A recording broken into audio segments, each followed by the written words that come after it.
Those jams, though. Hey, hey, hey, everybody. Good morning. Good evening. Good afternoon. How y'all doing?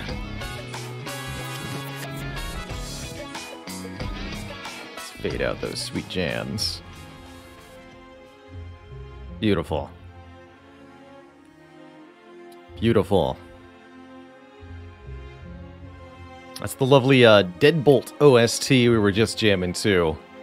The musical stylings of Chris Christodolo, also responsible for the Risk of Rain and Risk of Rain 2 soundtrack. Definitely a very distinctive musical style. Afternoon, Lycud.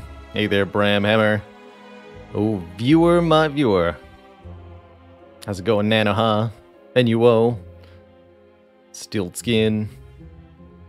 Panthiron's excited for some Spire streams, since I can't watch during the week anymore. That's why I like to have the slightly off-kiltered off days for the stream. I have one real weekend day to myself, Sundays, which is always the day everybody wants to not do anything anyway.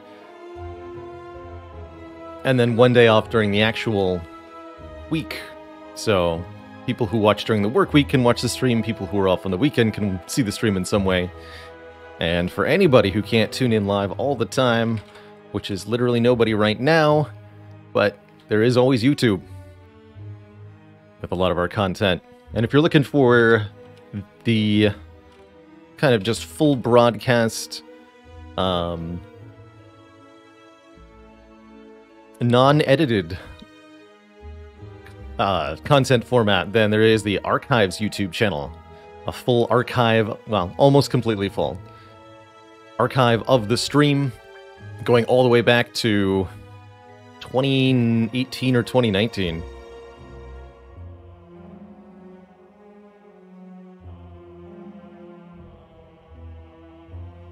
Complete with your favorite 1.5x Squirrel Baler.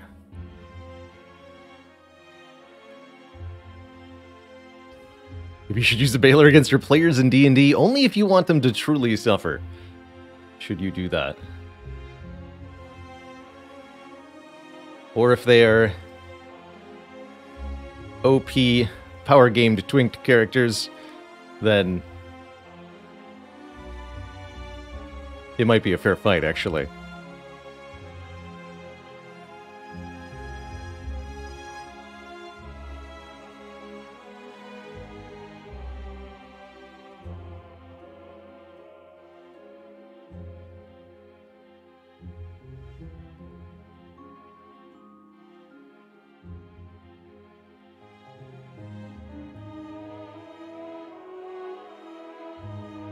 And just to be twunks.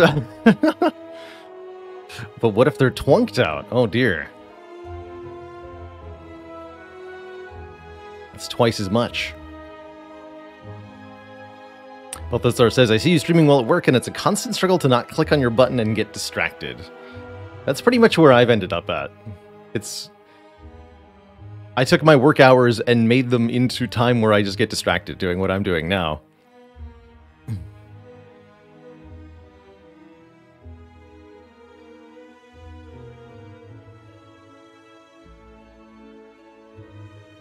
I'm not, so in answer to your question, Spirit Sprout, like, how tough are Balers in Dungeons & Dragons, I guess is the question ultimately. It does depend a little bit on what edition you're talking about.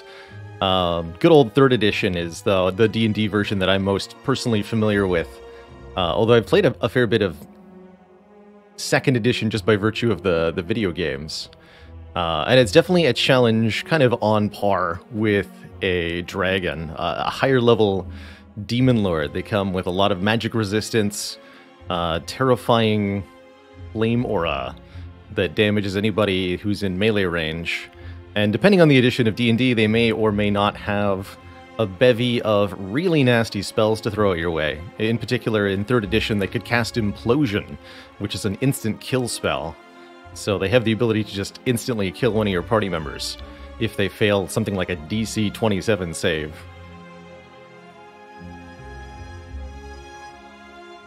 And they probably can't do that in 5th edition, but there's still a a challenge for like 15th and up level adventurers, which is definitely the highest tier of Dungeons and Dragons. They're nasty. Really nasty.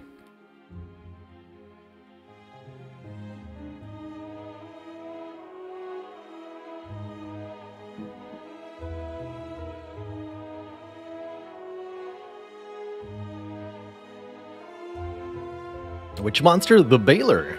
The titular Baler. We don't talk about 4th edition. That's alright. They did a good job with 5th edition. As far as I can tell.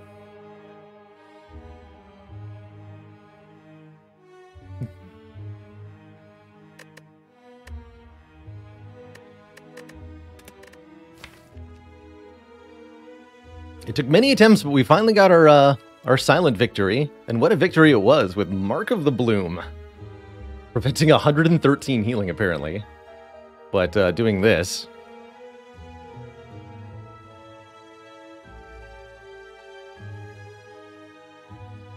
Root is a Pathfinder lad through and through, and those are the fundamental core rules that were Dungeons & Dragons 3.5 edition.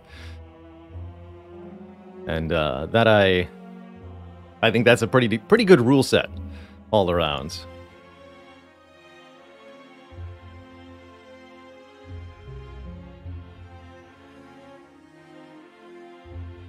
Most of the core problems, I think, with third and a half edition are the particulars of class abilities and spells.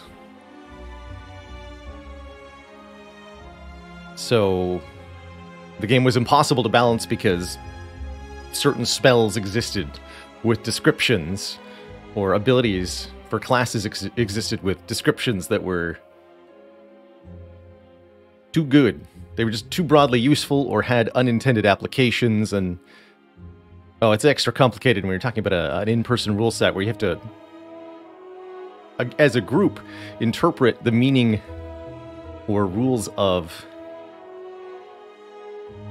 the book each time you play. There's not a computer enforcing the rules automatically, so like there's not a given way that an interaction works. So, for example, in Slay the Spire, people often ask me the question, what's the interaction between X and Y? You know, how does Mark of the Bloom prevent healing after you beat a boss? And Spire has a definitive answer that it gives to that question every single time, so I can tell you this is how it works.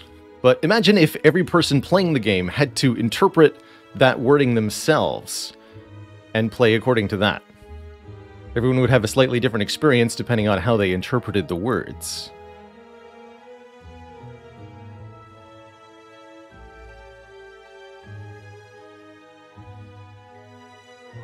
Power creep from splat books in D&D absolutely was a problem, especially for 3rd and 3.5 edition too.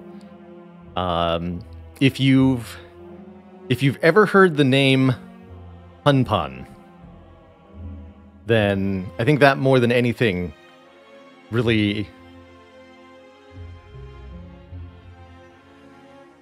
is the ideal of what I'm talking about here. A particular class ability with an interpretation that results in absolute insanity. For those not in the know, which I imagine is probably 99% of everybody I just mentioned here, Pun is a concept that's just started being discussed, I think, the Wizard of the Coast forums or something, but it's a character, a broken character in Dungeons and Dragons that uses a class ability from one of the prestige classes of the Splat books to essentially gain the ability to do anything that they wanted at any time, with no chance of failure, because the ability had such a badly worded description that it really had no limitation on what it can do. There's something about being a kobold. There's actually a kobold character, I believe, is the base race you had to be for this to work. And then there was a reptilian class that gave you the ability to, like, manifest a lizard into something. Yeah, it's the kobold character that broke Dungeons and Dragons, basically. If anyone wants to Google that name, there's a lot written about it. That's very entertaining. If you're the kind of nerd who likes to optimize a character's stats in D&D, Pun Pun is the logical conclusion of this, where you've mathed your way into achieving essentially deific status at character level 10 or so, and can achieve anything on paper, anywhere, at any time. Because somebody wrote a splat book very badly, basically.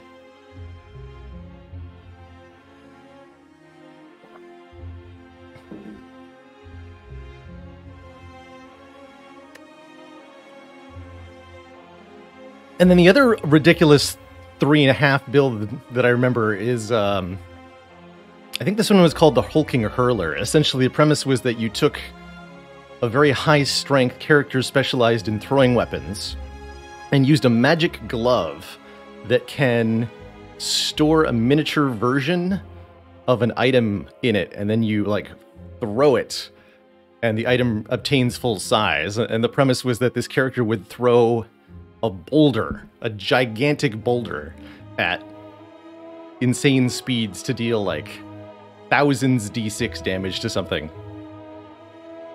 Also at a relatively low character level, with some, again, minor magical items found in splat books. Pretty funny stuff. Am I a talkative kind of guy? No. Generally not. I'm usually the quietest guy in the room.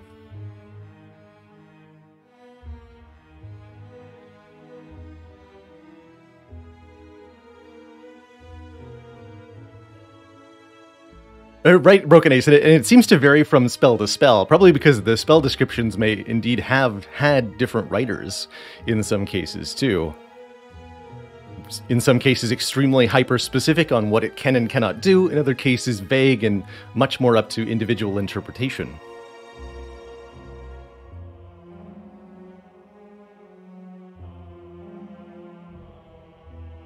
It was actually able to throw a neutron star if it were the size of a golf ball.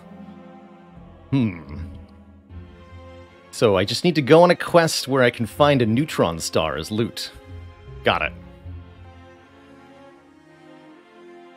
I'm currently the quiet... Yeah, and that's the way I have achieved lots of speaking and narration on the stream. I'm the only guy in this room, so I get to be the loudest and quietest at the same time.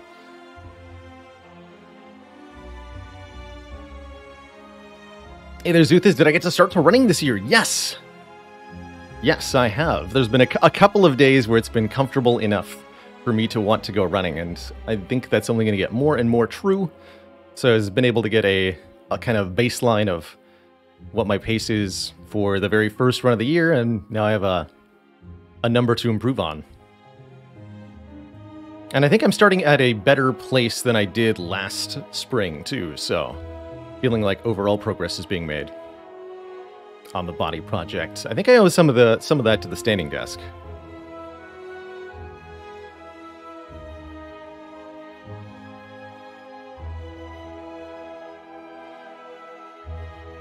I do not reside in Florida. No, I hope to never do that, personally. I've had the pleasure of being down there a couple times. Actually, some of my fondest memories visiting Florida in the late 90s. / early 2000s. Beautiful, beautiful place, but, oh, is it hot and muggy for sure. And I don't like heat very much.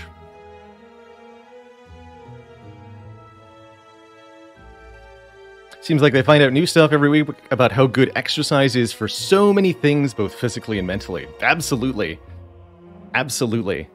I think even at some point, my ability to play video games is ultimately dependent on my just baseline health as a human organism. The food that I eat, the air that I breathe, the water that I drink, these all contribute to my experience in everything that I do.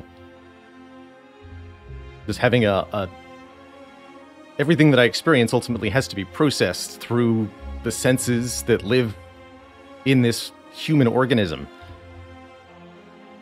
And the better I can make the health of that organism, the better my senses are going to function, the better I'm going to feel, the more I'm going to be able to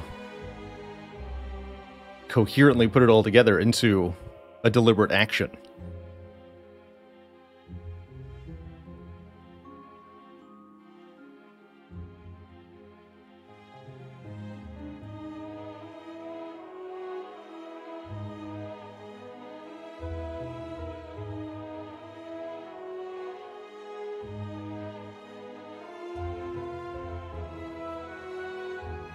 Percy Paxton asks, did you notice a change in viewers now that Spire's free on the PlayStation? I'll have to go look back and take a look at the month-to-month analytics, actually, but I haven't had as close an eye on the viewer number. It's not something that I focus on too much on a day-to-day basis these days. I'm, generally speaking, exceedingly happy with where the stream is at. But I don't worry too much about the individual trends, because it's exceedingly difficult to get a good picture of what's going on. My viewer number on any given day is dependent on games that have released, other people who are streaming in the same category, other people who are or aren't streaming in the different category, how well I feel like I'm performing on that particular day, and so many other variables besides.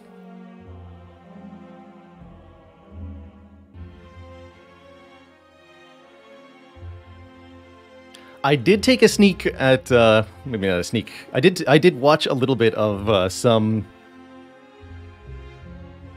Elden Ring All Remembrances glitchless streams. Zuthis looks pretty dang cool. Got to see the Lord Godfrey fight done. You know, just with the rune level 1. Yeah, rune level 1, All Remembrances glitchless, which is mind-boggling to me. Although it's also a little baffling to me that Wrong Warp is allowed in the glitchless category, but I suppose that's neither here nor there.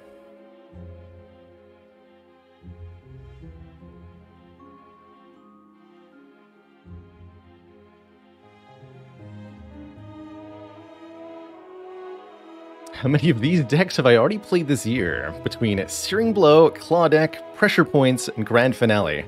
I don't think we've done a Pressure Points this year. However, I have a Grand Finale deck for you. Double Grand Finale deck. With a Forethought Plus. How's that? And if I look at Ironclad, I'm sure I can find a Searing Blow in here somewhere.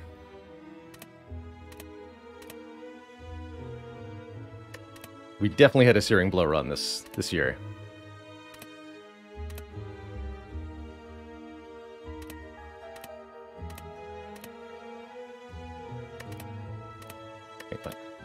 Oh yeah, here it is. Searing Blow plus 11. And I think that wasn't our only one. That was a choker start, too. And we got one basically immediately. Upgrade Shrine, upgraded Bash, and then obtained Searing Blow on floor 3. Leader became Velvet Choker, Runic Cube, Snekoi? What? Runic Cube? Interesting. What are my choices here?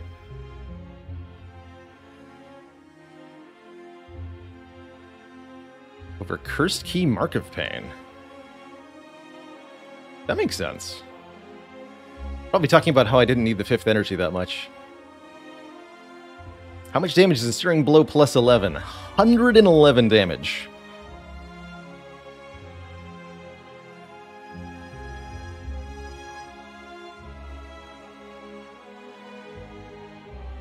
That's a lot of damage.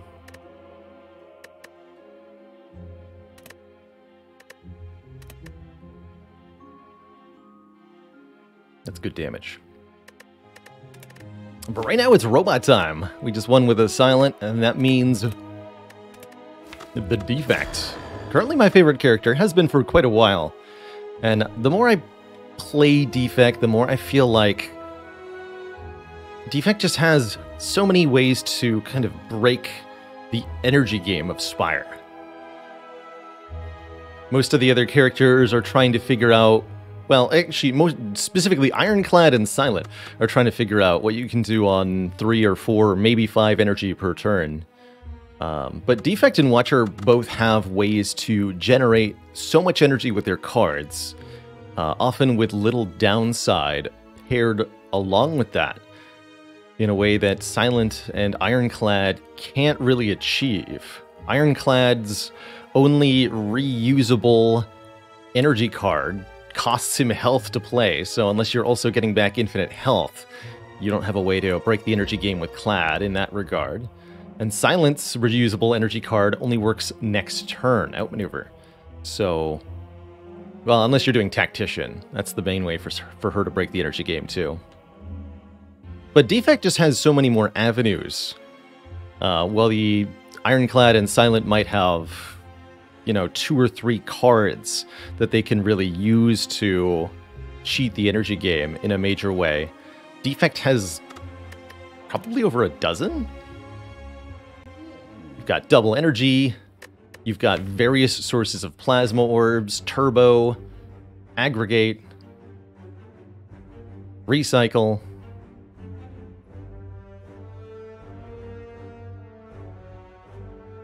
There's a lot of things.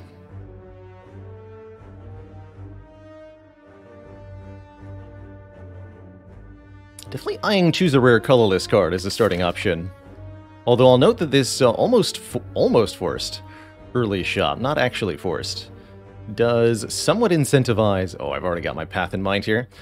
Does somewhat incentivize taking 100 gold. Concentrate is also reusable, that's true. That's true. Concentrate is definitely awkward to use, though, in a vacuum.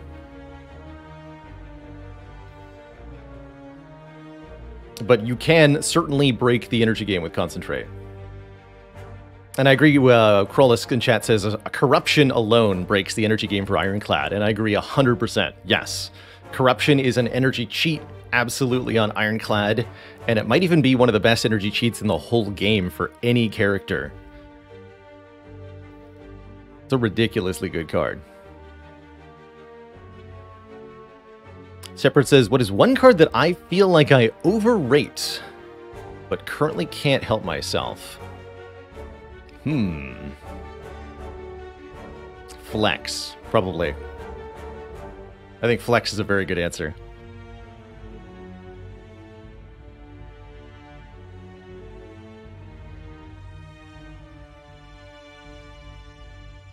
I really find myself gravitating to it on Ironclad, just because the character has so few zero-cost cards, and because I tend to be aggressively drafting card draw on Ironclad anyway, so it works with my playstyle. But I definitely know that I take Flex in situations where it's completely unnecessary. Yeah, arguably Dark Embrace. I don't feel like I overrate Dark Embrace, though. I just feel like I greed Dark Embrace.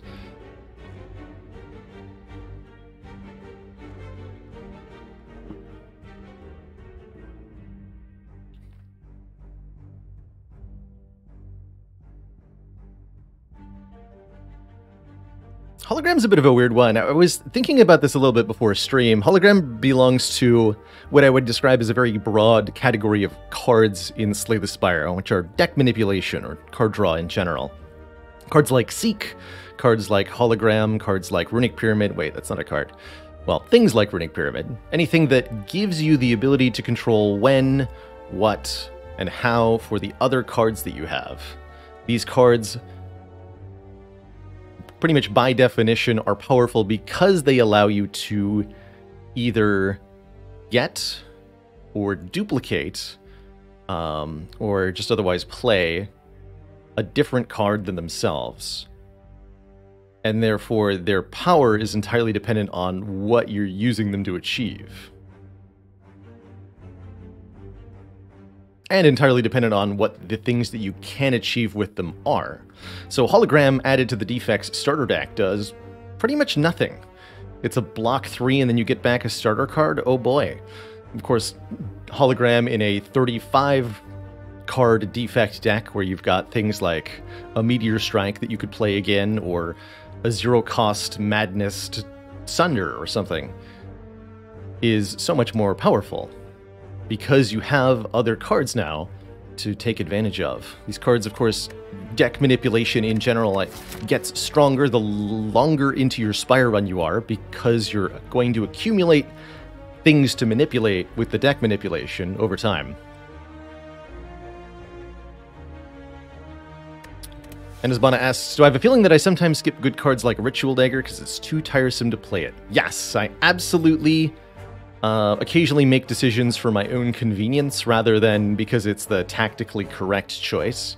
I can definitely think of moments where I've intentionally skipped specifically Ritual Dagger because I don't want to deal with it. Or Runic Dome because I don't want to deal with it. It's my most commonly skipped relic because I don't really want to talk about the intents of the enemies that much right now, and I don't want to read comments about how people don't like watching Runic Dome runs in the chat either, so I just won't take the Runic Dome.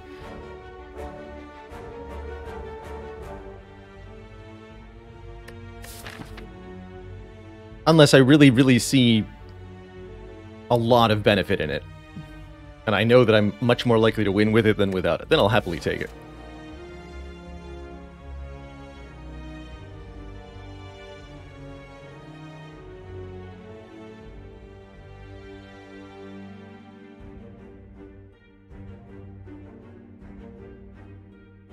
Frozen Eye doesn't quite fall into that category for me personally, but I could easily see how it might for others.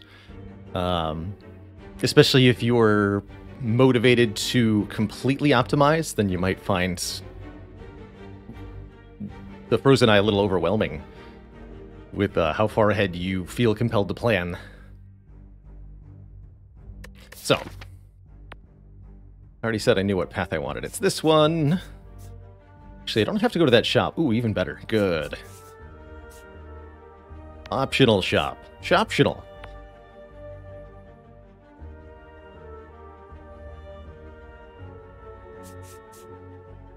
And then again, optional shop here. So I could take 100 gold start and immediately go to this store. We don't even have to fight this elite if we end up at this fire and we don't feel capable. Although with this many floors to prepare, we should be relatively good for an early elite. Defect usually is. Although I think a rare colorless card would improve our odds significantly. Probably not going to go to both of these shops, so I think I would go to this shop if I take the 100 gold start to try to make us stronger for the first elite. And I would go to this shop if I don't take the 100 gold start, because then we have money from 2 elites. In either case, I think generally speaking, you really want to go to a shop as defect once you've got about 200 gold, enough to buy the shop relic, because there are a couple specifically very good shop relics for the defect. Could even be a reasonable excuse to go to both of the shops this act. It's an interesting thought.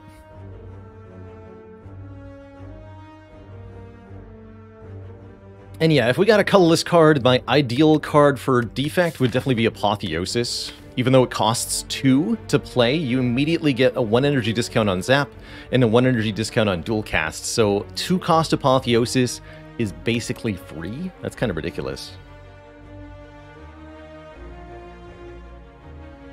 199 is enough for orange pellets, that's right. The max that orange pellets can cost would be 165 times 1.05. Is 173, is the most orange pellets will ever cost, I believe. For a shop relic on Ascension 20. If you're below Ascension 20, then it's going to be 10% cheaper than that. Actually, slightly different than 10%. It won't have a plus 10% modifier applied to it, is the truly accurate statement there. So the full cost calculation for a relic in Slay the Spire. There are 3 price tiers for relics. Common and shop relics are base of 150. Uncommon relics are 250.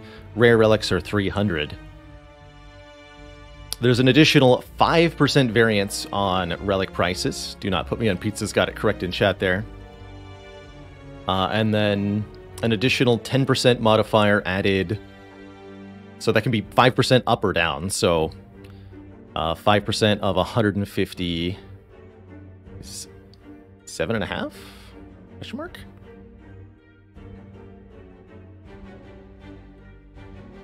Yeah, 7.5. Don't know how that rounds. I have no idea how prices in Spire round.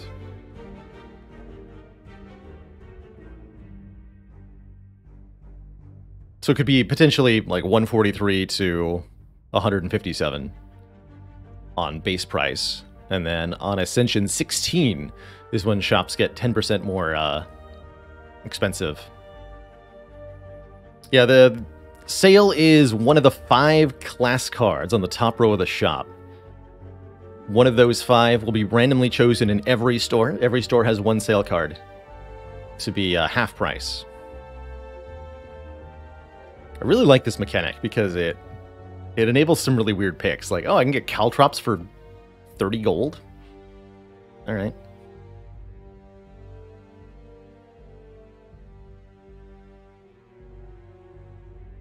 Yeah.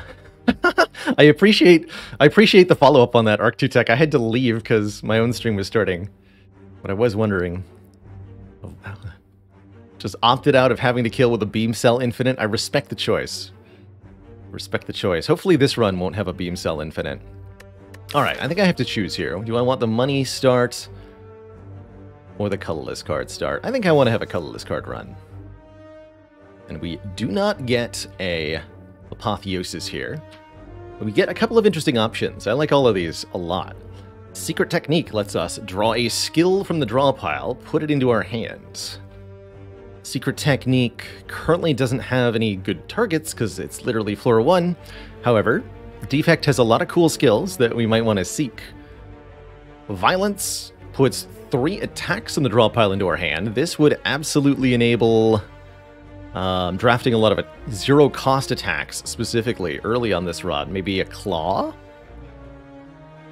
I do have a personal soft spot for Magnetism as a card, but I don't think it's a very good floor 1 card?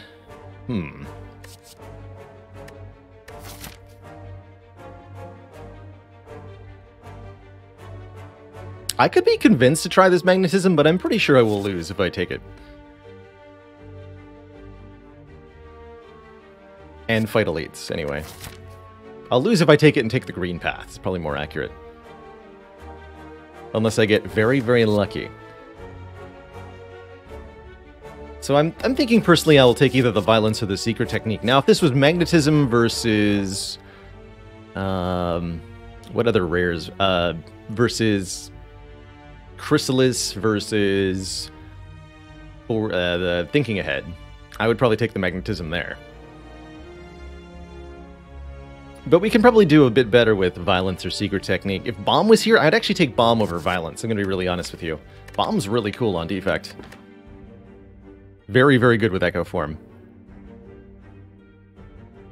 Alright, let's do Violence. Choose Violence, young man.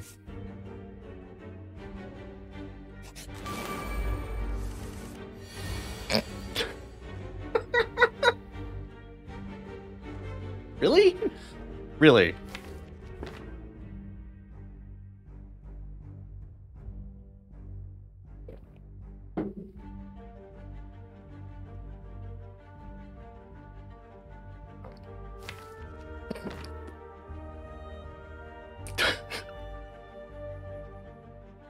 I can't. Freaking can't, man. What? What is happening? Yeah, Secret Technique gets dual cast and this is completely fine. I know it. Deep in my heart. I know it. We're gonna get a claw from this fight, I promise. 3 strikes doesn't kill either of these, by the way, so... Yeah, we just taken 15. Amazing. Absolutely ridiculous. What do you got? Cold Snap. Okay, that's an attack card, and it's a pretty good one. Was it ever heat sinks with Magnetism? Reinforced Body is a real fun block card. Very, very good on the Defect, and Guardian is our first boss, so there's an argument for that as well. But Cold Snap is definitely a no-nonsense first card for Defect. Very, very good in the first few fights. I particularly like it on floor 1 because it's going to be really good against Jawworm, providing that 2 extra block per turn that you need. And note that Jawworm attacks for values like 7 and 12, numbers that are inconvenient to block with Defends, but are very convenient to block with Defends +2. Works against the Cultist as well, attacking for 6 on turn 2. Again, inconvenient to block with a Defend, but very convenient to block with Defend +2.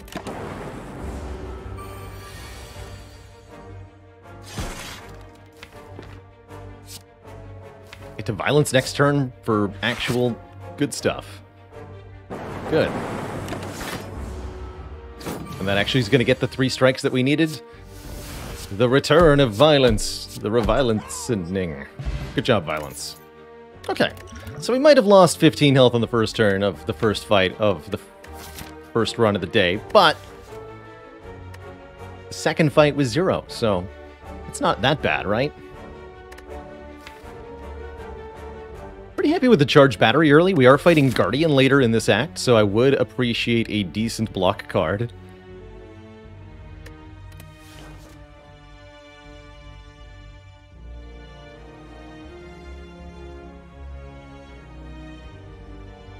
That's a great command. Yeah, thank you. What a great moment.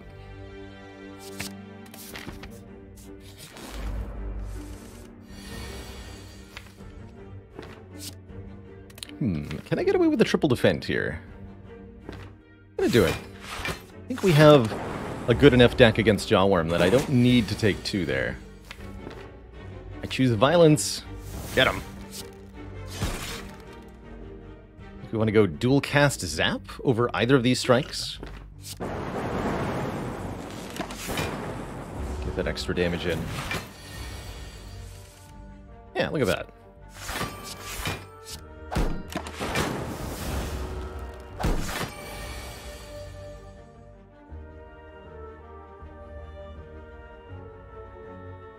This is 18. We just kill, right? Yes. Yes, okay. So I did in fact get away with that defend. Don't like a comparator, don't like a capacitor much, excuse me. Here early in the game, I think capacitor is very much a trap card on the Defect early on. Extra orb slots let you have more orbs, but note that those orb slots don't do anything if there's not an orb in them. Additionally, having more orb slots actually makes it more difficult to evoke your orbs. When you channel an orb while at full orb slots, you instead evoke the frontmost orb for a more powerful effect and create the new orb in the back slot. And in the early game, you really want to be evoking your orbs as much as possible because you want that instantaneous output. Battles early game in Slay the Spire only last in the 3 to 5 turn range, and so you don't really care that much about the turn-to-turn effect as much as you care about the instantaneous effect. Note that we chose in those early fights to cast our orb with dual cast basically immediately to get the 16 damage, because 3 damage per turn is not going to add up to 16 when the fight's only 3 turns. I do think that this boot sequence is not bad at all, but I think I love Compelled River, given that we've already got 2 orb types represented in the deck. In fact, frequently Violence will get us the Cold Snap and the Compelled River at the same time, so we get to draw 2 more. And now we're starting to think about adding maybe, well, I guess we kind of already have Charge Battery, but we'd like to get some additional energy efficiency into this deck, basically as soon as possible. How many more card rewards do I want for our first elite? Do I actually want to go an event here, or do I want to go 2 combats? I think I might want 2 combats. We only have 1 potion so far. We're going to do pretty well in the hardpool fights, I think. Like Ikaracha says, is Capacitor then effectively a card that you take when your deck already has a direction? Yes, I think so. I really like Capacitor once you have, at a minimum, good orb generation. And for me, that means you can generate 2 or more orbs per turn, approximately, to really make Capacitor worth it. And better yet, you have focus already, so that you're able to multiply the effect of those additional orb slots in some way. Even a single point will do. Like if you have Data Disc and a Cold Snap and a Ball Lightning, you're probably almost okay to take one already. Maybe a Cold Snap, a Ball Lightning, and a Cool Headed. Then you should take a Capacitor. Welcome, by the way, Zeknar and friends. Glad you got that heart kill on the defect there at the end. We've just started our own defect run, and I highly recommend you take a look at the clip that started this run out, because we had a heck of a moment. I took a rare colorless card start from Niao, which was Violence, thinking that, well, Defect's got lots of good attacks for the early game. I'd like to get some bonus card draw on that, and, well, you can see for yourself what happened.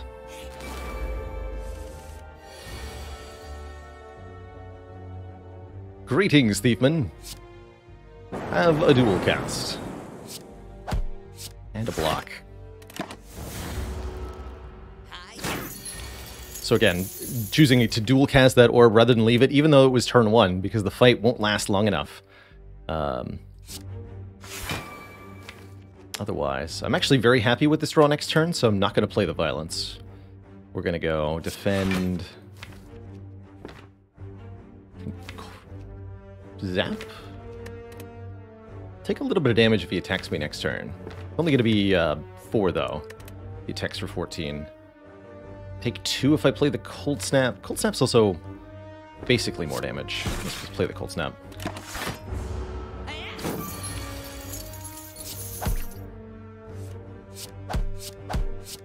Thanks, Charge Battery. Cool, we get our money, we get our second potion, and... I guess another Cold Snap?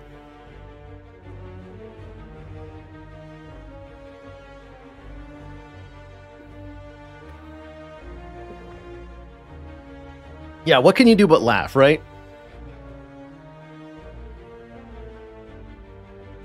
What can you do but laugh? Well, that'll be a snap pick. It will.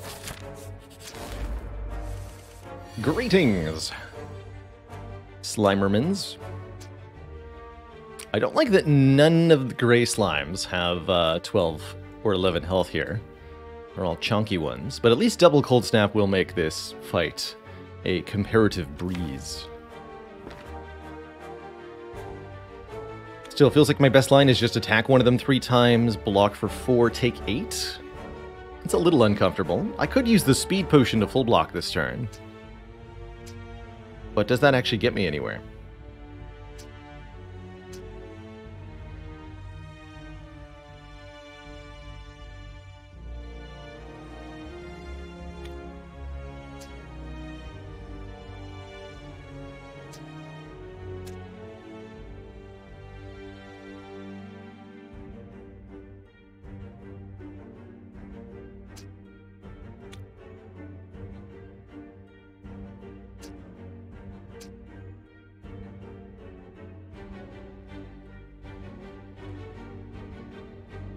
Do not put me on pizza. Did you know that I once thought about getting a job as a baker? I really needed the dough.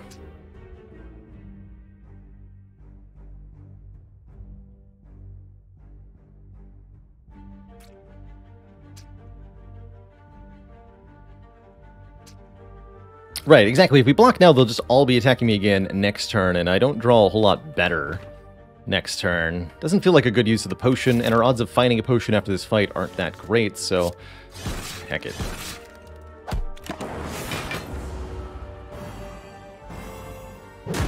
How do I know if I've made a joke before? I've definitely made that joke before.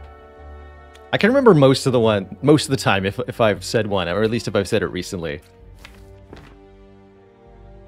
But can't remember every joke I've ever told. They're not all that good.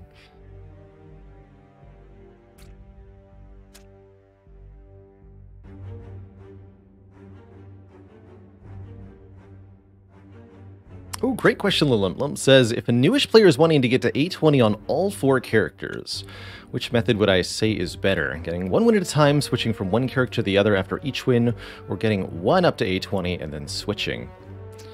I think that you will probably have the most success if you pick one character, your favorite character, and then raise that character to a 20. There's a couple reasons for this. One is that each character in Spire truly is a different experience, a different kind of skill set that you have to learn.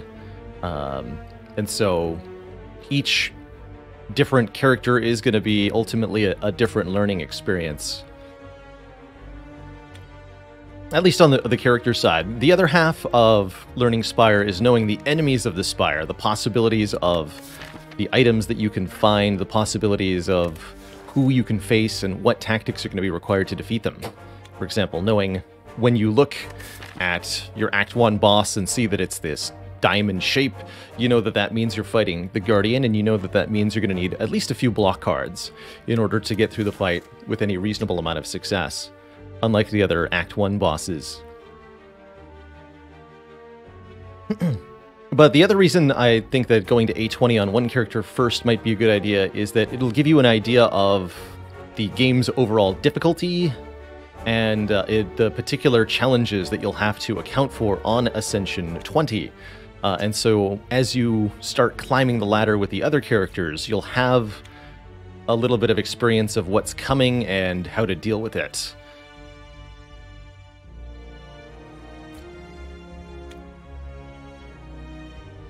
The real experience is the friends we made along the way.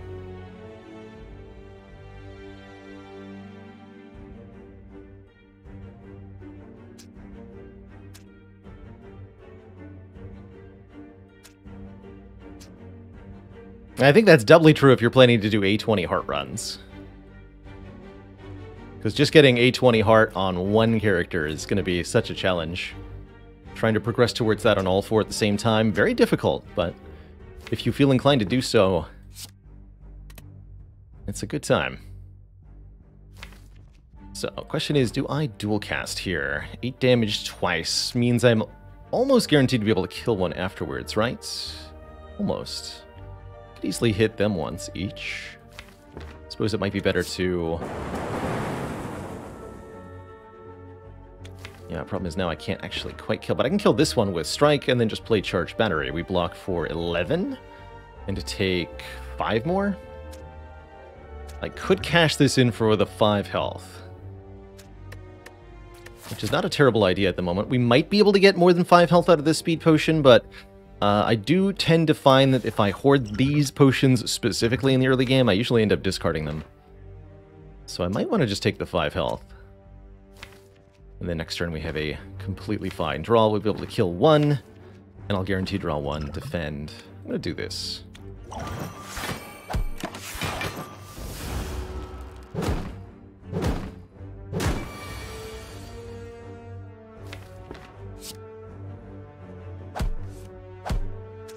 There should be no need for further damage taking.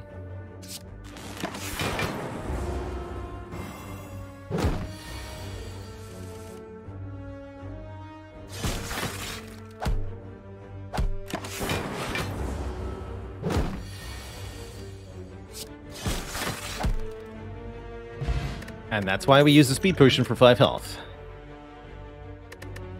Very early self-repair. Definitely tempting, although notably the self-repair will absolutely not help me if we die here to this elite. So I must very carefully consider that the self-repair might cost me dearly in that instance. We honestly don't have a whole lot of damage output. I'm kind of worried about our prospects against Gremlin Knob, but we should be completely fine against Lagavulin or the Sentries.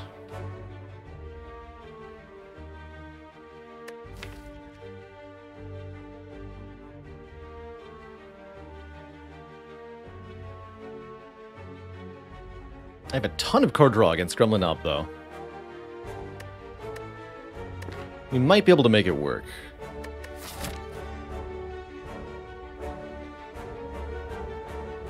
But I think since these are our next 2 fights, I don't get to take this self-repair. Actually, we may not take this fight, depending on stuff. Although I can rest, I'll get a relic. What if it's take the hologram and upgrade Zap? I like that, actually. Yes. Yes, I like that a lot.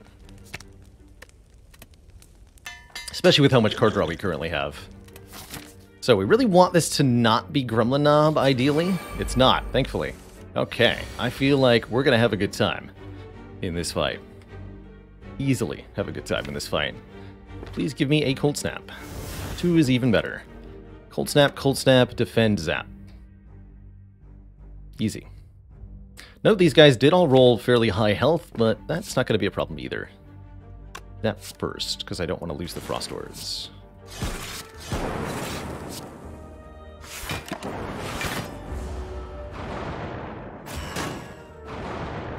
Lightning Orb is not cooperating here. So I can full block with Charge Battery, defend. This is an awkward hand next turn. I can at least dual cast Strike, Hologram Strike. Not too bad. Could opt to take 4 in order to play this Strike. Think that I need to do that thanks to the enormous Frost Orbs, but maybe it was more important to focus one down immediately. What do you got, dual cast?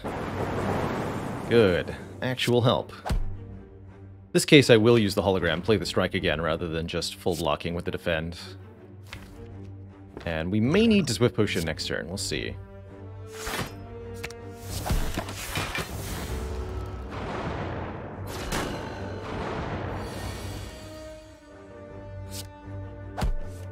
Nope, we're good. Cool.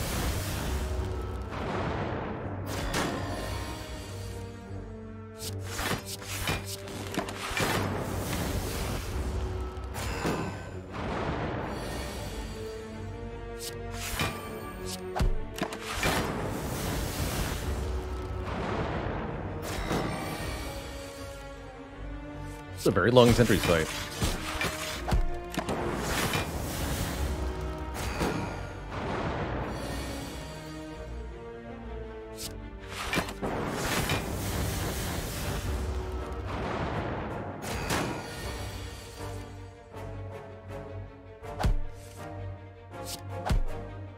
Dual cast? Yeah.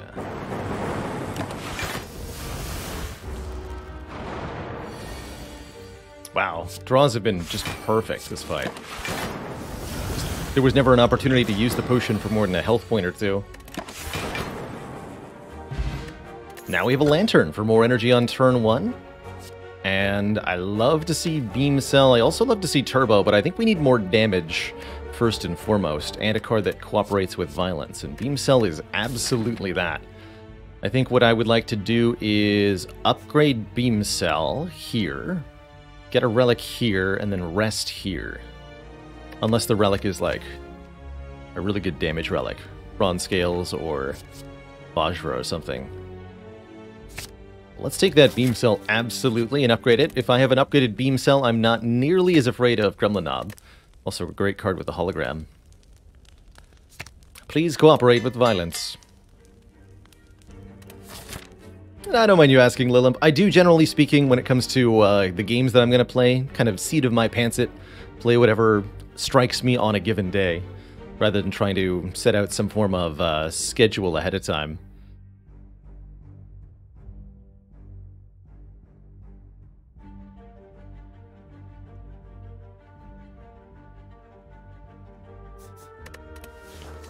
But I think we'll be returning to the Hades Thought pretty soon. Ooh, that's a great one to find here.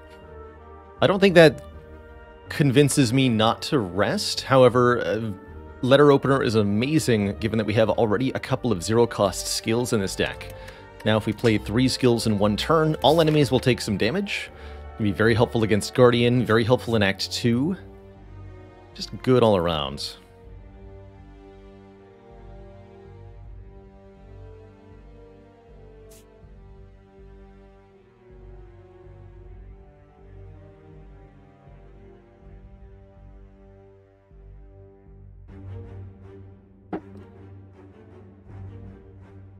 Wait, the Infinite involved an X-Cost card? That's actually really cool. I don't think I've seen that before.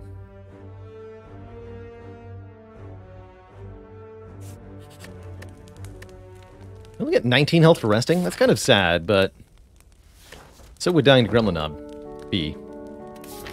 Ravenok, thank you so much for those 300 bits. Ravenok says, I always appreciate you talking through your decisions. It has definitely helped me improve my game. Well, that's what I'm here for. To create a cozy, friendly learning environment. Oh boy, am I happy that I rested. Yikes. That is an angry-looking Gremlin Knob. With 108 hit points. However, we did get violence on turn 1. Of course, is that the actual intended outcome? Use one of these now. Yeah, because I wanted to draw Zap specifically, but also Cold Snap.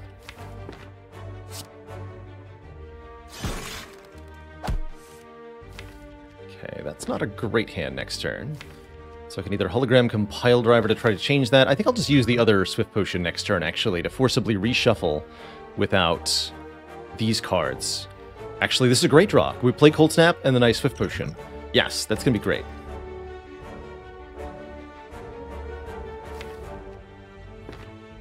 Alright, options. I can hologram. I don't think I need to.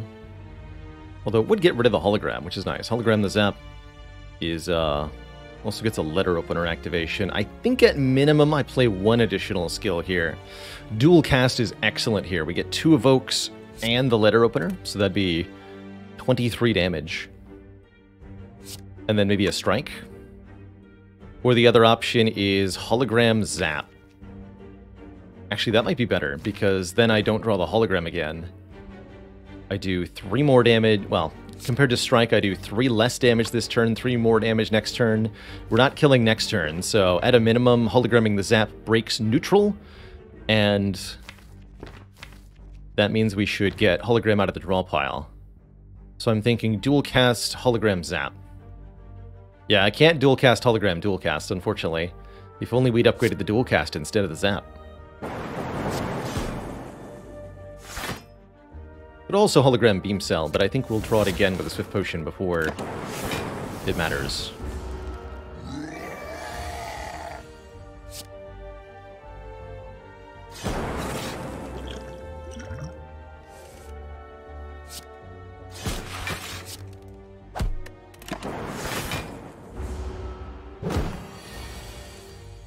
Alright, so we killed the Gremlin Knob that had 108 health without losing any hit points ourselves. Guess I should have upgraded. Well, we got another elite fight coming up after all. Now, it did cost me 2 Swift Potions, but heck, those were Swift Potions well spent. And I love all of these options.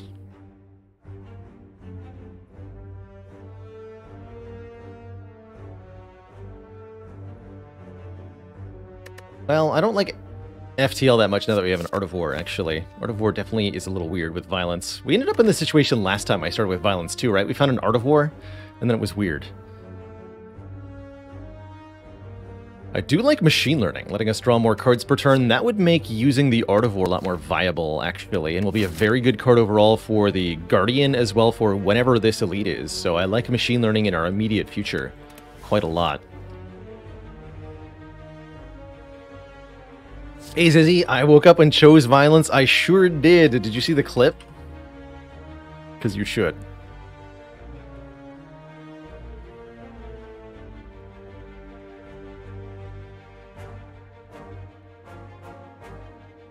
See a rare, take a rare.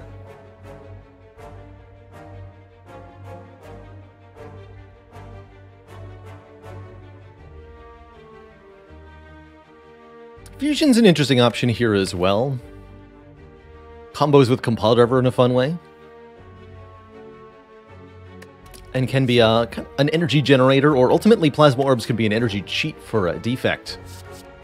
Depending on how long you can hold on to or juggle that Fusion Orb.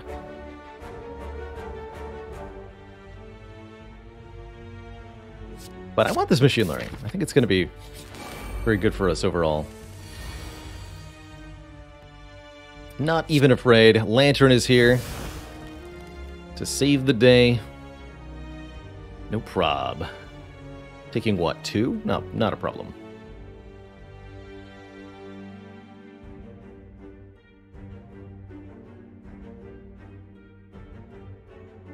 With Beam Cell and 4 strikes, we do 40 damage. 4 plus 9 times 4, 36. Yeah, 40 damage. So we can't kill the Red Slaver this turn. Ah, yes, that's the line, Beards and Bacon. Well spotted. I was trying to figure out how to optimally assign damage here. I was looking at Beam Cell, Strike, Strike on the Louse. But you're right, if we hit the Louse with Letter Opener, then it loses enough health that we can kill it with a strike without using any of the curl-up block, and we get to Beam Cell the Slaver here. Perfect. That's what I like to see. If I hologram zap, do 13 plus 6 plus 9. 2 shorts. Yeah, 2 short.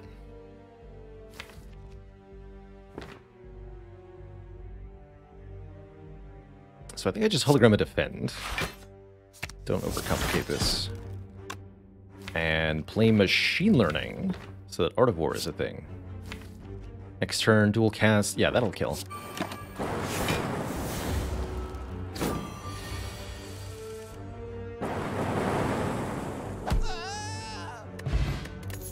Potion of Capacity.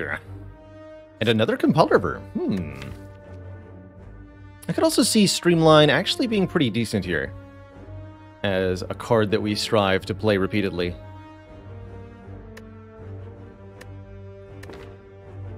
Although, wouldn't I rather just grab a Sunder? Maybe I'd just rather grab a Sunder. Sunder's a very good damage card. Excellent for picking off low health enemies.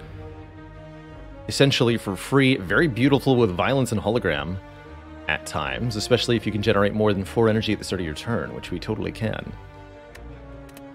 Very good with Beam Cell applying Vulnerable, too. Becomes our logical next upgrade. Alright, I'll take a Sunder. And I think we have enough money to make the shop well worth it.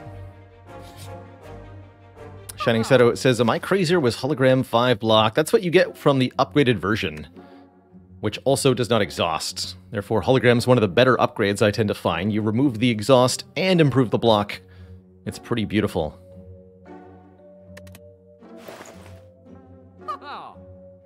Well, well, well. Consume is here. I could definitely see taking a Consume in this deck. I like Consume with Art of War especially. And Consume plus Cool Headed would make a great combo. Some amazing all-around relics here. There's another Violence too. Love me a boat thingy on Defect in general. Defect does tend to struggle with turn 1. And therefore the boat thingy is beautiful for that. Better yet, we can afford boat thingy plus a card removal. Although not boat thingy plus a card removal plus Cool Headed, unfortunately. Just a little bit shy there.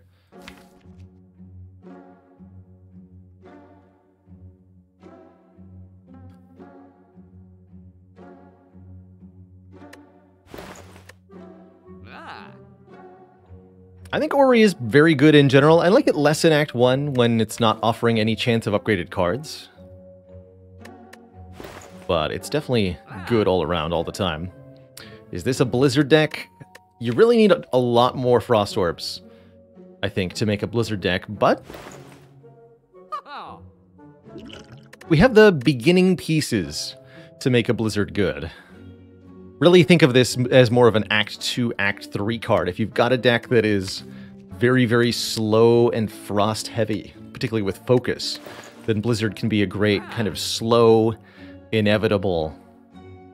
I actually think that they should swap the card names of Glacier and Blizzard, because Glacier would really more describe this card. Slow, inevitable, but also unstoppable. But very, very slow. I'll take a boat thingy.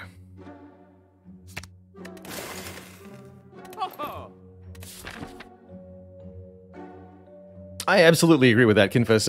It depends on how early in Act 1, partially, but getting a whole bunch of cards at once is very, very good. Wow, this anchor is very sweet. I can play the Sunder without needing to get the energy back. Can't get a letter opener activation here, so I'm just going to go bonk.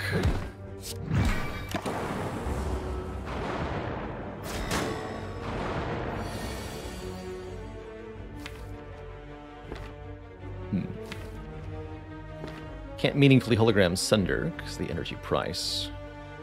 Like a hologram Beam Cell. Beam Cell does 4, then Compile River does 10. So hologram Beam Cell Compile does kill, actually.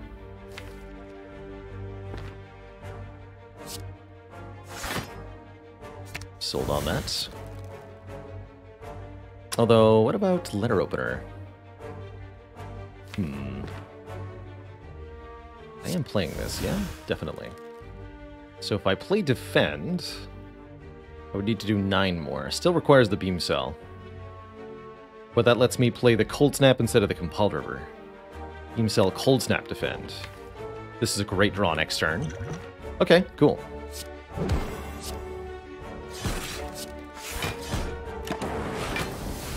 Perfect.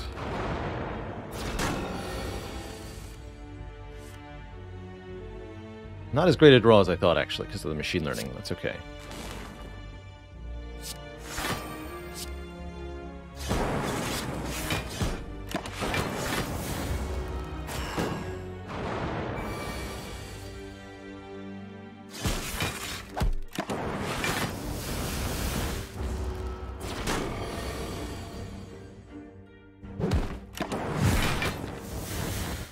So we were lucky enough this act to have 2 very, very, very easy sentries fight. It's courtesy of those 2 frost eggs. The eggs, frost orbs. But now they are frost egg. Toxic egg early on. You love to see it.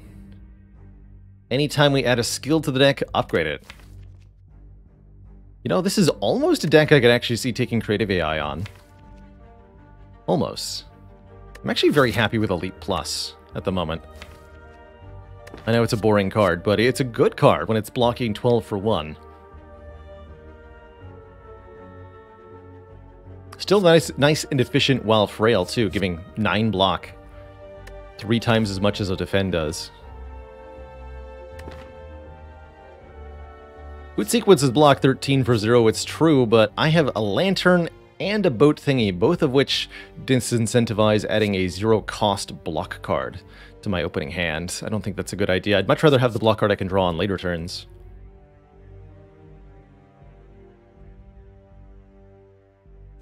So I'm going to take a leap here.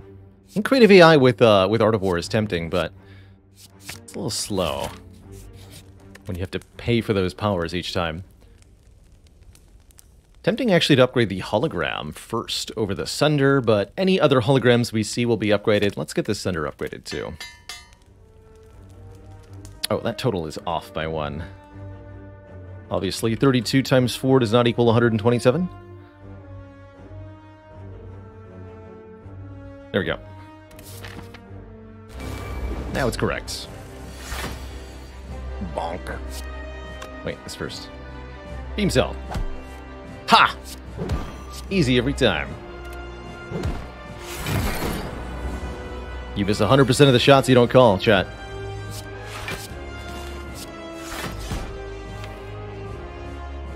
I could boop you, but then I have less energy next turn.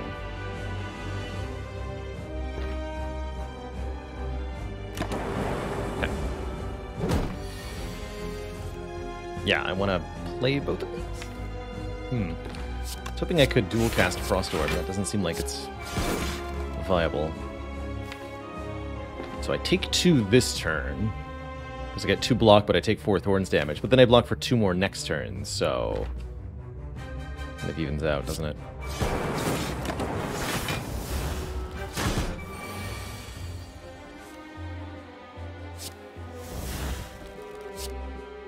Blocking for 20 is not that easy, though.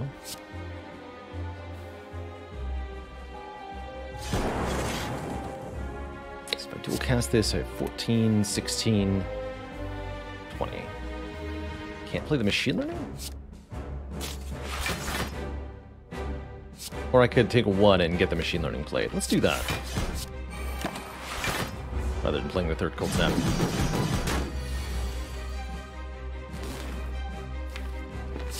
Bonk.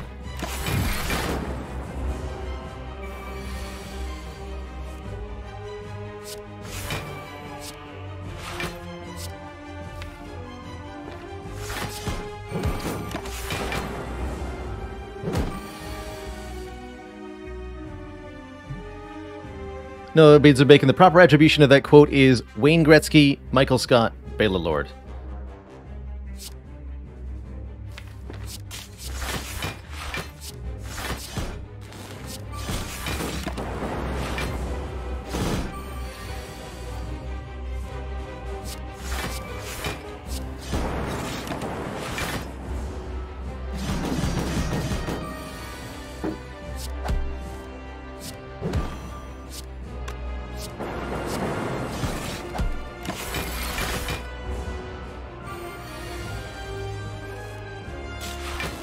Now with hologram.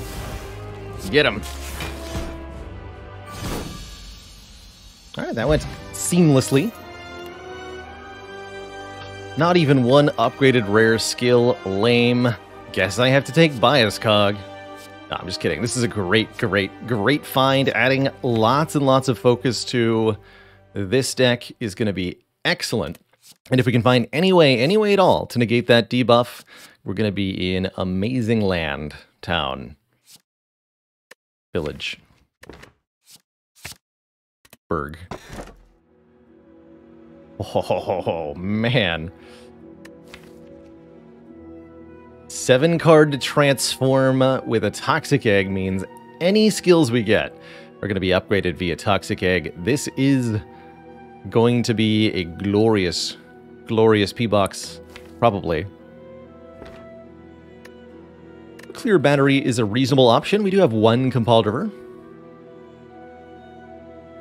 Gives us a bit more energy to start with, although once the orb gets evoked, this relic doesn't do anything for you, which is what I really don't like. If we had taken that Act 1 capacitor, we could maybe consider Frozen Core. Frozen Core gives you a free Frost Orb if you end your turn with any empty orb slots. When's Frozen Core best? Either if you have an excess of orb slots, which I highly advise that you don't have, but if you somehow find one, Frozen Core can help with that. I also like it in defect decks that haven't yet figured out how to get orbs. If you went through Act 1 and you saw no orbs, you picked up a bunch of Claw stuff. Frozen Core actually pairs really well with Claw because you play the Claw cards as normal, and then you're just getting free Frost block the whole time. It's also a nice way to get a little bit of block on turn 1. Note that the Frost Orb immediately generates block on the turn it's generated. But yeah, this is going to be a 7-card Pandora's box for sure. With a Toxic Egg, it's very hard to say no to something like this. Yeah, look at this. Tempest plus, Fission plus, Recycle plus. In addition to another orb-generating card, Ball Lightning, another Beam Cell. Capacitor actually looks pretty okay, especially now that we have the focus. And Streamline's here too. Overall, I would say that is very good. We're a little bit low block, but we took that Leap Plus for a good reason. Also, low block is not a bad thing with Anchor, because on turn 1 we have protection from the Relic, and then on turn 2 our enemy gets obliterated because we've been drawing nothing but damage cards. At least that's the theory. I think we're going to be pretty strong here. I would really not like to go to shops unless I have at least 173 gold, though. Lowest scoring A20 hard kill. Don't think that's something that would stand out in memory. The way to, in practice, get the lowest scoring A20 heart kill would be to skip most of Act 3 using the event. Otherwise, the best way to get a low score run is to fight as only do one elite with the Burning Key. Ideally in Act 1. Fight no other elites. Make sure that you take damage in all of your boss fights, just at least 1 health loss. and also take damage during Shield and Spear.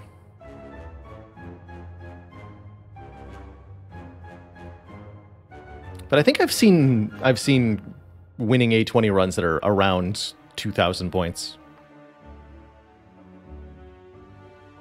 Static654 says, do you have any advice for defect runs where you don't find ways to increase focus? Yes. Defect. Focus on defect is a pretty ultimately small portion of this character's card pool. So it's absolutely not something that you're guaranteed to find on any given run and may not find early at all. That said, defect has a lot of options, both offensively and defensively. Defect, in particular, has fantastic block skills. I'm talking Equilibrium, I'm talking Leap, I'm talking Reinforced Body, especially. Reinforced Body can scale really, really well into late game. But you can also do weird things with Hologram, too. In that case, it's essential to make sure that the block cards are upgraded. And then you can get even further success rate if you also get the Turnip Relic, making you immune to Frail, and or the Oddly Smooth Stone Relic, giving you +1 to Dexterity. That makes the defects block cards go quite a bit further.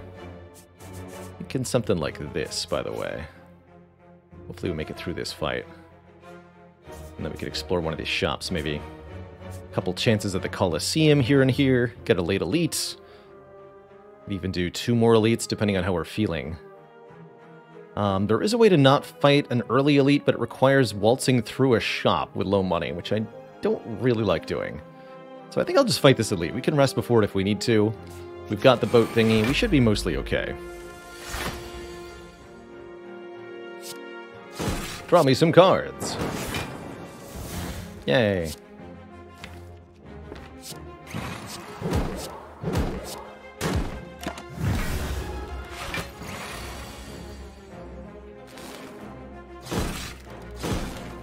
Take a bit of a hit here because I didn't keep the Frost Orb. Fair enough.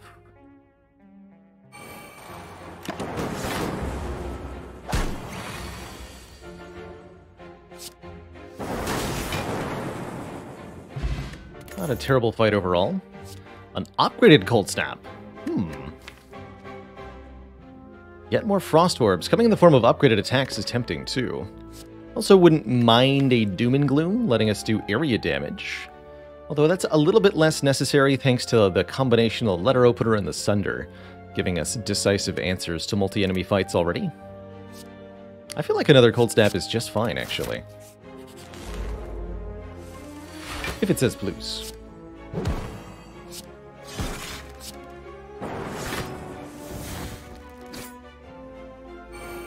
And then might as well play these both with a Letter Opener.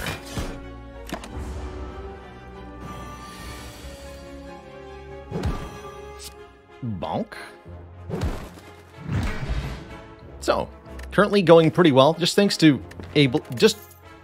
our sheer damage output. We don't mind that the rest is lacking at the moment. Ooh, you know what I'm about to do here? I think we have officially graduated to Heat Sinks is a good card territory. And that's always a fun place to be as defects. This deck currently has 1, 2, 3 other powers in it. I'm almost assuredly going to take a few more. And we have ways to generate energy. We've got Recycle, we've got Fission. I'm going to add more. Although this one's tempting, admittedly. I really like to get some more card draw first, and a Heat Sinks that I then eventually upgrade sounds perfect. Oh boy, a Designer in Spire, hello! Isn't it nice to see you, sir? What have you got for me today? More transforms, or something else? Oh, he does have more transforms. Transform 2 for a low, low price of 75 gold. Lets me take Streamline out of this deck alongside something else I don't want. Maybe the unupgraded Beam Cell, maybe? Maybe Dual Cast, although I might rather upgrade the Dual Cast.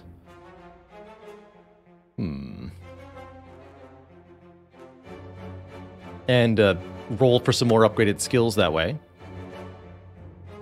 Could also just remove a card, although it's a steep price to do that. The random upgrade is definitely appreciated, because there's no card that upgrade could hit that I wouldn't be happy with. Every single upgrade in this deck is good. after I remove the streamline. Anyway.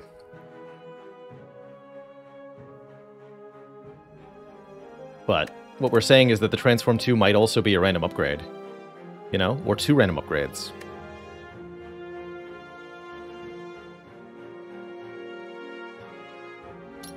Go Transform 2.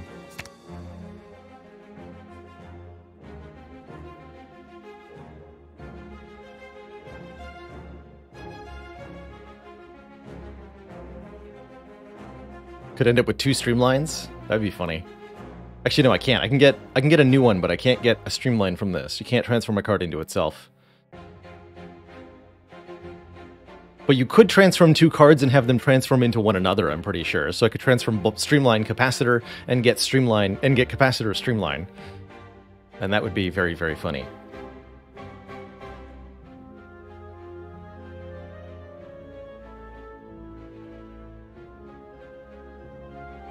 Actually, now that we have Fission, I do think the dual cast has been less helpful. Yeah, let's get rid of it. Oh, man. What do you think, chat?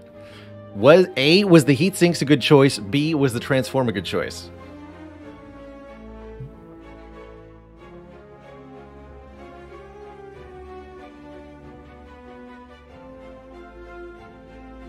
And that's why Targaryen Tantrum transforming there was our most powerful choice.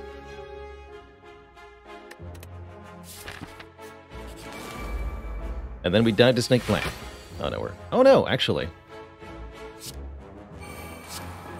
This is less than ideal. Do I take an energy next turn? I don't think so. I need to perish.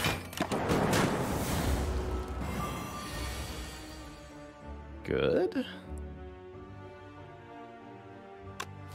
Actually, do want to evoke these Frost Orbs.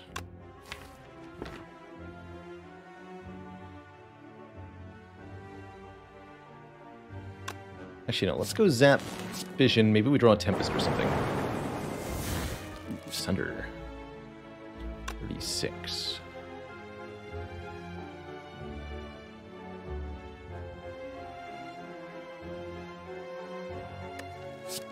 Does 3. Okay, so I could do Cold Snap.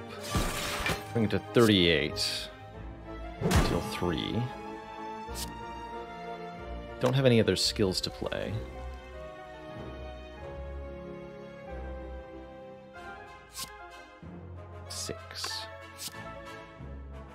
Deals 2, gives it 4 block.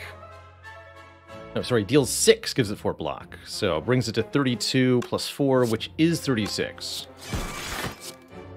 Nice. Wow.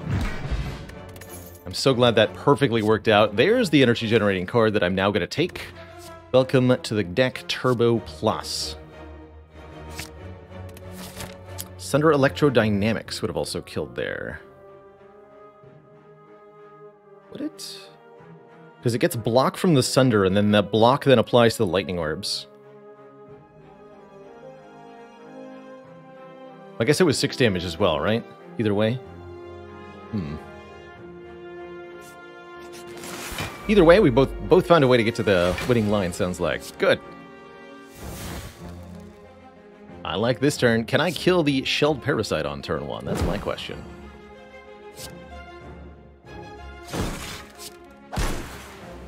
I'm gonna go with yes. Yes, I can.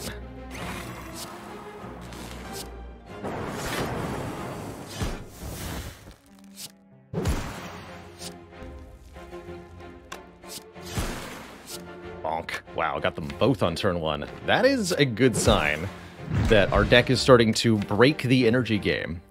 If you can play so many cards that the combat ends instantly. This is almost a deck where recursion is pretty good. Definitely tempted by a Charge Battery Plus. We want more block and we want more energy, so this is kind of a good fusion of the two. We'll take that. And I can definitely upgrade a card here. My upgrades are so good. I want Heat Sinks, Electro, and Buffer all upgraded, and Bias Cog. I think... For the elites of Act 2, I'm pretty tempted by the Electrodynamics upgrade specifically. That extra Lightning Orb is definitely going to matter quite a bit. when it's applying to all enemies. Violence's upgrade is also one more card.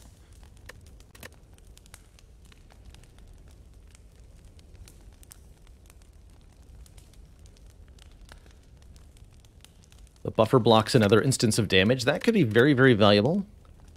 But I think we're mostly looking to deal damage quickly here. Upgrading the focus from the bias would be a good idea. And again, if I wanted a card draw upgrade, this would be the one. But I think I go Electro first. We're going to get to upgrade all of these, thankfully, if we do well. So I'll start with Electro, then Heat Sinks, then Biased. And Buffer for Collector. That sounds right.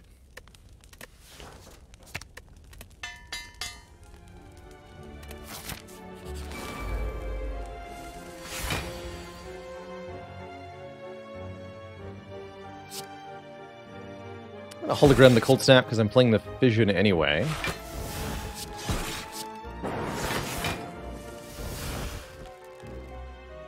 Okay, need to deal damage.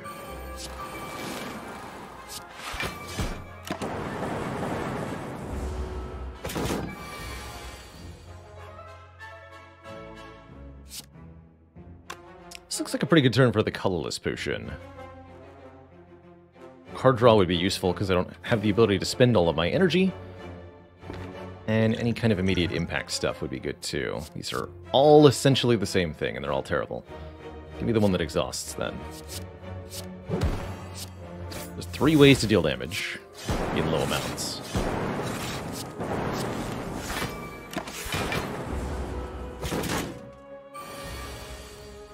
There's Biased. Sly dog. Thank you, Heatsinks.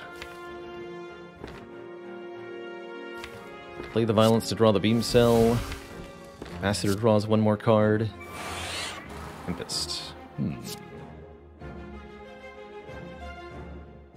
can recycle the Ball Lightning to play the Tempest for more energy here. Or I can just play Ball Lightning and Tempest.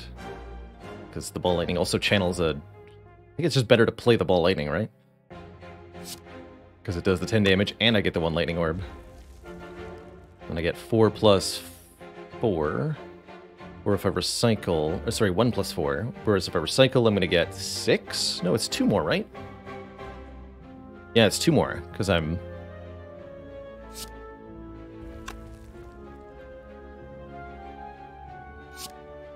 So it actually is more damage to recycle.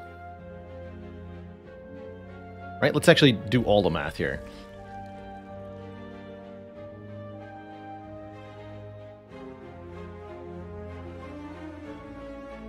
So Beam Cell does 4, Ball Lightning does 10. So if we Beam Cell, Ball Lightning, we do 4 plus 10. Get a second Lightning Orb. And when I channel Tempest, I'll have 4 energy... No, sorry, 3 energy left, so it'll give me 4 new Lightning Orbs. 1... 2, 3, 4. So we evoke 1 Lightning Orb and both Frost Orbs. So we end with 1 Orb evoked, so we deal plus 12. And then 7 by 4 at the end, 28 more. For a grand total of 54 damage. Plus 5 from the letter opener is 59 damage.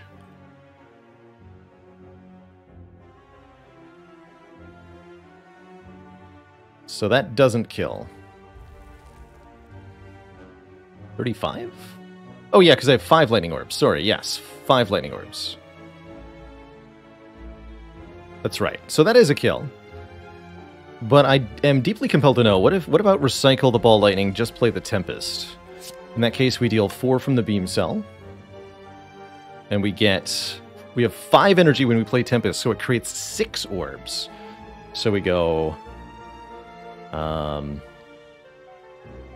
we evoke this lightning and one of the newly generated lightnings, and then end with 5 lightning orbs. So we deal 24 from evocations plus 35. 63.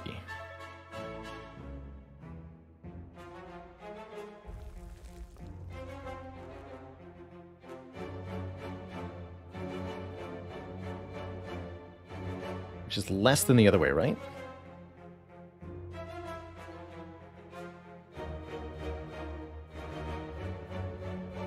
Yeah, it's a little bit less, actually.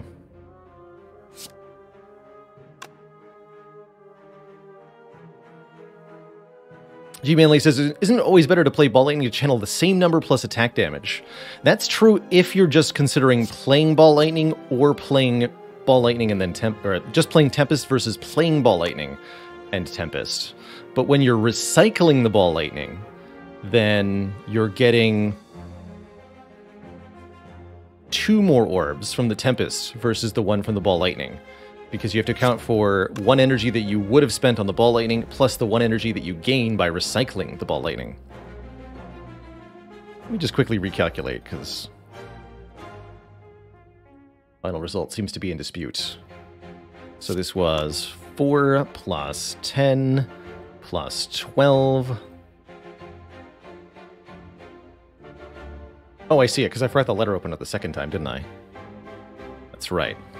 I see what happened. So we should be at 68 total for the recycle line versus 4 plus 10 plus 12 plus 5 plus 28. Wait, no, I forgot one again. No, not 28, 35. So a total of 66 for Beam Cell, Ball Lightning, Tempest. A total of 68 for Recycle, Ball Lightning, Tempest. Cool. I'll even prove it or something. 1, 2, 3, 4, 5. So in this case, we don't even actually need the beam cell. Cool. Hey, we get to upgrade 2 random skills. That's beautiful because there are no starter skills in this deck. Somebody was asking for help when you do not get focus. Reprogram is a difficult to make work, but functional way to scale a defect that doesn't have any focus. You kind of scale in the opposite direction, trading your focus away for strength and dex. Reprogram works best when you can play it multiple times, because once you hit 0 effect on your orbs, you can't get any worse than that. So playing this card in large numbers is ideal. To that end, it works best with cards like Hologram, Rebound, and lots of card draw, or a small deck in general. Nice, we upgrade the other battery and the hologram. Get those block cards to be green. Good. Do I want... I don't want the reprogram, because we actually have focus. Although we... No, we got way too many orbs for that to be viable. Don't think I want a fusion either. Okay, let's upgrade the heatsinks now, so that we draw 2 from power cards rather than 1. That's going to be a really, really notable effect. You know, I actually don't have enough money for this shop unless we get money from the chest. Maybe that means I shouldn't go to the shop. Although I'd like the chance at this event. I think being able to go around the shop might be a good idea here. Actually, if we don't get enough money from the shop, we can even opt into this elite. Yeah, let's go here. If the chest has enough money to afford a shop relic, then I'll go to the shop. If it doesn't, we'll fight the elite. Does not. Get a symbiotic virus, starting us with a dark orb. I like that quite a bit, given that we have fission and compelled river. So I'm going to pick it up here. Although I think this is maybe a decent chance at blue key. Can I explain, please, why no fusion? Because fusion doesn't generate energy immediately unless you evoke it immediately. I guess with the fission, it's got some utility. But I'm looking with... Since I have focus, I'm looking to make my orb slots filled with orbs that are affected by focus, and a plasma orb is not.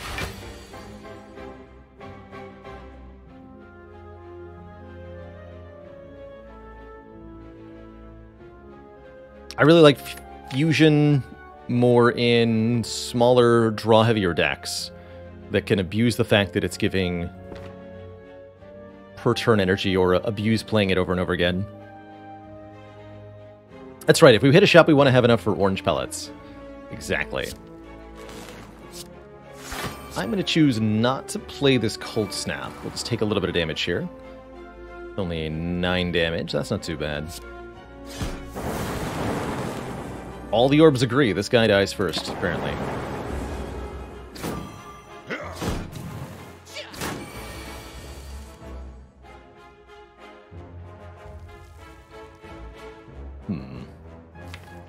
This is not the draw I wanted. Let's just... Oh, this is going to draw 2, though. Haha! Thank you, Heatsinks, for being really good.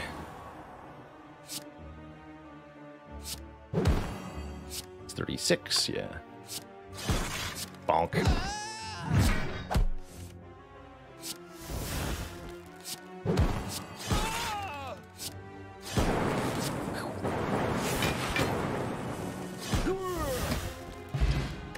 Got him. Omamori here to block curses for us. Maybe we'll take a Calling Bell after our Act Boss. There's a way to stop Bias Cog. Core Surge gives us 1 artifact, which negates the next debuff. Play that before Bias Cognition, and we get to keep all of the focus for the whole fight. However, in order for this combo to work, you have to be able to reliably draw the 2 on the same turn. Which means you need a way to draw a massive amount of cards. Oh, hey. Good. This Heatsinks Plus will set us up very nicely, actually, for getting the 2 in play together, I think. By allowing me to draw 1 million cards.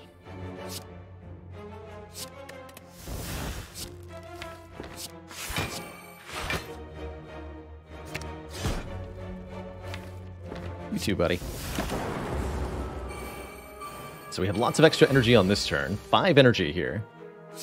And a lot of cards in my hands.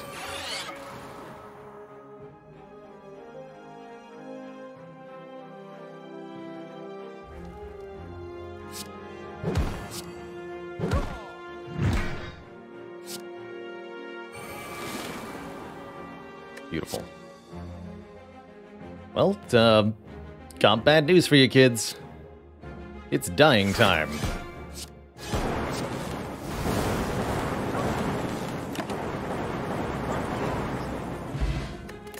Regen Potion's nice. Another source of focus, also very nice. Very, very, very tempted by a defrag here, especially if I can upgrade it. Although it might be better to just upgrade the Bias Cog, actually. Either way, I'm taking that to upgrade later. More powers is going to further our card draw, too, thanks to the Heatsinks. In fact, we're almost at the point where I would take a second copy of Heatsinks.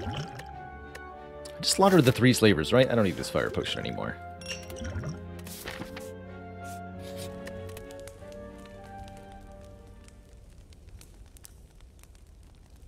It's maybe an argument that I want to upgrade the lower one? Because that way, no matter which one I draw, we're okay immediately.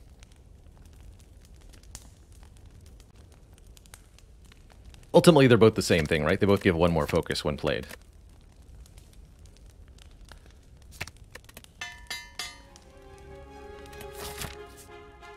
I do want this event. It's a relic. And that relic is a preserved insect, making further elites have less health? Heck yeah. Perfect timing. Get smallified, Gremlin Leader. Also perfect timing. Look at that, 11 damage, perfect, thanks to preserved insect. Beautiful. So small. And yet so powerful. Can't kill you, huh? Interesting. Regen potion here. Yes? No. No, I think this fight won't last long enough.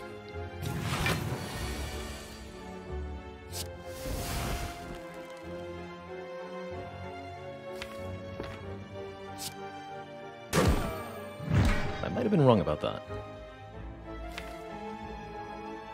Looks like we take a bit of a beating here. Still think it'll be better in the collector fight.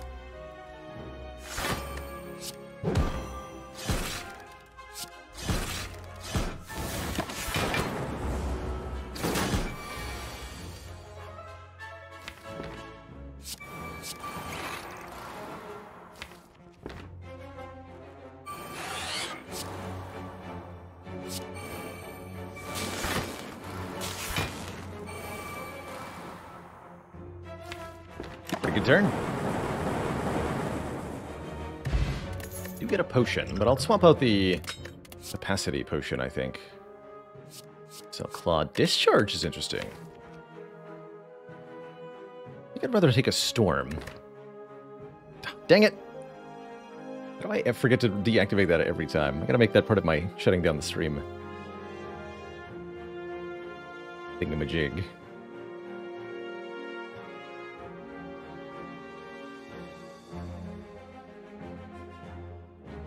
Hello and welcome, Rail Kid. Rail says, just wanted to let you know I'm really into the wholesome content you post. Just recently discovered that your YouTube and Twitch channel. You made me get back into playing Slay the Spire again, and I've even made my first mod, sort of as a response to a comment in one of your videos. Oh, that's cool. What mod are you talking about, by the way? That's really cool. Okay, I don't think we need to rest before Collector, especially if I upgrade the buffer here. I may end up using the regen potion. We'll see what our turn 1 draw looks like. Yeah, I'm gonna use it. Not what I was looking for. I wanted to see heat sinks, buffer, core surge bias cog or something.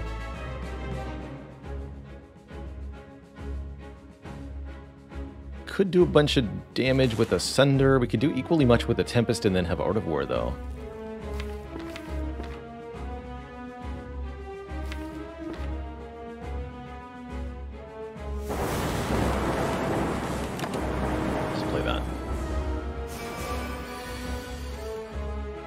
Beautiful.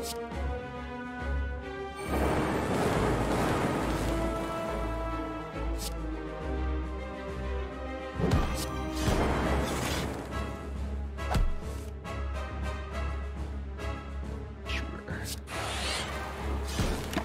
Alright, that's a pretty good start to the fight. We just obliterated the minions on the first turn. Poor things. Never stood a chance. Violence can get me Core Surge? Chat. This is why you choose violence. In fact, that's the only thing it got me, and that's all I care about. That's why you choose violence, chat. That right there.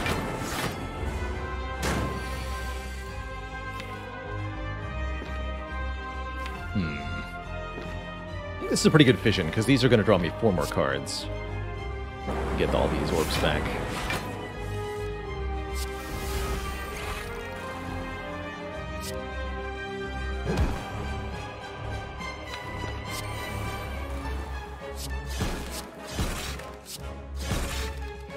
Orbs, please.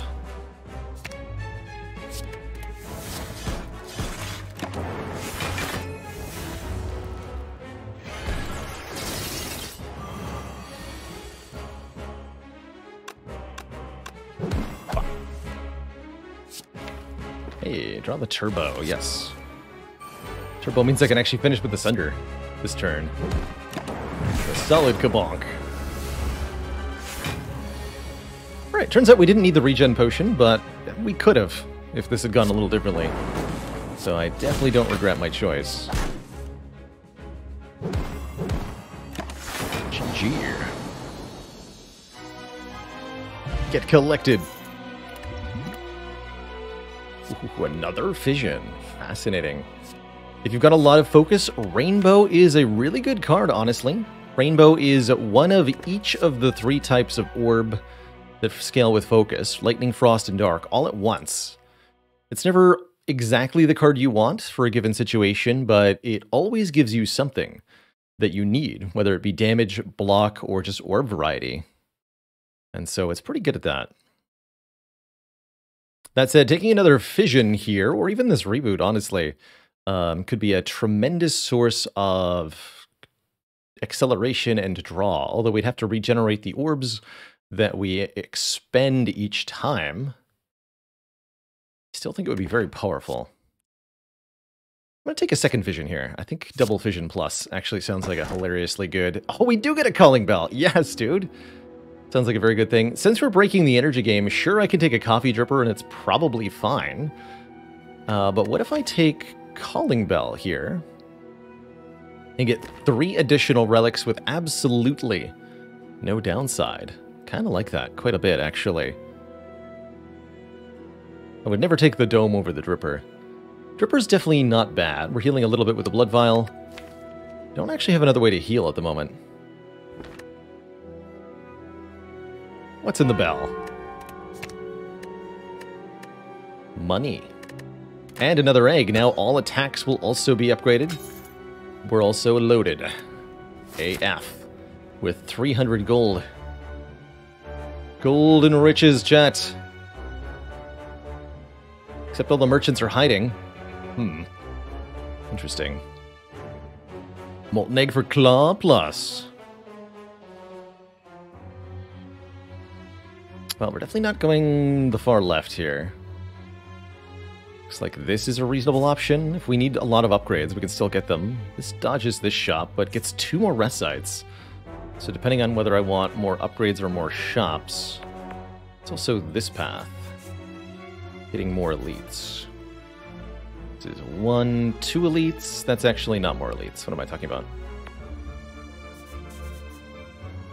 It's actually easier because the elite is later than this path. Let's look here. 1, 2, 3, 4 rest sites, 1 shop, 2 elites this way. 1, 2, 3, 4 rest sites, 2 elites, 1 shop this way, except I like the arrangement better, because the first elite is a little bit later. I get an extra upgrade and a relic before I have to fight the Reptomancer. I like going event heavy at the start here. I usually do in Act 3, because there's some very, very good events you can get, and usually because I don't need card rewards as much, since the deck is mostly well put together at this point. I'm more looking to get relics and removals and upgrades, which are very good. Or rather, yeah, actually we get the blue key. Unless I get a random treasure chest first, in which case, maybe I get a relic there. But yeah, probably not, actually. This Tempest is one of the reasons I was very happy with the Fission. We can Tempest and then Fission to draw a bunch of cards, which is very sweet. Or I can Fission and then Tempest. Get a bunch of lightning orbs. In this case, I guess I'll Cold Snap then Fission.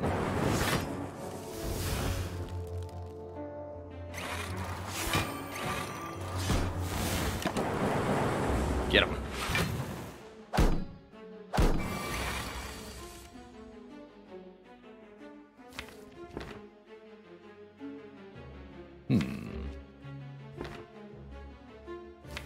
Deck wants a skim.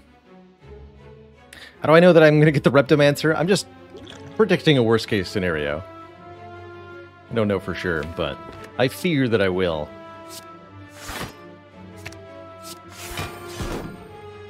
Let's not evoke those.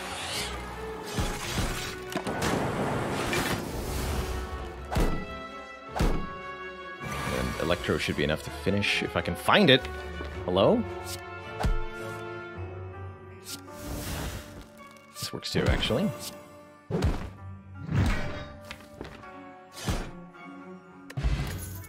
Ancient Potion's very nice to hold on to.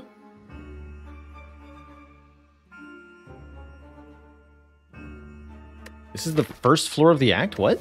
Hello?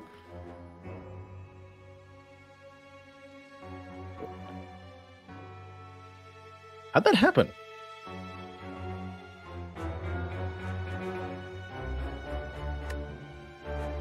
Either way, I'm very happy to see it. Echo Form's an incredibly powerful power, letting us duplicate the first card we play each turn.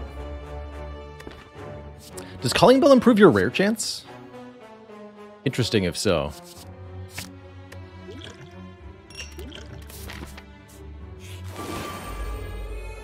But I thought even with 2 common cards generated, you wouldn't be able to see a rare on the 3rd card. Maybe you can.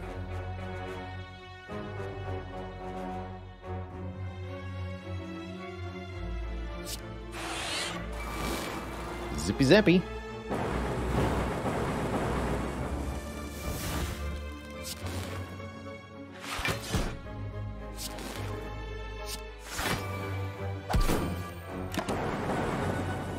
Good fire. Ooh, That's another way to get good focus. I also like White Noise Plus here. Generating a power card. Actually, wait, are we fighting Awakened One? Yes. Okay, we need answers to Awakened One. And I think Force Field's actually a really good one. Actually, so is Consume, though, right? Consume is a very good answer to the Awakened One. That allows me to gain focus without having to play a power. But both of these are quite good. I'm going to be playing a few powers against Awakened One. No matter what, we're going to play Bias Cog, Capacitor, Defragment, and Machine Learning. And probably Echo Form. So this will be a zero-cost skill that blocks for 16, and we can play repeatedly with Hologram. It's pretty valuable.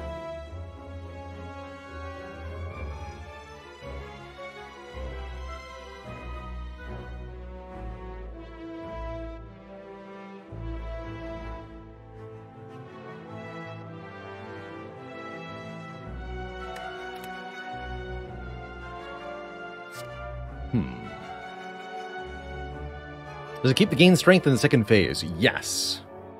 Yes, it does. We have enough focus that the Consume really doesn't do that much, though. I'm going to try this Force Field.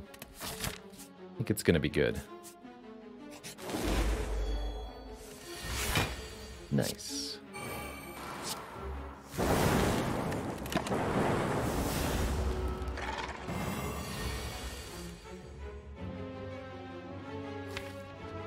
Double heat sinks or double battery here. I'm going to try to double heat sinks out of my way out of this situation. Unsuccessful. Enough.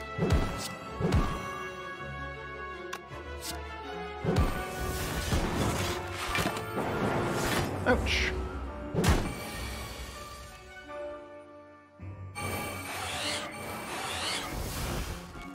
I was only one card away from retirement, too.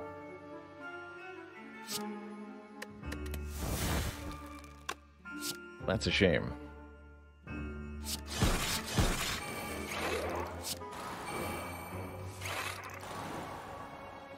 As you can see, we seem to be breaking the game. Just a little bit here.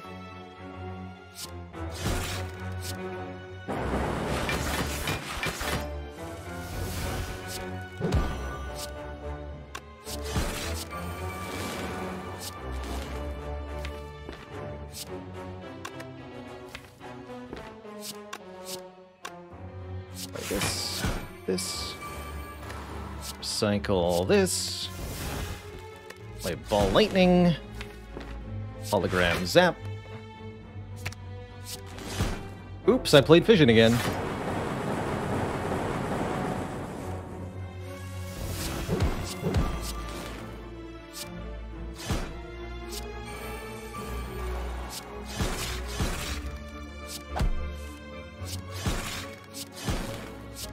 And once again, we just have all orb slots filled once more.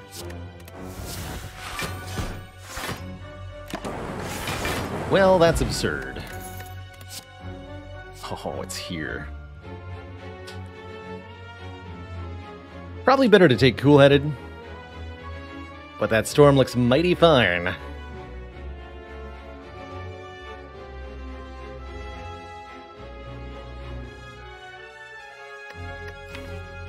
I have 2 Fissions. I'm going to take Storm.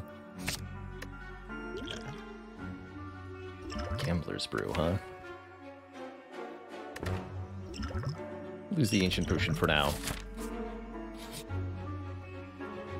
I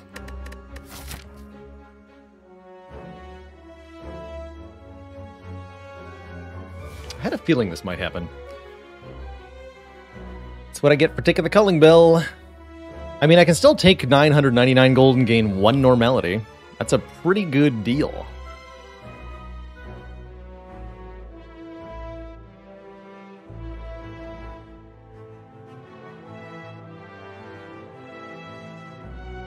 That's a pretty good deal.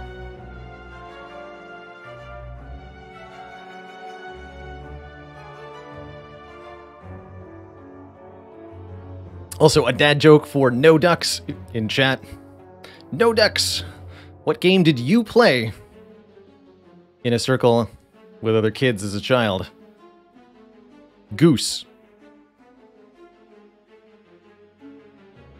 Just Goose.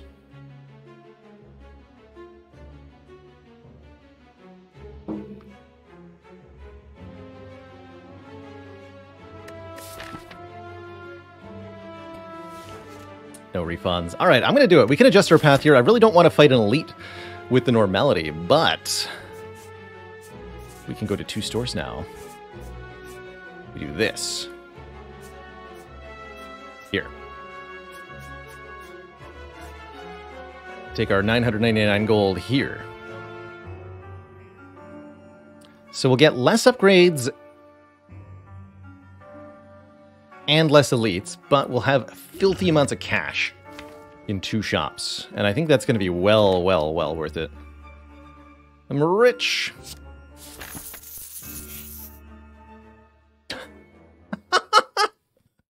Easy money every time. That Omamori was useless. You come across shimmering water flowing endlessly from a fountain on a nearby wall. Is that streamer luck I detect? One of the rarest events in the game. This one can only appear if you've got curses in the deck. And now we don't have any. As you drink the water, you feel a dark grasp loosen, which actually means we get to do this now. Best of both worlds, chat. You'd love to see it. I think my current most important upgrade is actually the capacitor. Hey there, Bart. I'm doing fantastically. Great to see you dropping by, as ever. Yeah, so about that altered course, I'm still going to go to 2 shops because we have so much money that 1 shop is simply not going to be enough. But yeah, we're fighting this guy now. It wasn't Reptomancer after all. Tragic. Oof, that is the price of double fission sometimes. Can double Sunder on turn 1. Actually, wait.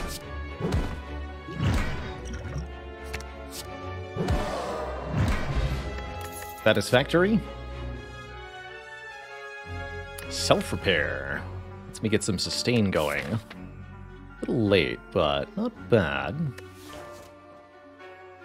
I don't think I want it. To bottle a skill card. To bottle the violence. Kind of like that.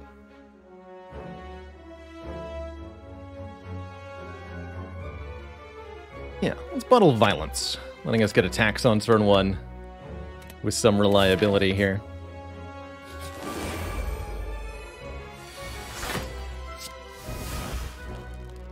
Greetings, shapes.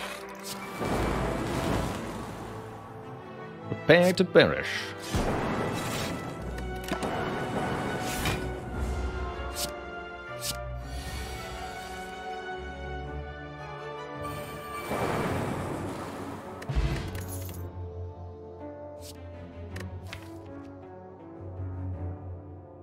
I am going to take 1 more cold snap. 4 cold snaps. And no blue candle, because I have no curses. Thank you, blue key.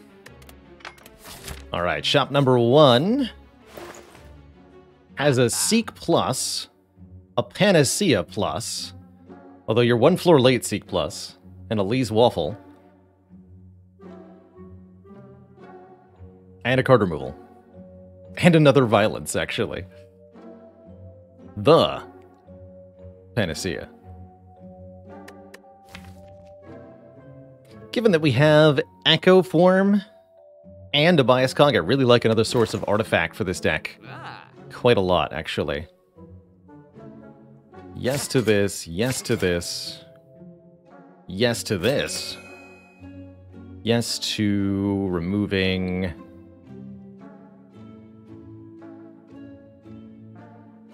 Do we have any bad cards at all?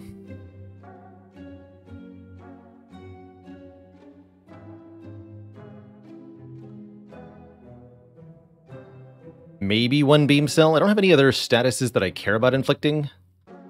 So yeah, we could remove the Beam Cell minus. I'm okay with that. Is that bad? I don't think so. Zero cost lightning is pretty good at the moment. Could remove a cold snap, but I actually rather like that that's our mass source of frost. I'll pay for the beam cell out. Do I want a singing bowl? It's like 8 health at most? No, I don't want a singing bowl. Got 2 more shops.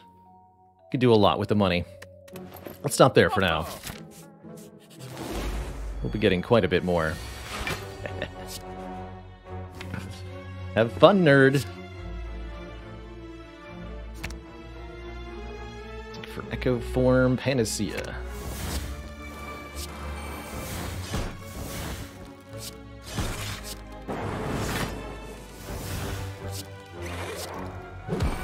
Yeah, good luck debuffing me. Ow. Wait, this gets played twice. Cancel the owl.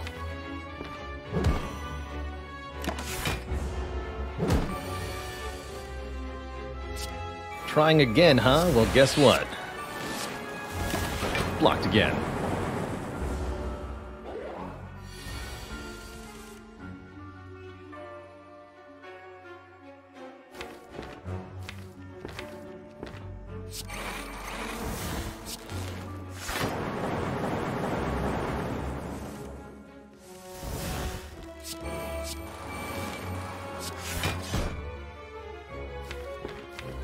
All my powers.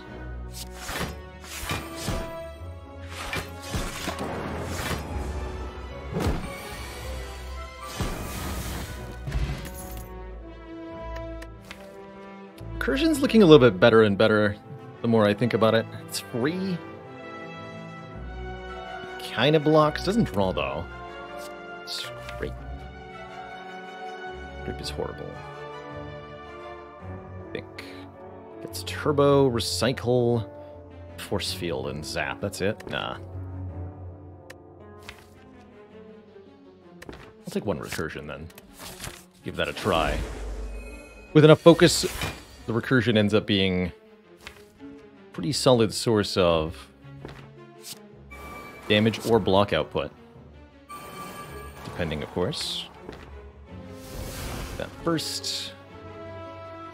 For biased, and let's go with a recycle, actually. Recycle the Sunder. Keep this turn going.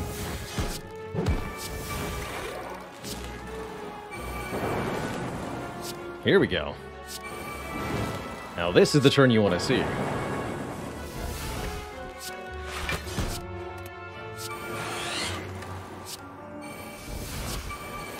Cancel my own debuffs and the stinky opponent's debuffs. Because I can.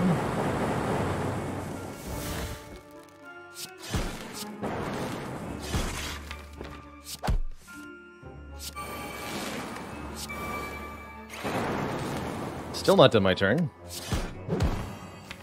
Why would I ever be?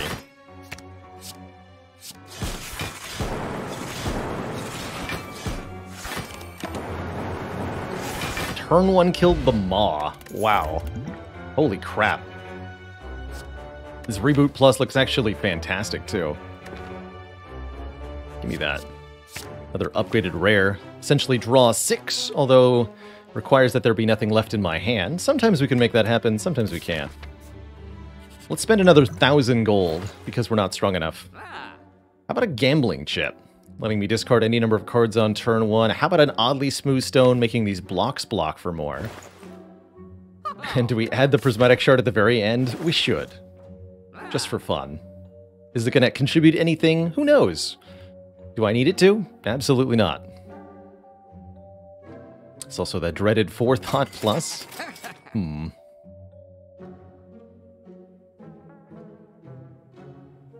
don't think I want any of these. Maybe Stack's actually decent.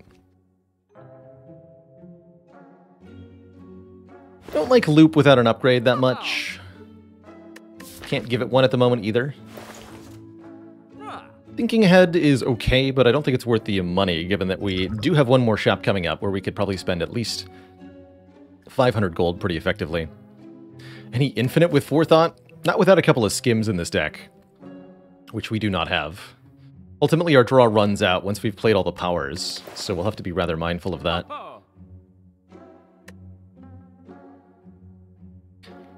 If I could put one card onto another character, what would it be?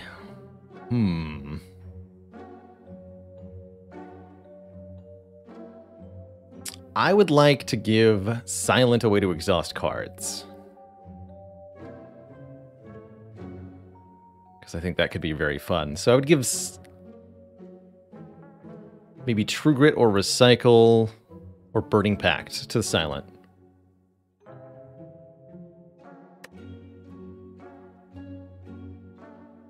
I think that'd be pretty cool.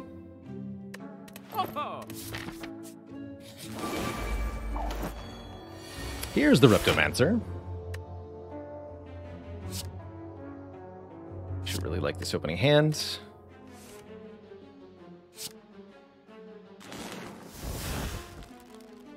Draw 3.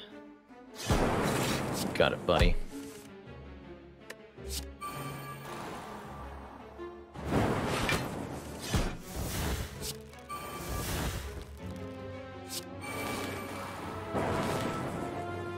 And I don't want to play any of these. Let's just redraw.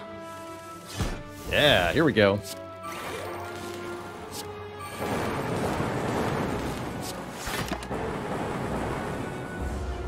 Reboot showing off what it can do for us there.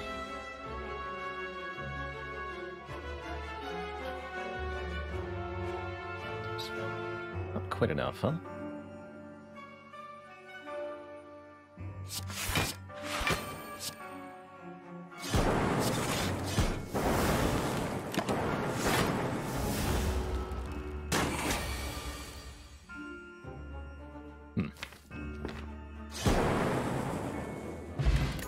Another bottle card. Actually, we can bottle Core Surge, which is very tempting. That can guarantee that we can block Vulnerable from Heart on turn 1. Other option would be bottle a card we don't necessarily want on turn 1, and then gamble it away with the gambling chip. Ooh. Headbutt. Now, that's interesting. Put a card from your discard pile back on top of the draw pile. I also would not mind Go for the Eyes at all. This lets us apply Weaken. That's pretty good. An offensive hologram. Lets us recur the Recycle in particular. Or the Compulriver. I'm missing like the upgraded card draw cards. Let's try it. Don't bottle it though. It'd be a little weird. Headbutt Force Field is going to be helpful against Awaken one, that I pretty fundamentally agree with. This boss is going to be fairly challenging. I should have taken the Go for the Ice for Awakened one, actually.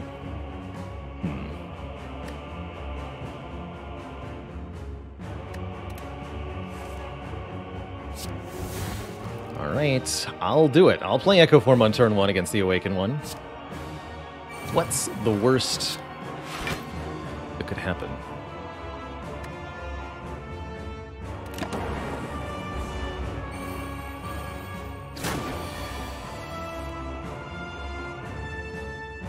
Exactly, nothing bad could happen.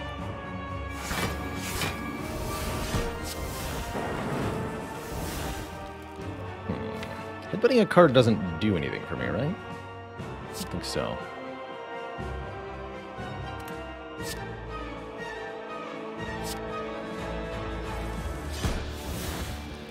Okay, this has to get played.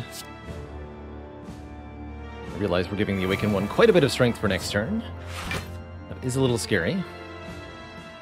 Do not play these cards. Do not play this card either.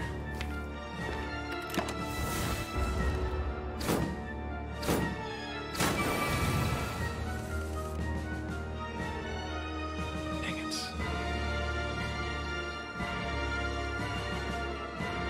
Shoot. I really want to play Double Bias Cognition, but boss is watching. I'm going to take tons of damage immediately if I do that.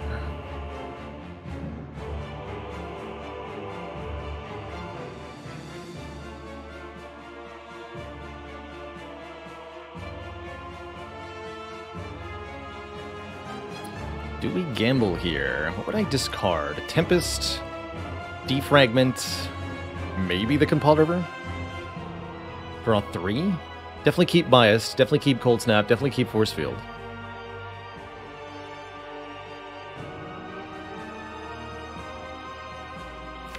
What are we looking to find? Hologram, Fission, Seek? We could definitely do worse, though. But we could certainly do better. Definitely looks like a tough situation. I think maybe the more reasonable play would be double Cold Snap, single Bias Cognition, Compile Driver, Force Field or something. 9 plus 9 plus 7. Doesn't kill this guy, actually.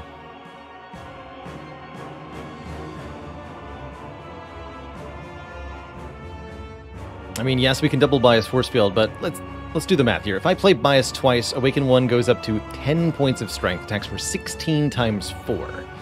I then block 4 with 8 focus, 10 from the Cold Snap, 17 from the Force Field. So I block 27. Enemies attack for 22, 22, 64. Or sorry, well, 11, 11, 64. 64 plus 22 minus 27 equals 59 damage that we take. If we're lucky and I kill one with a lightning orb somehow, then we can take 48 instead. That is not an acceptable result from this turn. So I think I discard these 3. Okay, this looks a lot better. Now I can double Bias. I think.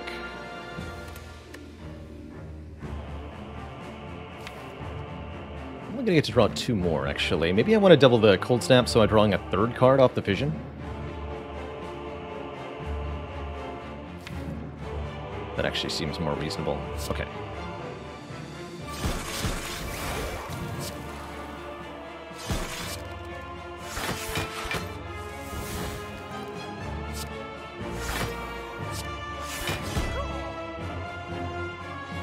Don't think I should play this one. There's really no need.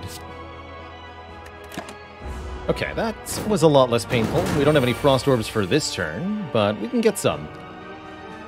Can absolutely get some. Here, you're dead.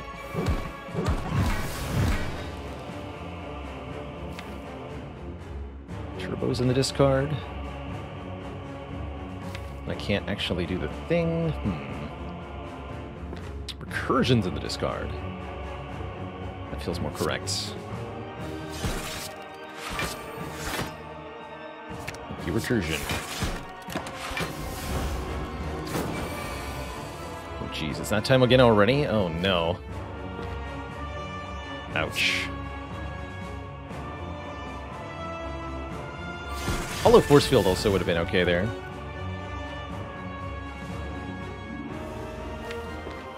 Ouch. Can't be all sunshine and rainbows, I guess. Definitely hurts a bit.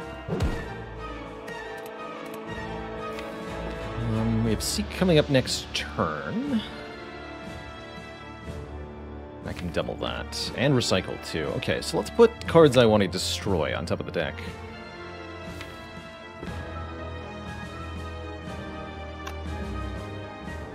Get a little bit more block this turn by playing a Ball Lightning, but I lose a Frost Orb. Not sure what to do about that. I think I'll play 1. Already broken the Art of War? Yeah, let's do 1. Not both, but 1. 25 health's gonna have to do for the next fight. I think it'll be okay.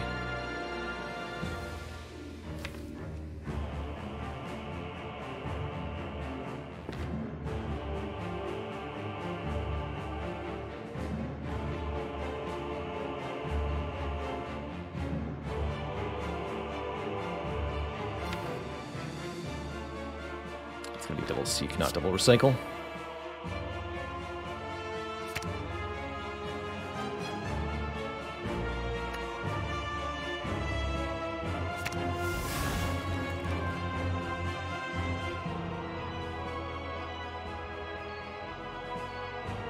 And then what, like One card I do want to draw, and one card I don't want to draw. Meet Charge Battery Bowling.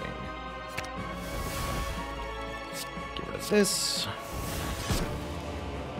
Hologram, get rid of this.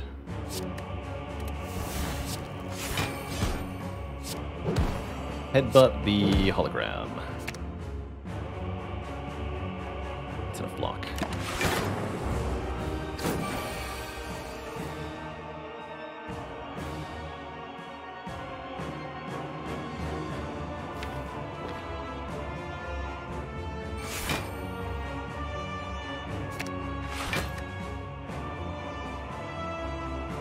Get rid of this too.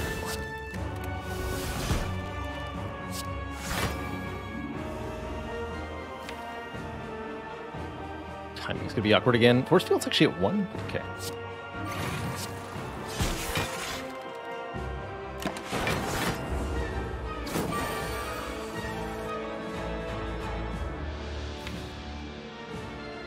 Compel River twice gets me a lot of card draw here. Keep drawing Capacitor on the turn, I'm not allowed to play it. What are the problem at the moment? 16x4 is definitely a difficult block with no energy generators this turn. Good.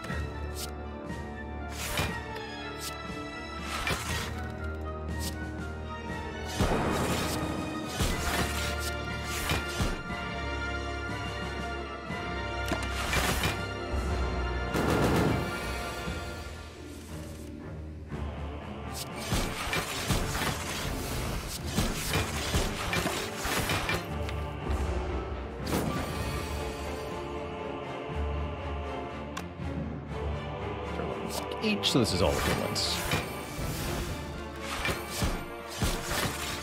Behold the frosting.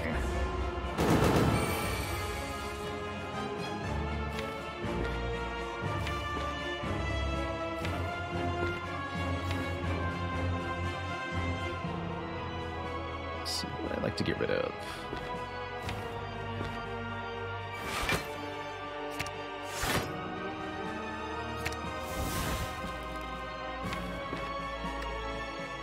The Tempest here. Do that just by playing it, though. What's this one? I can actually... Wait, no, let's do it this way.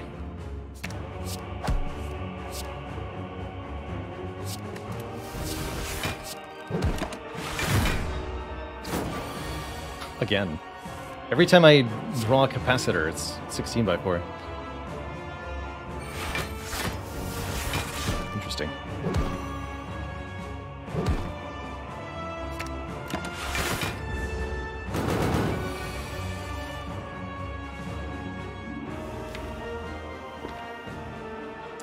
Guess I can just do it one time. Let's just do that.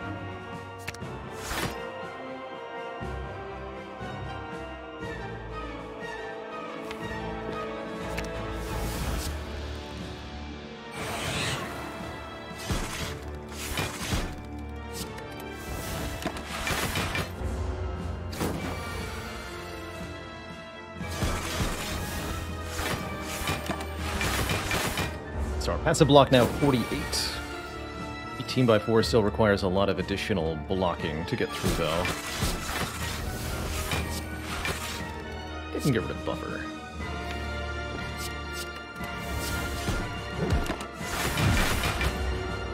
You could also safely play that in phase 2, but I like just getting things down to where they're at. Anything else I'd like to delete? Let's lose one of the regular cold snaps, too. Recycle, compile. Oh, I can't draw. Right, that makes sense. Never mind, just get the hologram back. Okay. High strength, I've gotten Awaken 1-2 and still beat them like 50 by just playing all powers all the time kind of deck.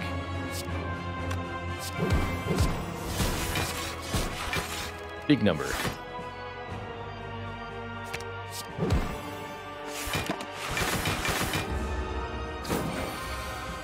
So the idea here is we use Recycle to make sure that we always have a hand of actually good block cards to play. every single turn to counteract this really high strength. Gone okay. Wouldn't say this has been incredible so far.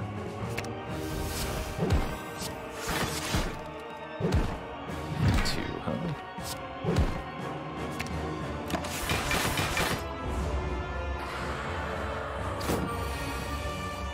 Easy.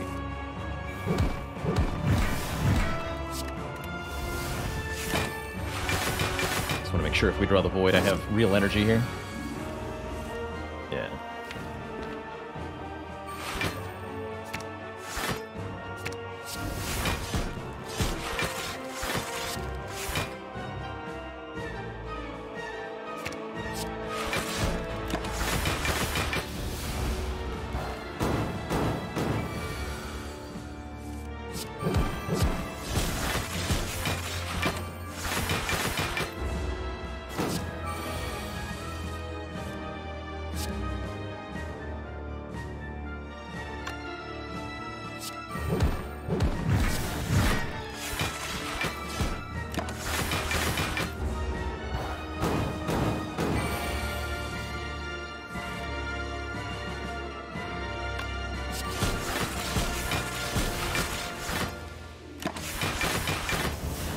Okay, not a bad fight, ultimately. We did take a really unpleasant amount of damage on one of the turns, but my hope is that we don't have a whole lot to fear from the Time Eater. And Seek on turn 1 definitely helps with that. Because we can just Seek for Biased, get Defrag in play. We'll keep the Violence, actually. It's a perfectly good opening hand. Just wanted a second Cold Snap. We go Core Surge, Cold Snap, Defragment, Bias Cog. It's 5 energy. So I must either seek an energy generating card. Could also seek for Heat Sinks or Echo Form, both of which would be pretty spicy, but would result in taking a bunch of damage this turn, unless I did something about it. We're better off just getting the focus down right now.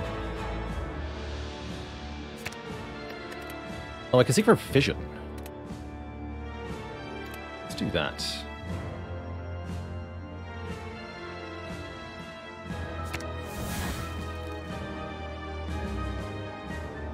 Core Surge, Biased, Cold Snap, Fission.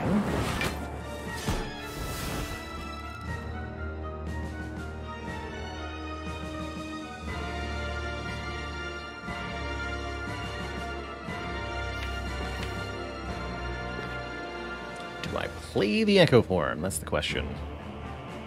I'll have to take damage to play it. Whereas if I don't play Echo Form, I can go Cold Snap, Defragment, Headbutt a card. We're only going to draw 4 cards next turn. But they're all pretty good cards. I'm actually not sure Echo matters either. It'd be nice to Echo Capacitor, but I don't think we need to, and I really don't like the way this turn is going to go. So let's not, actually. This looks a lot more comfortable for us. I feel the need to headbutt a Frost Orb generating card. Let's give me a 3rd card play next turn instead.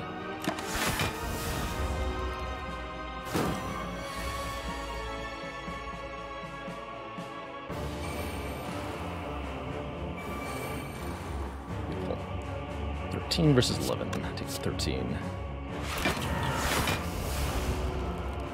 Hey there, Chrono. How do you do?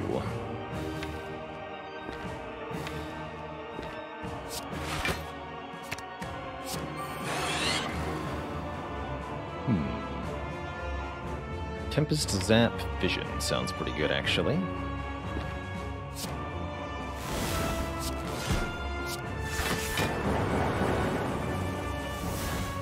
Many card draws.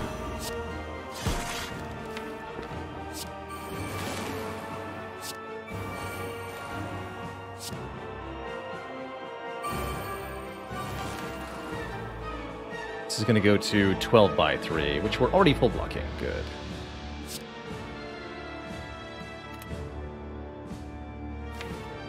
Get another lightning orb if I want to. Let's just get rid of some stuff here.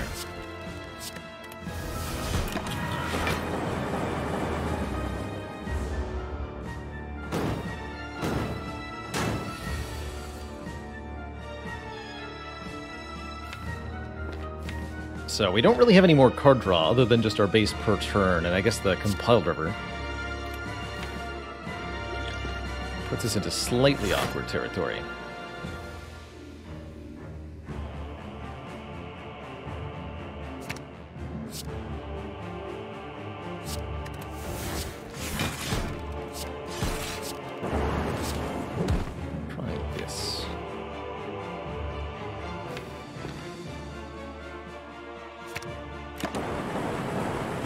Block that quite. But we do get time meter below half. Use one of our buffers and ignore the debuff. Here I think I'm content to just draw new hands. Hey Ragemon, congrats on winning with beating the A20 heart with all 4 characters. That's a heck of an accomplishment for sure.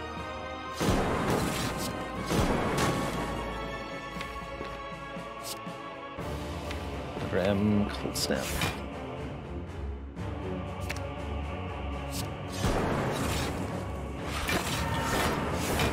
Lost.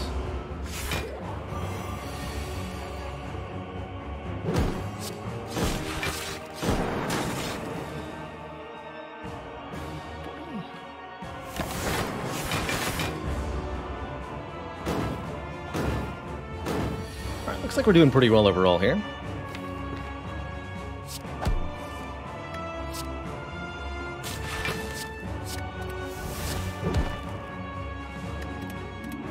That vulnerable next turn.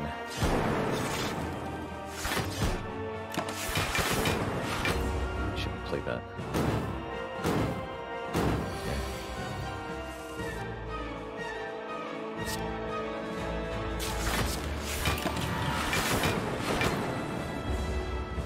Just optimizing energy for this turn. Not that it matters too much.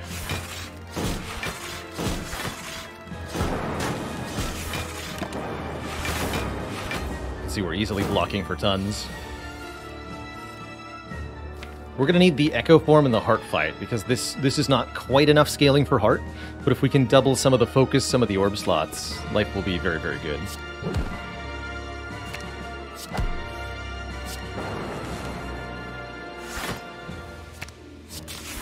GG, Time Eater. Just missing 1 copy of Loop. To thump, a deep pulsing dread can be felt throughout the room. Is this the heart of the Spire? The source of these missing Fruit Loops.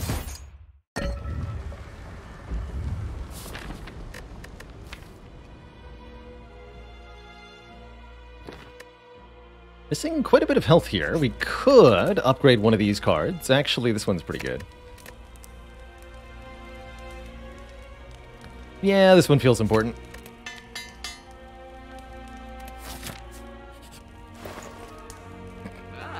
Membership card.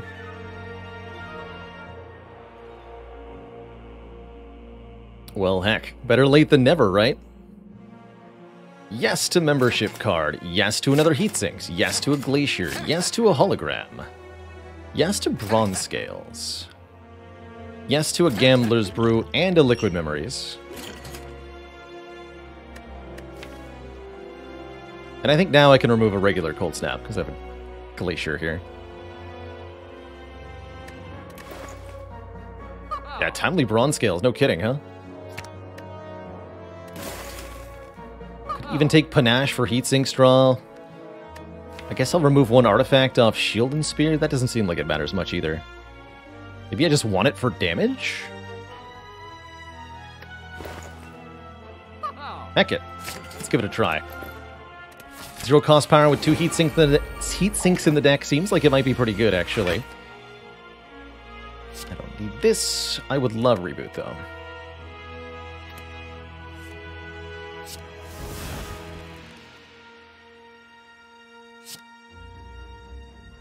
So let's start with Cold Snap Compiled River.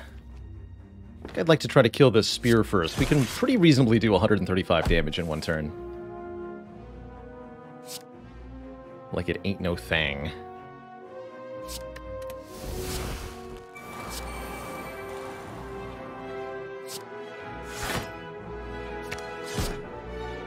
Sorry, Glacier.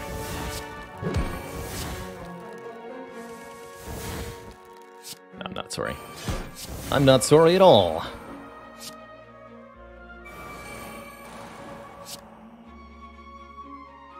In fact, I'm very happy.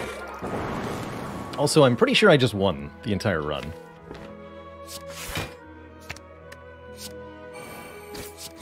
Headbutt Turbo, by the way.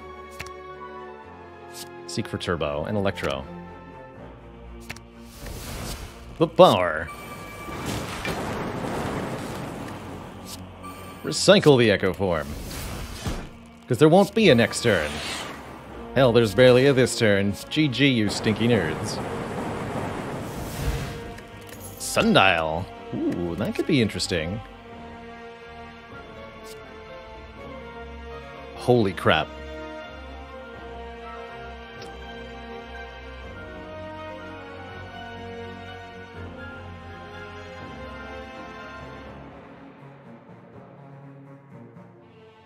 Choose an attack or power card. And add 2 copies of that card into your hand. I have liquid memories. Oh man, yes! Oh, I can't wait.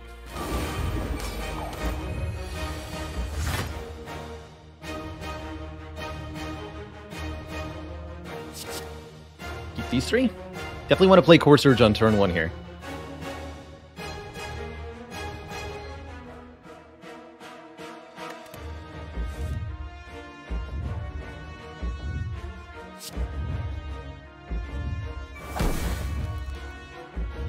Got Cold Snap and Compile Driver. That's a good start here. Lots of card draw, please. Does the deck now have enough scaling? Oh, we can do some silly things.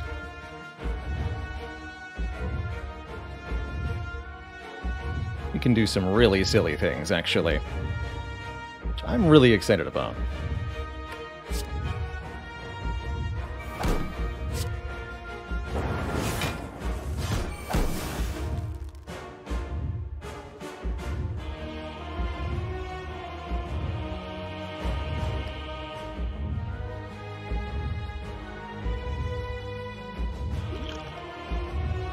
Oops, I accidentally dropped my Echo Form on the ground. Silly me. I'm so clumsy.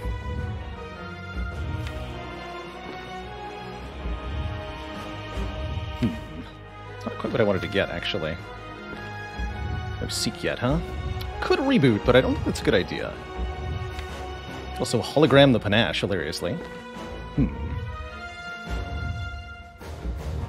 But I can get more card draw if I do Glacier Electro. Mostly I can't believe we haven't seen a Heatsinks yet.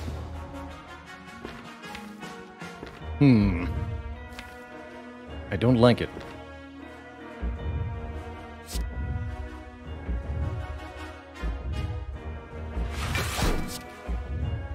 Oh wait, also that doesn't even generate 2 orb types. Even worse. So I can only draw 1 with Compile?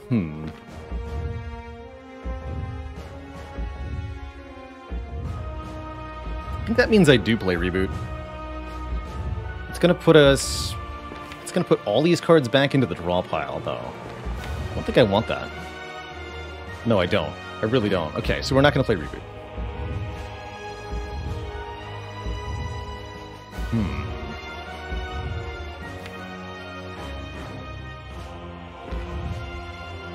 If I Core Surge to block Vuln, that means I'm not playing Bias this turn either. I don't really like that. Need to see at least 1 more card here.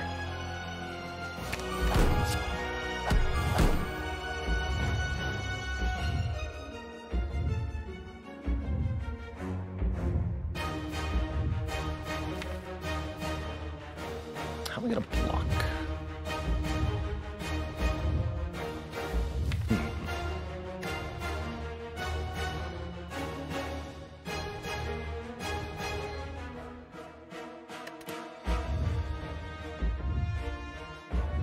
Okay.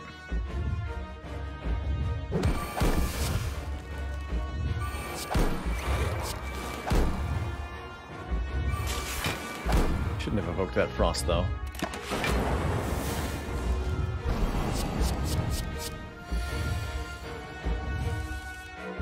Good.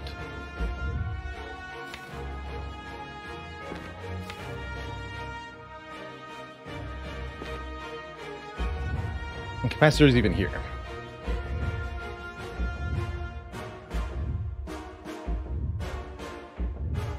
So I'm doing what? Seeking for dual wield and fission?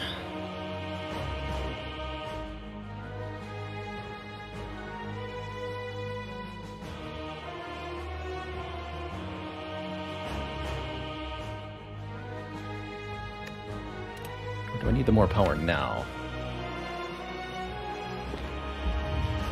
This might be a time to liquid memories the buffer, actually, instead of my original plan.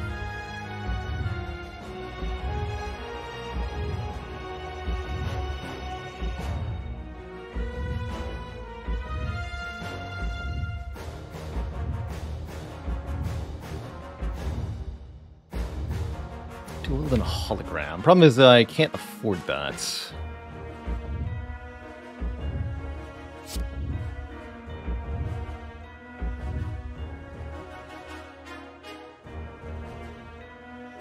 Let's see at the start. We're going to play capacitor. Actually, going to play heat sinks and capacitor, right? So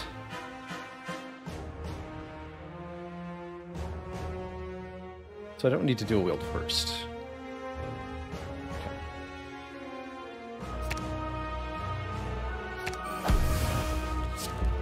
Do it this way then for a moment. Oh, I see that. Gets me one less orb though. That's okay, I get draw 2. Okay, there's hologram. So hologram means I can guaranteed hologram buffer, right? Correct. Okay. But I have to fission now.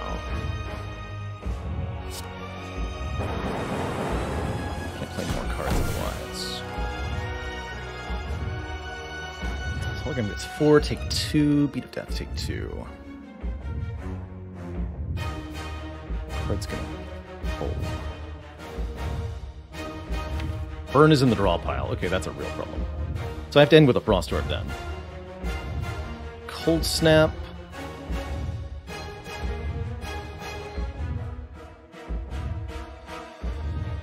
Do the thing.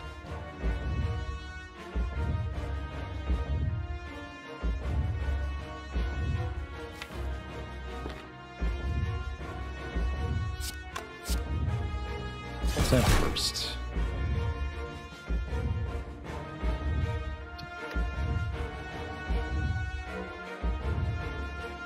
Yeah, I have enough room in hand now for the triple thingy, right? That gets me 3 orbs. Costs me only 1 energy. Oh, no, because then I can't hologram echo for buffer here. So I need to draw recycle or something? Awkward. Might not be dual wielding the echo form here. I might just be playing it for 0.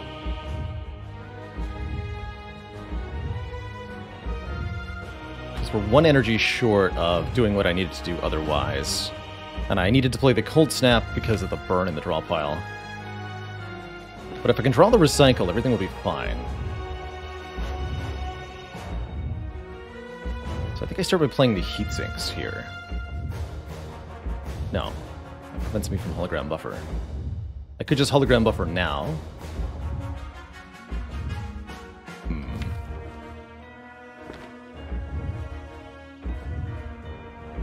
Could also dual wield buffer at 0 cost. That's a fun little option. Triple Echo draws not 6 cards because there won't be room in hand for 6 cards. Triple Echo is only going to draw 3 cards.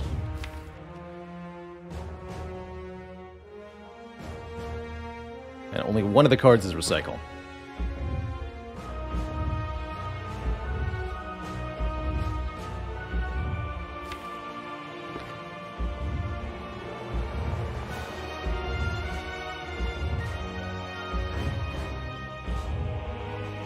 So I think my reasonable lines are Liquid Memories, Echo Form, play that for 0. Hologram Buffer, block that way. That's completely valid. That gets both the Echo Form and prevents this damage. Only one Echo Form. We don't get to dual wield yet. Unfortunately. But then I can double defrag next turn. Hollow Recycle can't hollow something that's in the draw pile. If Recycle was in the discard pile, this would be a much easier play.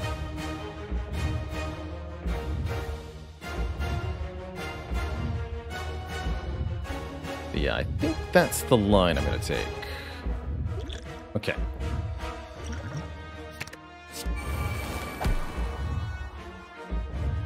And then just hollow buffer.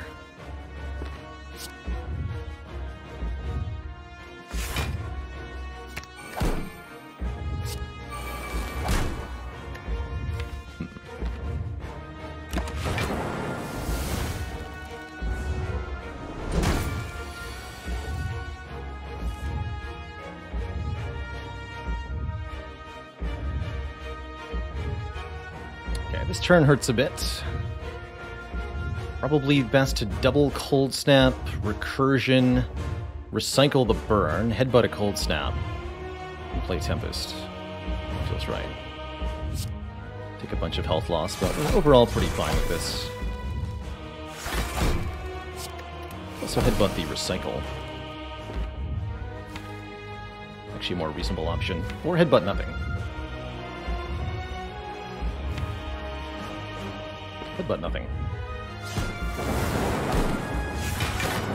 Take 20 damage, go down to 43 here. And now we're fairly well set up.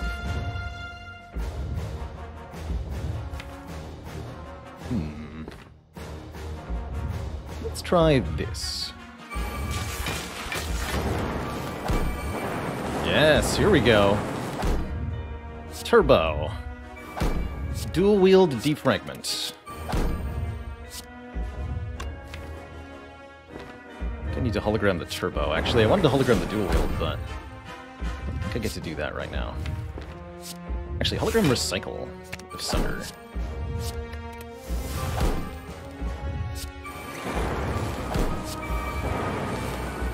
I'm going to keep one of these around so I can maybe dual wield it again.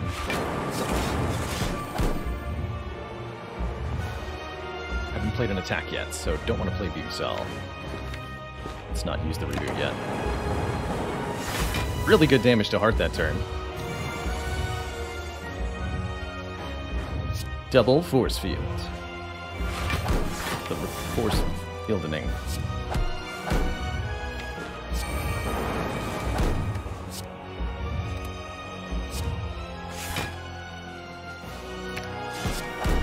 This.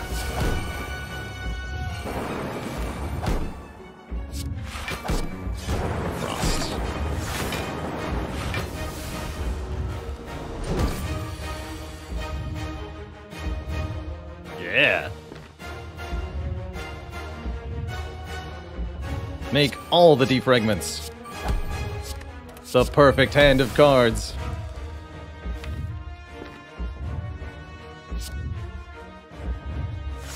Give me that.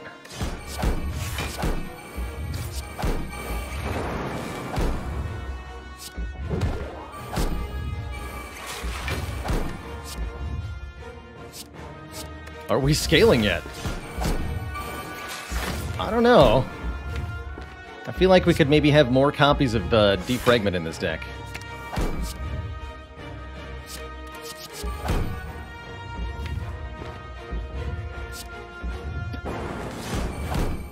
It's fun.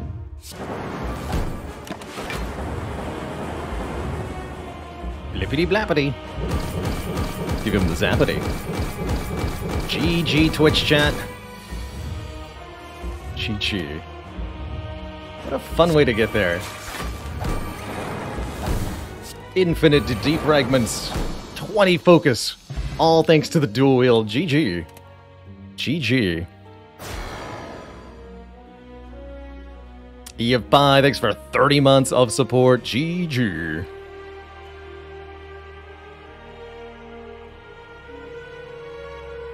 How many fragments did this thing have anyway?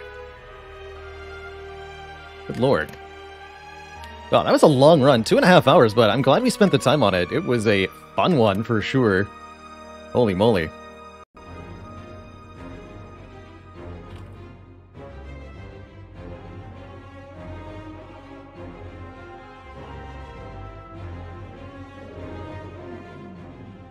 Definitely got too fancy at the start of the fight. We did. There was hopes of using the liquid memory to get Echo Form back into our hand and then create 3 0-cost Echo Forms, but the draws just didn't quite line up in the way that I wanted them to. When I used the liquid memories, the Gambler's Brew on turn 1 to draw 7 cards, I thought I was going to see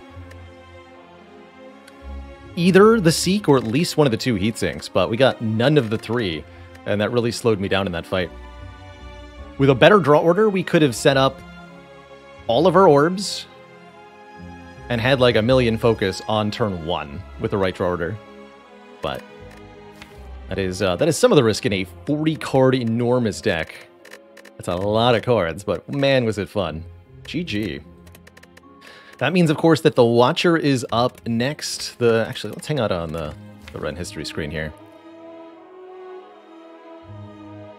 So what was actually really powerful about this?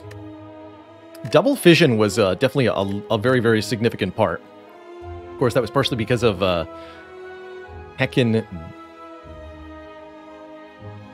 2 upgraded Fissions thanks to the Toxic Egg, which really helped a lot. But that led me to draw so many cards that we were able to get extremely, extremely well set up, getting some very, very fast and powerful wins. The Maw in 1 turn. Nemesis in 1 turn. This was so good. Divine Fountain, Mind Bloom. What a combo. Very, very lucky run. Very, very lucky run. Time to watch the Watcher. But first, it's time to take a quick break, refill the water, stretch the legs, all that good stuff. When I return, we'll play some more Spire. Don't go nowhere, folks. I'll be back in just a few.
Okie dokie folky, we're back.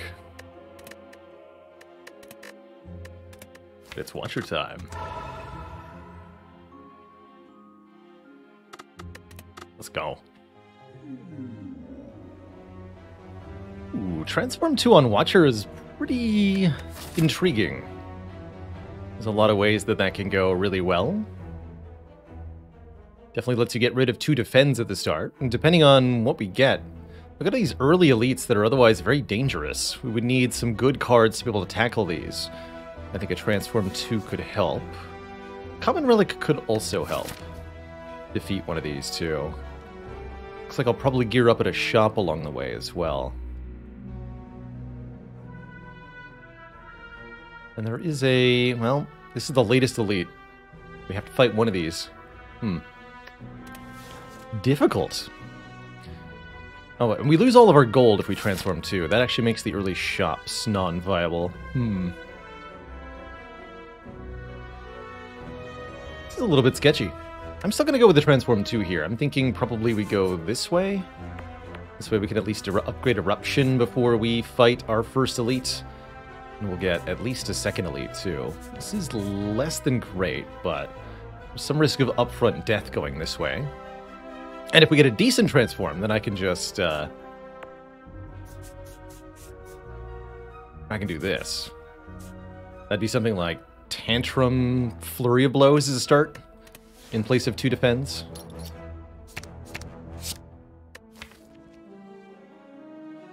Or Carve Reality Deus Ex Machina. I think that also lets me take the red route. That's pretty good.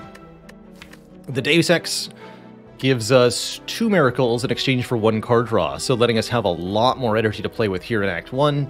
And Carve Reality is an excellent, excellent early damage card. For 2 energy, this does 18 damage, is how I like to look at it. You get to retain the Smite until you're ready to enter Wrath, which is particularly juicy.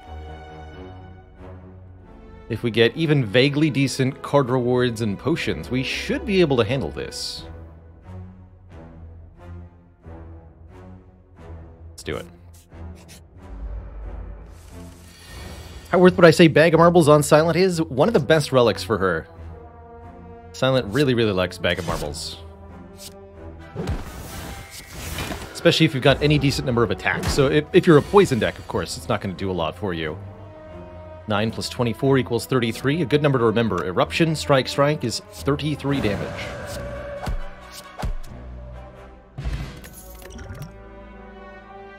Wow. Empty mind, empty body. Given that we have a Deus Ex Machina, I think a little bit more card draw is actually really warranted. And an empty mind lets us get out of Wrath Stance. We also get the addition of yet more miracles.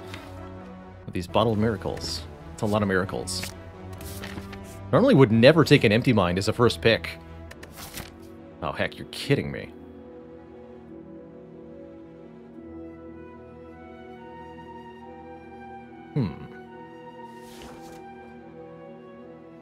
Interestingly, on this seed, there's no way to actually get to the shop after encountering this event. You'd have to do this one.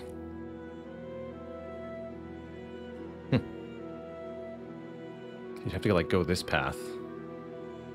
You're fighting this elite. Weird. I think I'll just take the 50 gold here. It's a lot of... This is the best take a curse deal in the game, I think. You get 225 gold versus just praying. Well, except for the 999 gold for 2 normalities, but that's different. As far as opportunities to take just 1 curse, this is one of the best. But without the opportunity to remove it anytime soon, or spend that money anytime soon, I really don't think it's worthwhile. You have to be able to turn that money into strength quickly. Or else.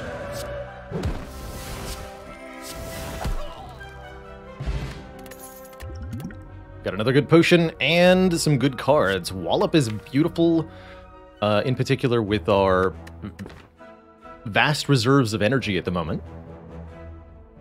An early prey is an interesting idea. Game 3 Mantra. Mantra's good with retaining attacks, like this Deus Ex, like this Carve Reality, but I think I'd rather grab this Wallop here. And we're definitely on track for the red route with a Wallop. Could be 18 damage, 18 block if you're in Wrath Stance, and a very, very good early upgrade as well to improve the base damage. What makes Wallop really special is that anything that you can use to scale your damage will also scale the block generated from Wallop. So it works with Vulnerable, it works with Strength, works with Divinity, works with Pen Nib, works with Akabeko, works with everything that increases its damage.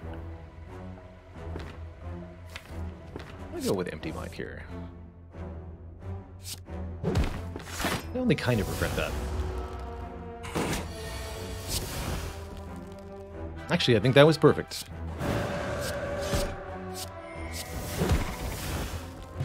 Works with Necronomicon. Do we take a Foreign Influence? One of my favorite ways to get attacks on Watcher. Foreign Influence is an interesting one. You have to choose one of 3 attacks from any color to add to your hand.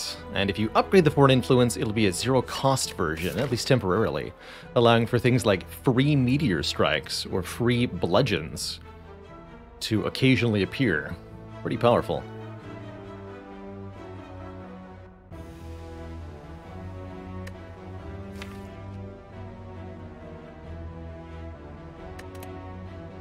Reach Heaven's also fairly no-nonsense here. Good damage, puts another big retaining attack into the draw pile, but I think a little redundant with the Carve Reality. Don't suppose I need any of this. But I like Foreign Influence. I'm going to pick one up. What do you got? Blizzard?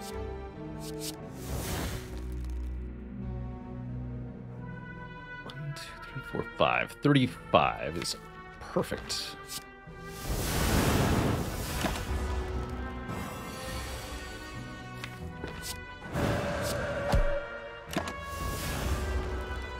Force line can't keep up.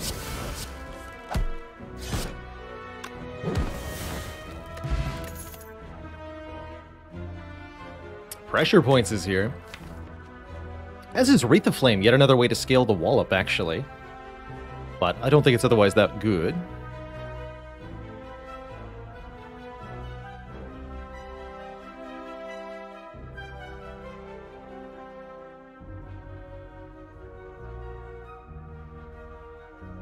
Burn asks, do you get the plasma somehow from Meteor Strike?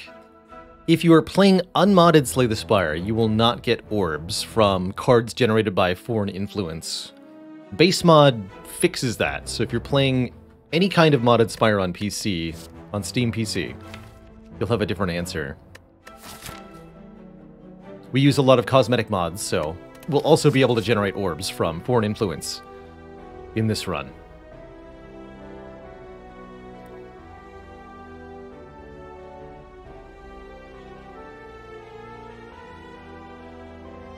Trying to figure out if I want a Foresight here. Foresight gives us Scrying, letting us see what's in the draw pile each turn. Currently the deck's small enough that we might not really need to scry, but it can be a nice defense against status cards. I think I'm going to say no to it for now. We're more interested in the immediate impact that we can get done. We don't want the per turn scry. It would have been nice in this fight, though. So, for example, if I play this Ball Lightning, I will get a Lightning Orb. But I would rather have a Ragnarok. Definitely.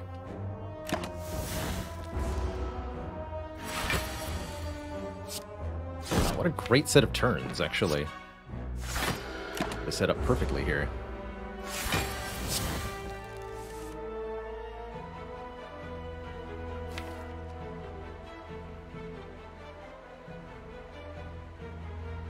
Next turn I draw 5 out of the 8 cards. I'll see exactly what's left on top, and from there we can make a really informed decision about whether I want to use my Distilled Chaos.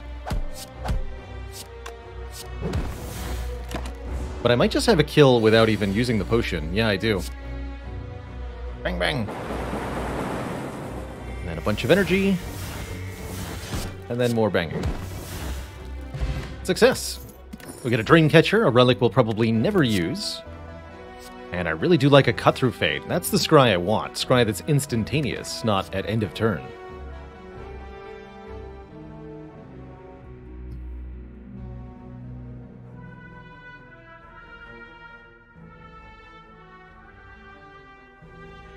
Using mods, to answer your question in chat, Burns, using mods would not disqualify me from any kind of record streak.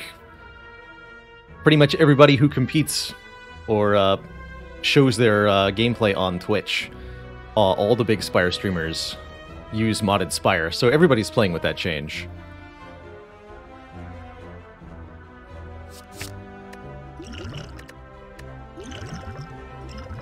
I guess I don't need very many. We've always had exactly enough miracles, so I'm going to get rid of this miracle potion. Take the stance potion. Normally I would upgrade Eruption first. Now that we have these other cards, I think that is true. I will upgrade Eruption first, still.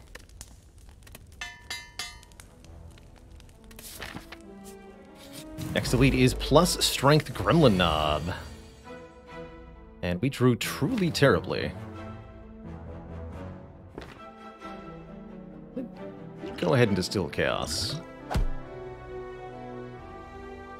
Perfected Strike. Sure. Get him, Perfected Strike.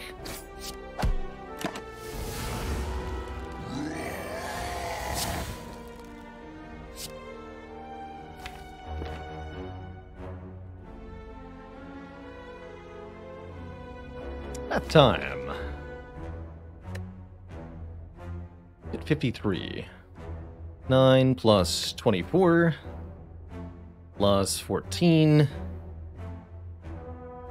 And then one more strike. So we have definitely got a kill here. Easy peasy. We have plenty of energy.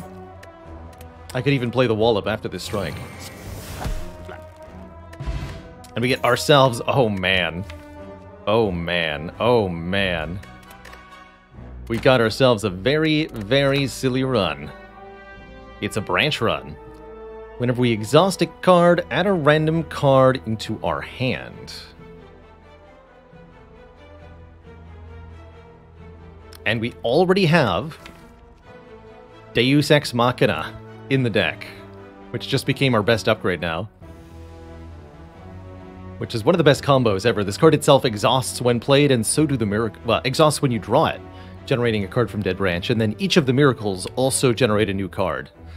The Smite exhausts, generating a new card. The Foreign Influence exhausts, generating a new card. The miracle we start with exhausts, generating a new card. And yeah, Tranquility does too, which actually makes it pretty sweet. Becomes a good upgrade too with the Energy Relic.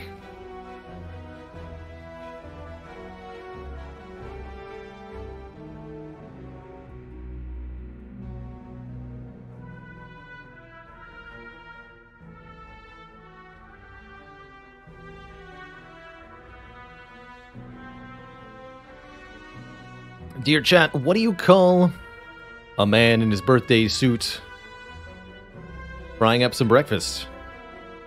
Mr. Bacon Nudo. That one's for you.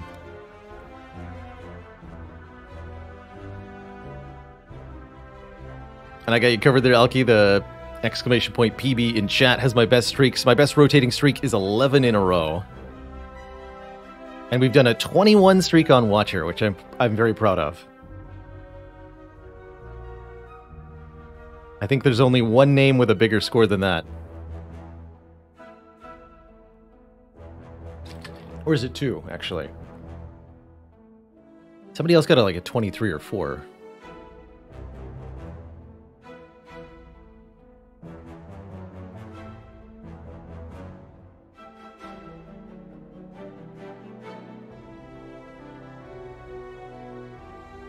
Oh, yes, Max. Yeah, Max, and Merle.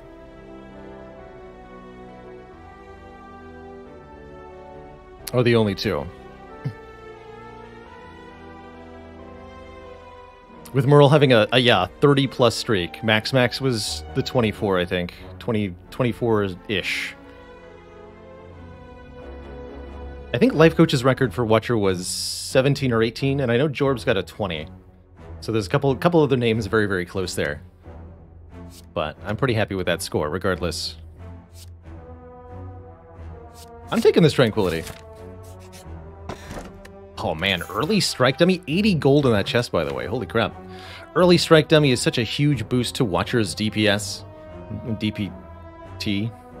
It's damage output. Damage per strike, actually. Yes, DPS. It's a big boost to your DPS. A 50% boost, in fact.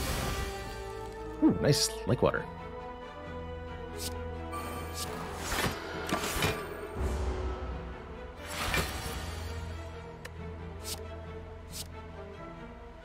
More free cards. Show me Eruption. Yes. Give me the Eruption. Wake up. Currently no need to play any of these miracles. We'll do them next turn.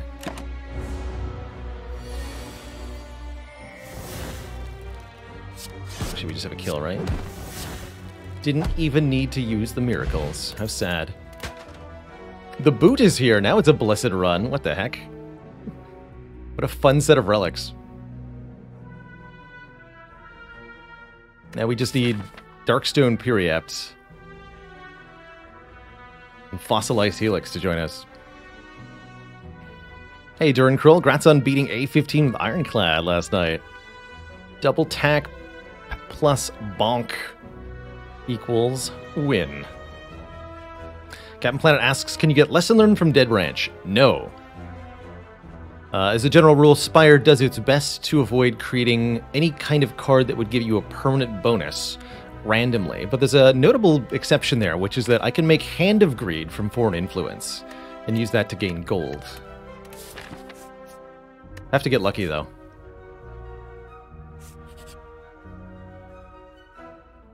Well, I don't need a heal. Don't mind max health. Definitely do not want to curse. Unless it's Blue Candle. If this gave me Blue Candle, that'd be really funny. But I'll take the max health.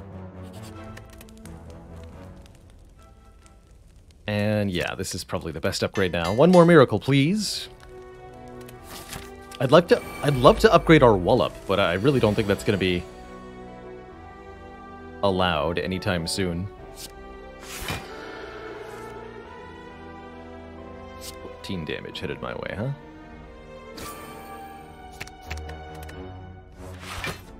There's Eruption. So I can go Tranquility. Oh yeah, we can get them all here. Eruption on you. Follow up on you. Strike you. Get 2 new cards, because the Deviform exhausts. Along with the Ascender's Bane. Yeah. Spire's easy when you got 10 cards in your hand. The community game vote is now open. How exciting! Please, dear chat members, we've had some wonderful, wonderful community games over the past few months. Every month on stream, I ask for suggestions from the community as to what game you'd like to see me play.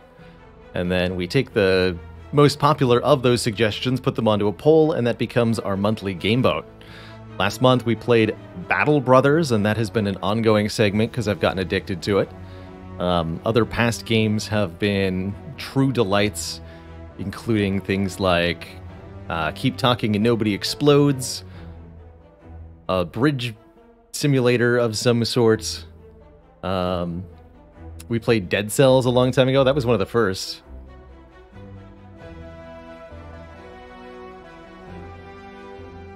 What else have I played more recently through the game vote?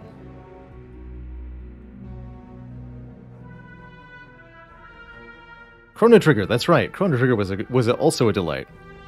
Obra Dinn.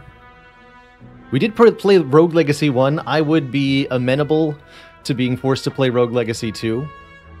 I do have a key for it. So that'd be nice. Have I played / watched the Stanley Parable previously? Yes! Oniromania, that was also a previous game vote. We played through the entirety of Stanley Parable. I know that there's a new Stanley Parable thingy happening, and that is absolutely something you can suggest and get people to vote for. I have played Hollow Knight. I will be playing Silk Song when it comes out. Probably stream that. I made a Soul Level 1 playthrough as a game vote, and I put it up on the suggestions, and people voted for that. So that is how I ended up with the Dark Souls playthrough as well. We've done a lot of cool stuff through the game vote. So yeah, if... That's already in the title. Perfect. The mods are awesome. So if you have a game in mind you'd like to suggest, get your butt to the Discord. The one linked up by the game vote command there in chat.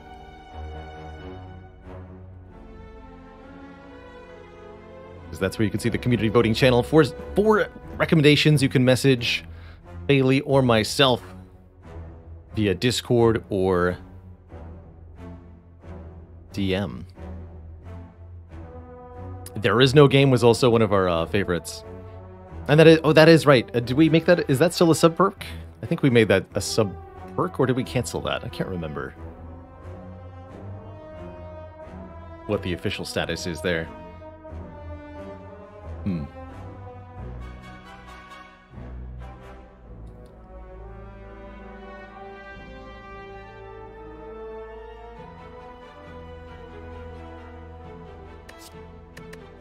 Do I take a collect because I have a dead branch? Oh man, I'm gonna do it. We're taking collect, and I'm very, very happy to trade health for upgrades prior to Hexaghost here. Yeah, 12 damage strike.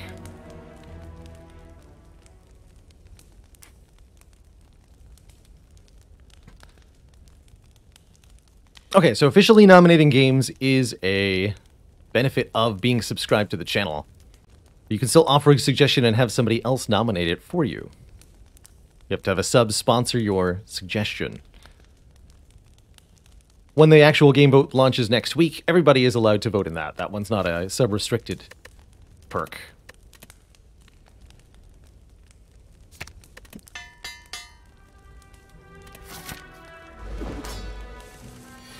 And now we spam cards. Forever. What do you got? A free Sunder. Actually, I think free Reach Heaven might be better, because that through violence will also itself create a new card.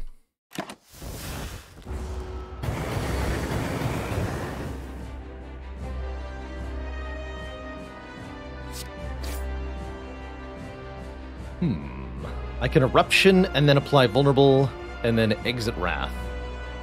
Beautiful. Blocking not really on the table here. But who gives a heck, you know? I have 60 damage.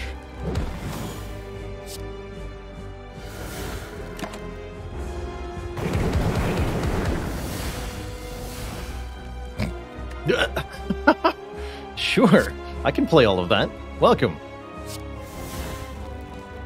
Welcome, welcome.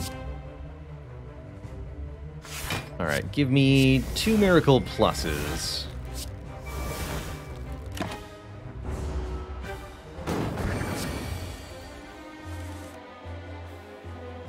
Omega. Nice. And again, apply Vulnerable with Indignation. That's pretty cool. I've got a perfect block here with 3 energy.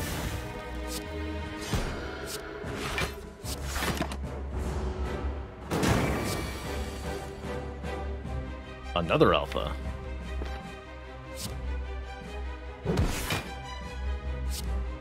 Which one will happen first?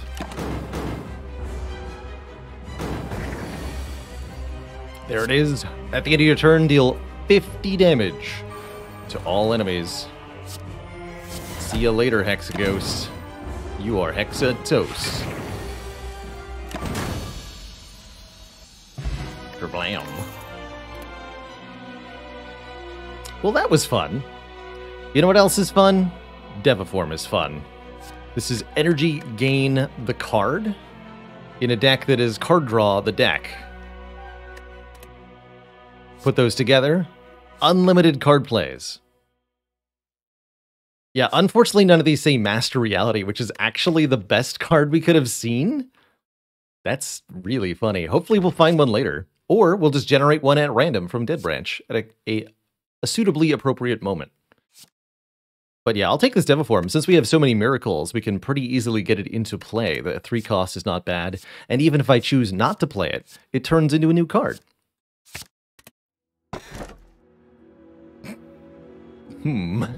Intimidating. Now, this would be a funny deck to add Runic Pyramid to, huh? That might be the worst Runic Pyramid I've ever seen. Or is it? I mean, all the important stuff says retain on it anyway. We'll get our mix of random Watcher cards that we retain. I don't think that's good. But it might be. It's actually deeply unclear to me if the pyramid is helpful or not at the moment.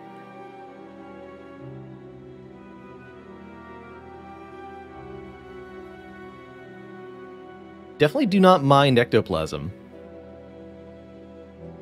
Shockingly, not a bad choice at all here. Gets us yet more energy to spend on all of these cards. Sure, we get less card removals at shops, or just less options at shops in general, but we have a lot of money currently. And we've already gotten 2 starter cards removed thanks to our starting bonus.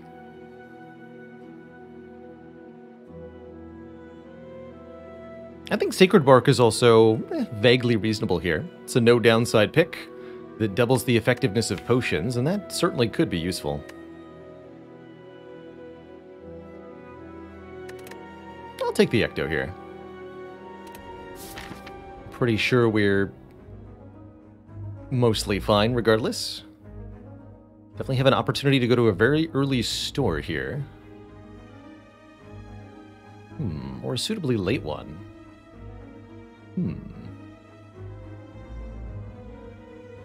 There is only one path that fates 3 elites. I actually do like this quite a bit. Although elites are less valuable when I can't pick up money anymore, huh?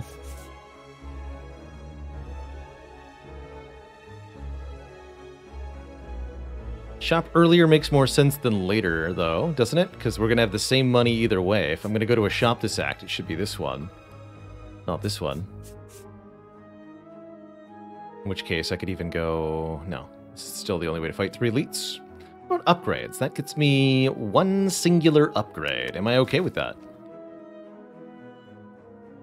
I'd like to upgrade Empty Mind and Tranquility and Collect, but they don't need to be upgraded. Can't buy relics and rare cards. That's true. Elites are valuable definitely for the relics and for the rare cards especially. With Dead Branch, Watcher rares are going to be very, very good.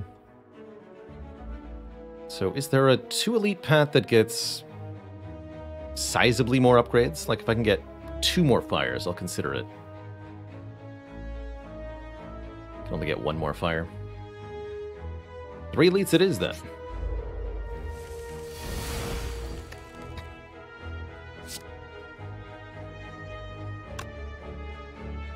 Only attack in your hand, okay.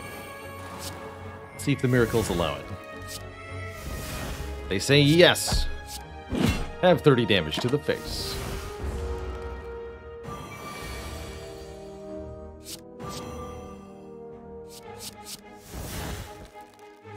Bonk.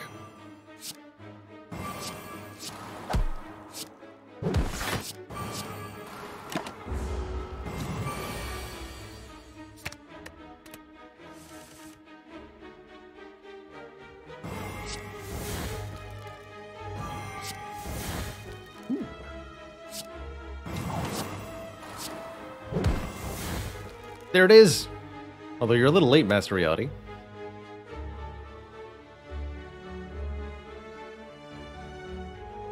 Got like water. Heck, let's do it. Whenever a card is created during combat, upgrade it. It's the perfect card. Nirvana Plus.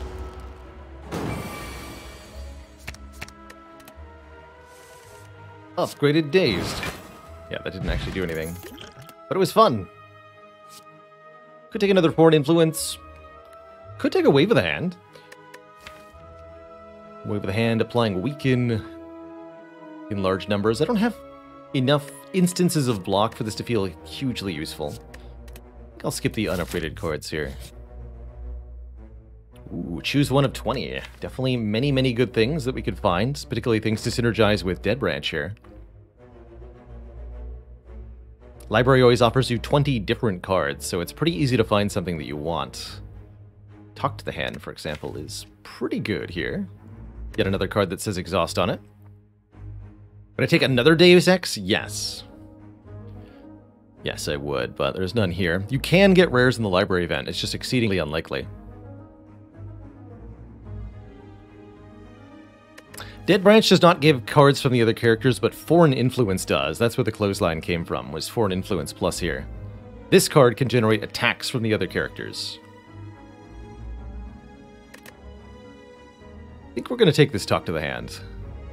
It's block, it's exhaust, it's good. And we successfully avoided thieves. Oh my, choices, choices. Chemical X does work with Collect here. And the Miracles and Dead Branch. It's actually really funny. So, deeply tempted on that front. Meanwhile, Gambling Chip makes our turn 1 exceptional by letting us discard any number of cards and then drawing that many again. Discovery is also a card that says Exhaust on it, and can be very, very hilarious. Discovery would be very fun. Could I do Chemex Discovery card removal? Yes. That sounds pretty tempting, actually. For full Dead Branch mode. No nonsense pick is the Gambling Chip. Other Tantrum's passable. Or a Tantrum here is passable, especially with Boot, actually. Maybe more than passable. But is it going to be as fun as Discovery? No, I don't think so.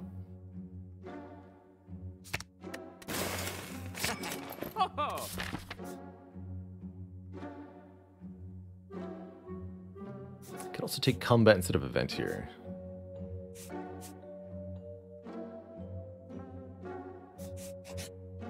Aha! All my gold, huh? I still want the card rewards from beating these guys, of course, so we will be fighting them.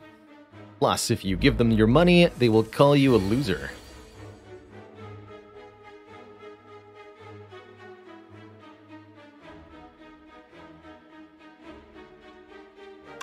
Nobody likes to be called a loser.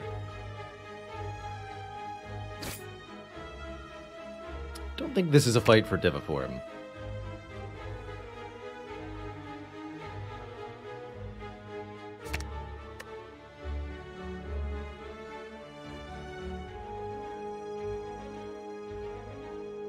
I will take the Wallop, actually.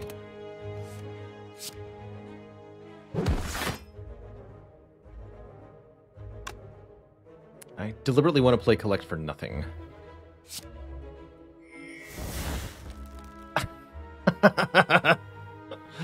Perfect. Give me the sword.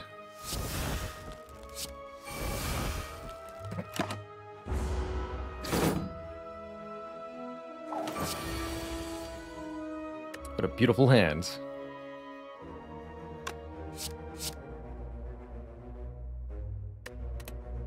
I think we want the Flying Sleeves. That'll be a perfect kill on Pointy here. Signature move, even better. Let's see, so 36 plus 9.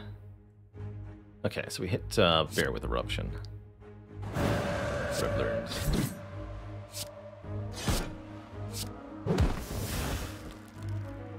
No bear.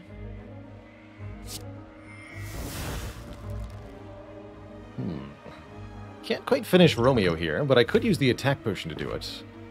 I think we're better off using the Empty Mind. A couple outs we can get there. Oh, Hand of Greed, hello. We were just talking about you. Welcome. Now I can put the... Oh, wait, that doesn't actually make me any money, though. Foolish.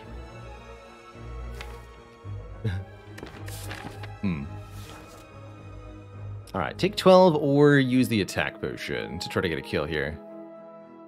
Frighteningly close to killing him with just 12 plus 20. But not actually there. Let's just finish him off. Thanks for the money? Oh. We do get the red mask, however, making enemies weak on turn 1, and more. All three of these have exhaust baked into them somehow. The safety exhausts, the tranquility itself exhausts, talk to the hand exhausts. I'll take another talk to the hand.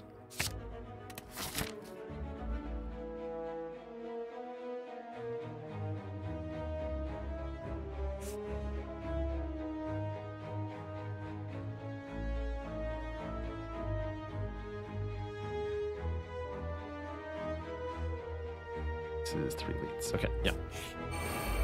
Here they are. Come to take what little of my money remains. How dare they?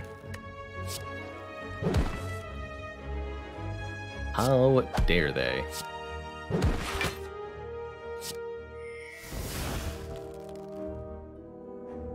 Okay, we're already fully blocking.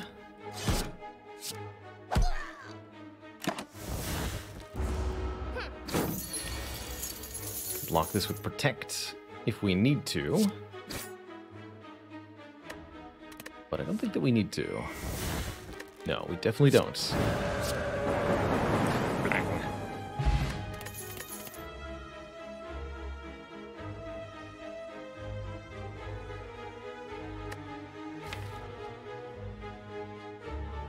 Mental Fortress could be a reasonable block.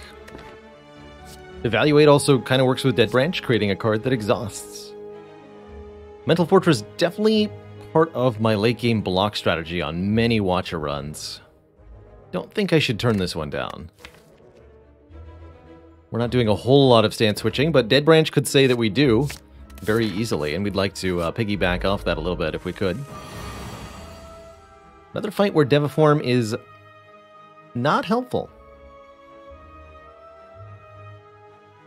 Pretty happy to use the stance potion in this fight, although I need to know if I have an exit before I enter. Let's play the miracle first.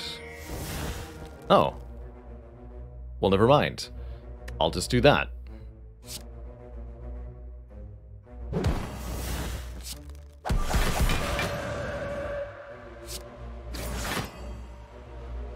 Give me the Deus Ex.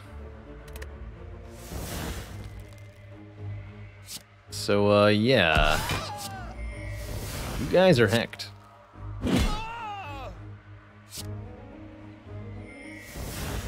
You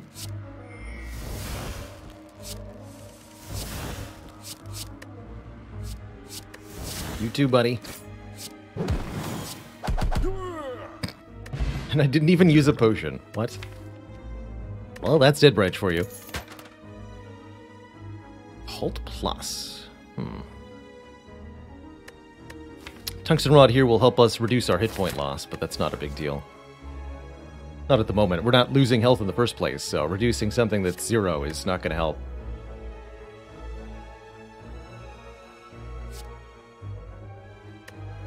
I don't think I want this halt. I want more energy upgrades. Upgrading the Talk to the Hands might be a reasonable choice, too.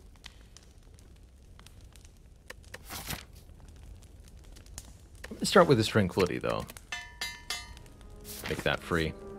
I think one-time energy upgrades in general are very, very good in Spire. Something I definitely underestimated initially is the power of just one more energy on one turn. Every fight. It's a lot, actually. It's a huge deal. Study? Actually, yes, please.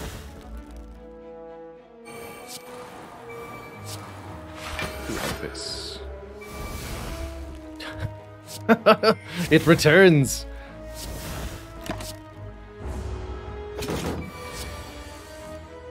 Brilliant. Absolutely brilliant.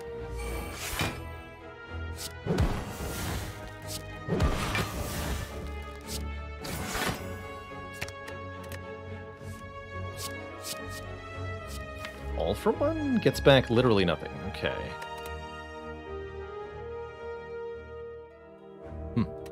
Still the best card here.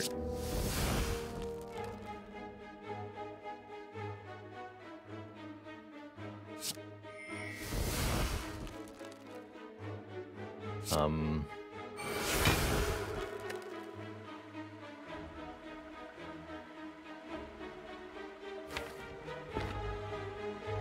now I have to do math.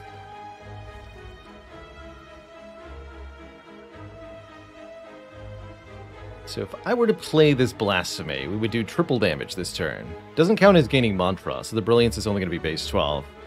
We would do 27, 30, 24, 36, 36 again.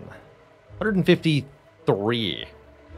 Ooh, spicy close, but not quite a kill. So I will not play Blasphemy.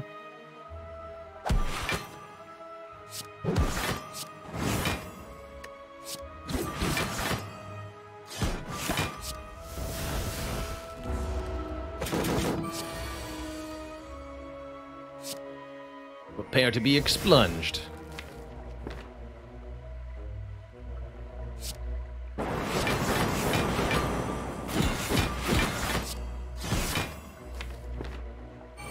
Wrath cards, please.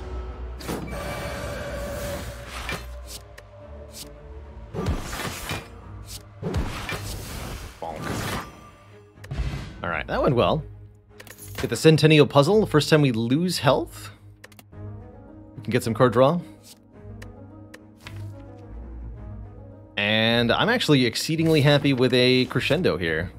The other retaining stance change card. I think it's going to be a perfect complement to our Tranquility. And further Dead Branch Fuel. Speaking of Dead Branch Fuel, Letter Opener, activating whenever we play 3 skills, is going to be a filthy amount of damage in a deck that plays this many Miracles. Just filthy.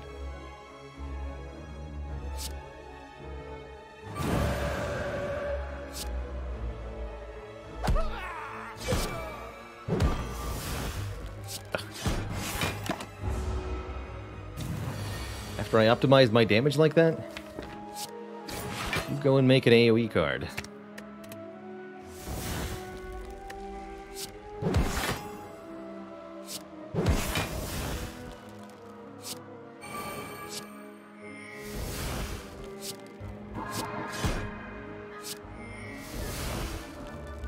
Strike dummy? Yeah.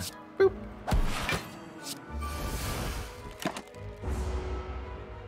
Stuff there. More mantra.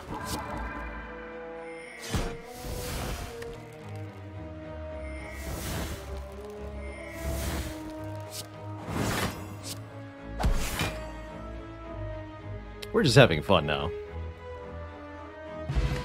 Bag of Preparation gives us more cards on turn 1. Deeply accelerating our nonsense. Could take a Fasting to kind of pair with the Deviform, naturally scaling up our strength and dexterity, while also gaining more and more energy every turn.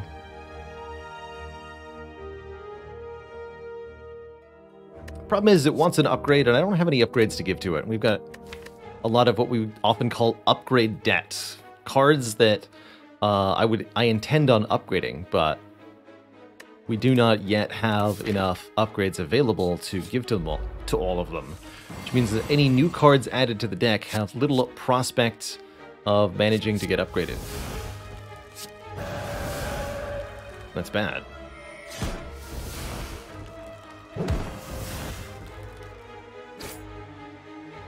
Oh dear.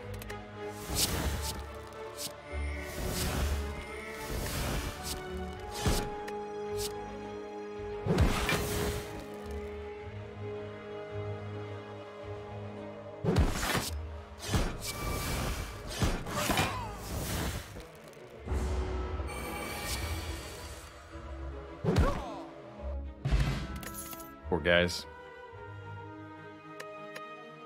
Upgraded flying sleeves. Not bad with 2 talk to the hands, but definitely not necessary. What's in here? The Pummel. Pummel Strike, talk to the hand sounds pretty effective here.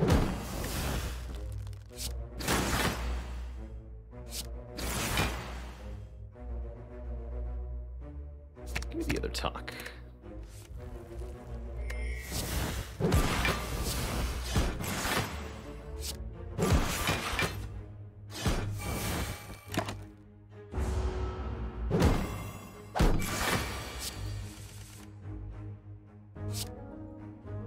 3 Omniscience. Could double Devil Form, but that's not actually helpful. Let's instead double Strike, the most powerful card in the draw pile. The power. Third Talk to the Hand. Or a second Collect? Oh man, let's do it. I have never in my life intentionally drafted a second copy of Collect, but Chemical X Dead Branch is definitely going to be the time. Let's do it. Let's do it. Let's go double Stance Potion too. That sounds pretty good. Collector bonus on Collect. How have I not thought of that?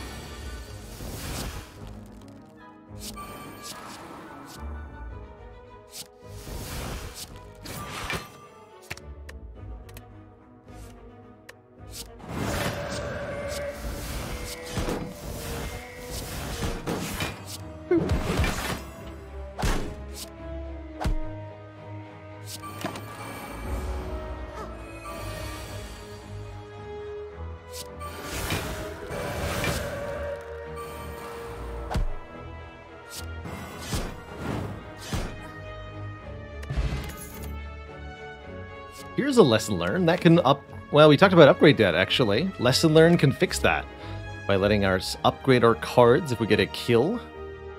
Could also take a Meditate here, letting us put cards back into our hand. Meditate's pretty powerful with what we've got going on as well. Might be a little late, but it's definitely not too late for a lesson learned to be absolutely powerful and relevant. Although it will waste kind of 4 of its upgrades on strikes. They're not really wasted, though. They do pretty good damage. I'll take it. Let's just do all the strong things. Hey, maybe we can even get 2 immediate upgrades off this lesson learned with these fellers. Greetings, Slavermans. Hope you're ready for some letter opening.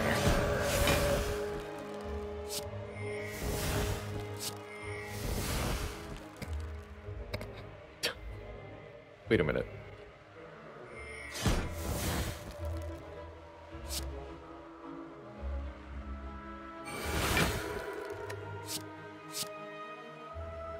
Gonna cost 4 because it's the unupgraded version. I'll take the backstab then. Here we go. Upgrade. Crescendo. And murder him. Well done, weakling. Gold? Actually, just confetti. Confetti showers you, but no money at all, mysteriously. Confetti looks like money, but it's just disappearing when it strikes you. Let's fight. We won't be able to gain the immense amount of money from this combat, but we can get 2 relics. We can get another upgrade, too. Yeah, from Lesson Learned. Mr. Gremlin Knob, if that is your real name.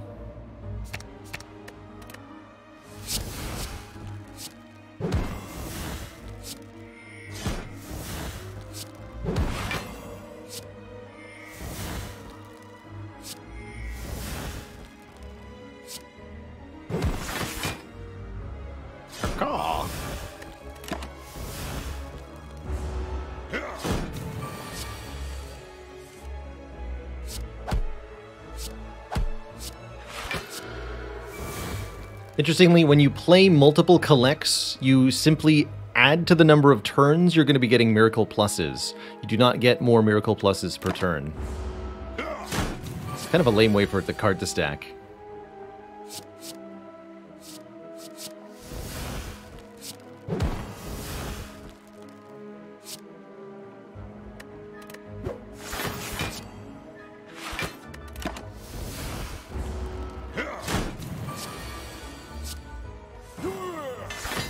Discovery Plus. Wait a minute. Ooh, calipers are here. That lets us retain block. Very, very valuable. And cards that I don't want are here. Get them out of here. But will they be good? Will they?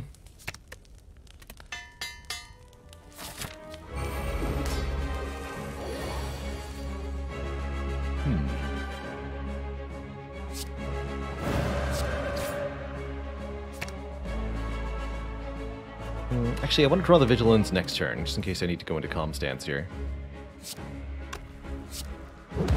That's... Can't play this no matter what, huh?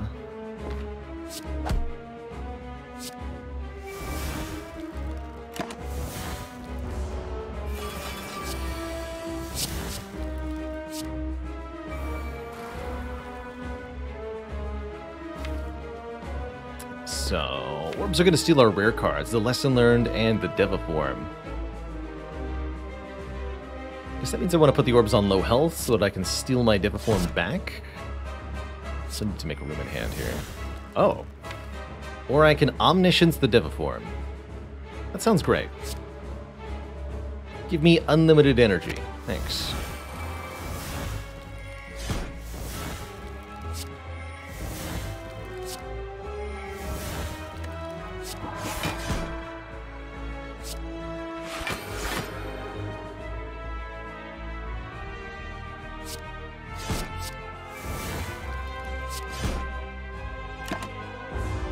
Turn.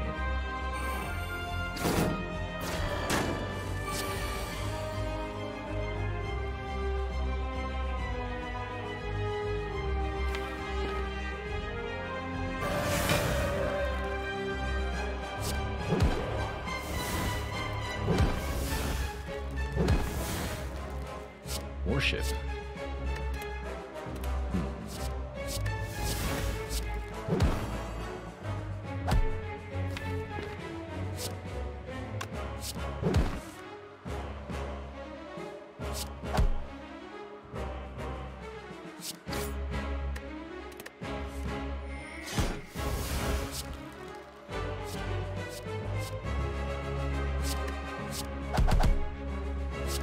Could judge the automaton here.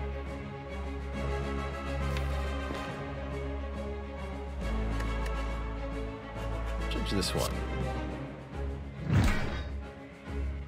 Wait. Right, unupgraded. Order? Actually, what I should have found out is if letter opener brings it below 30 health as I play the judgment, what happens? Not guilty! Innocent! He's innocent.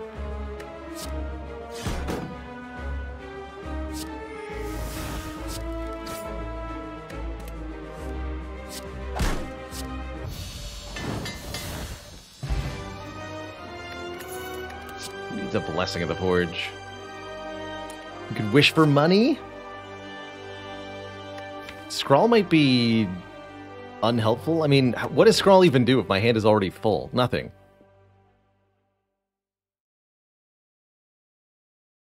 What a weird watcher run this is. That I might even vaguely consider Scrawl not that useful.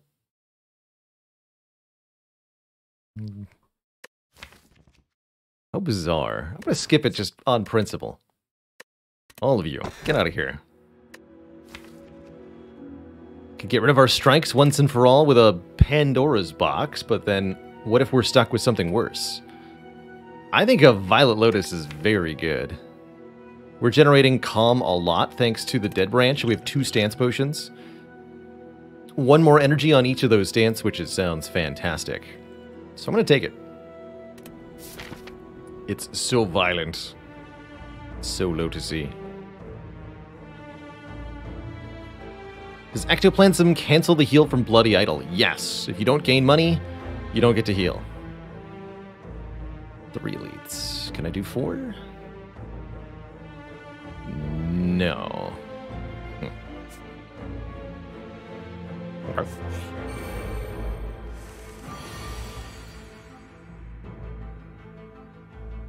Body Slam, huh?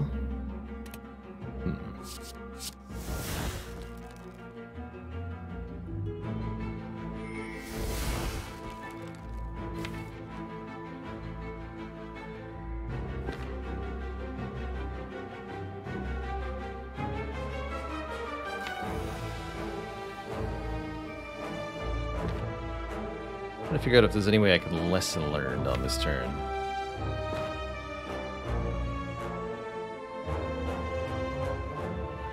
Let's see it.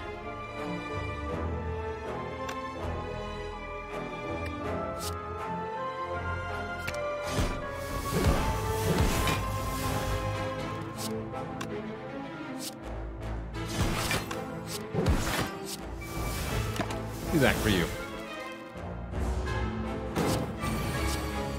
Assuming I can get enough block without killing this thing accidentally.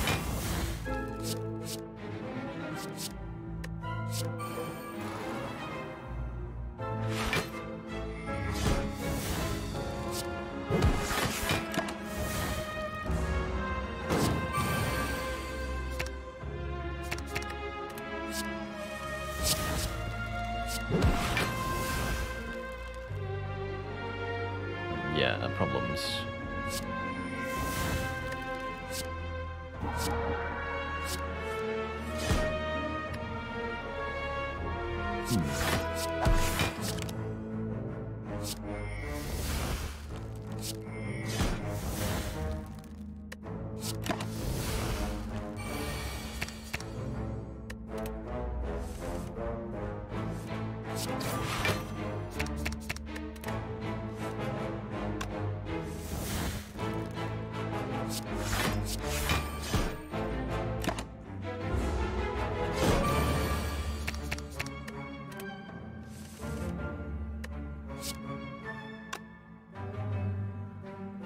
Looks like we're out of time.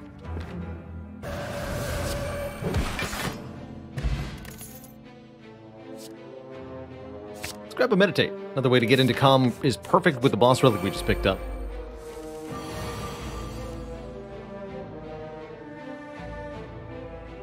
It'll be perfect.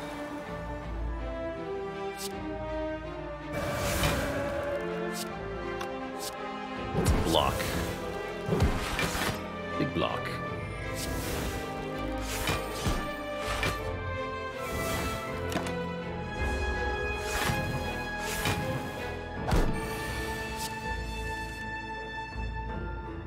Lesson learned only works in this fight if you kill the final Darkling with it. Something we're not currently looking to be able to do.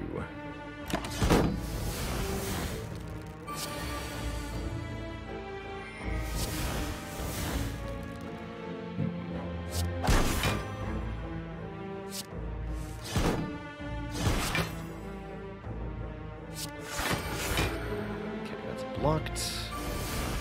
More turns to collect, I guess. Why not? Why not? So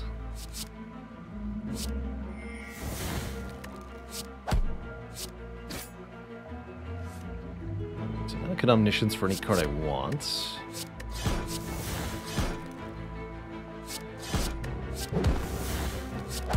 Which is just going to be the lesson learned.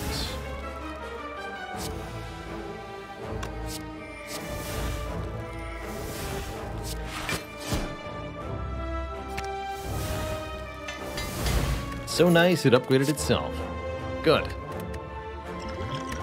Keep the current cards. Take a couple events just to speed up this Act 3 a little bit. Our good friend Don, the Red Mask, is here to give me...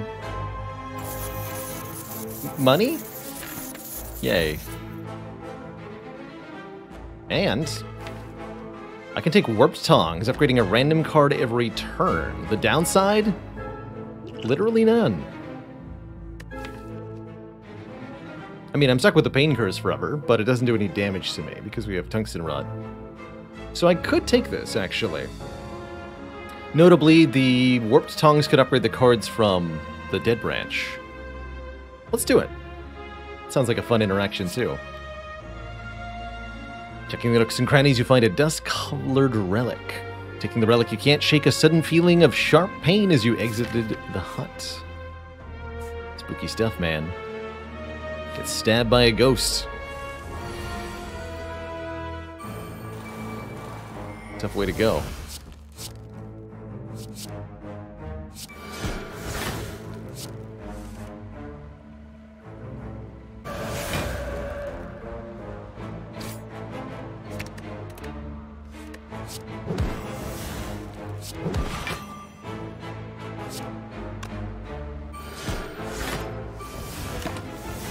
We don't want to end that turn in Wrath. Or do I?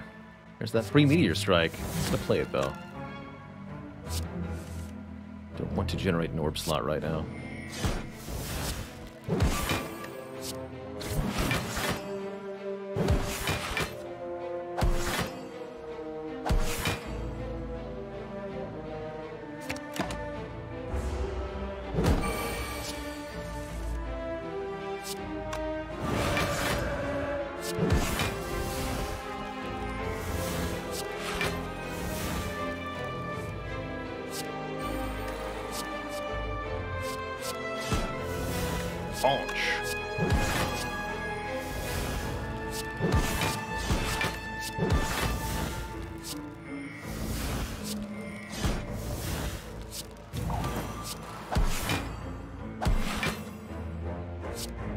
Not quite a KO, though.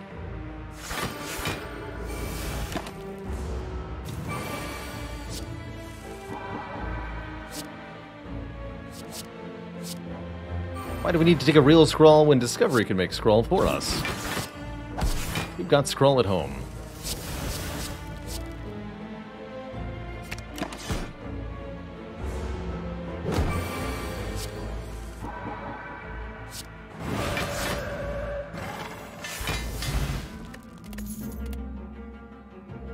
I was Tong's the last relic we got. This event can actually appear in any act, I believe. Act 1, 2, or 3.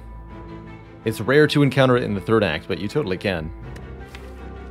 Do I want to just lucky? 2 tuck the hands? Yeah, I do. A little bit of scry, a little bit of block. A little bit of good stuff.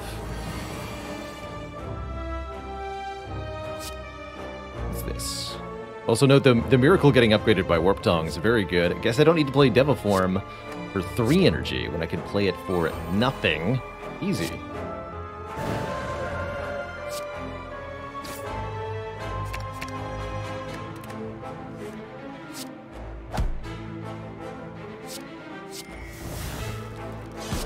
Nice. Double Smite.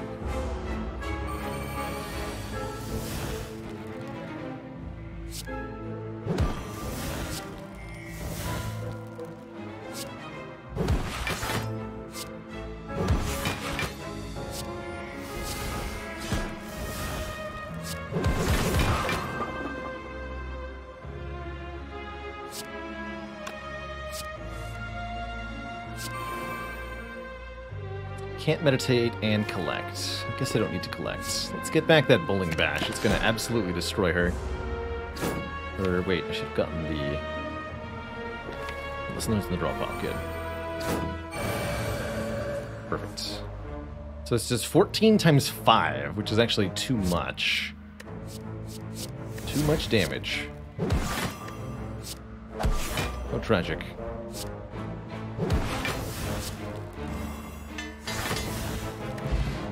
Poor lady. Meat on the bone will heal me if I somehow get below half health, and Conjure Blade with Chemical X. Heck, why not? Haven't had enough Conjure Blade runs this month. Sign me up.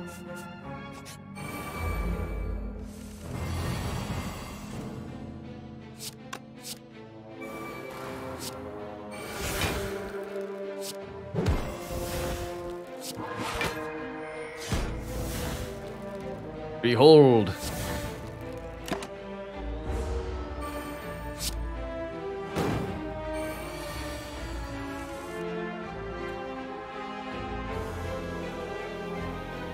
Oh my lord, it's the Expunger Plus, the power, the sheer unadulterated power. Glorious. Get obliterated, nerd. Make another one! You must. For the good of the realm.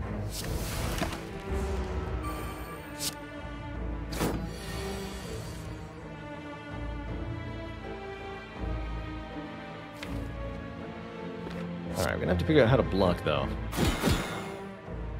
Seems like an important thing to do. Letter opener can help.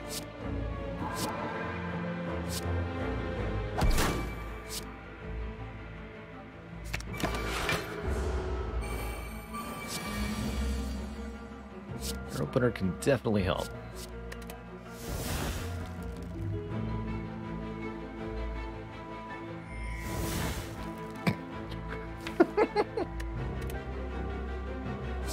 Wait a minute.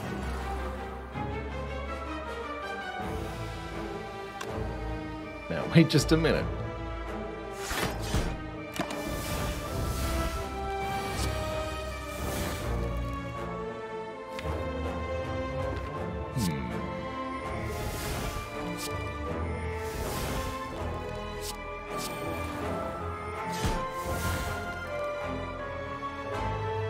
That is sufficient at the moment.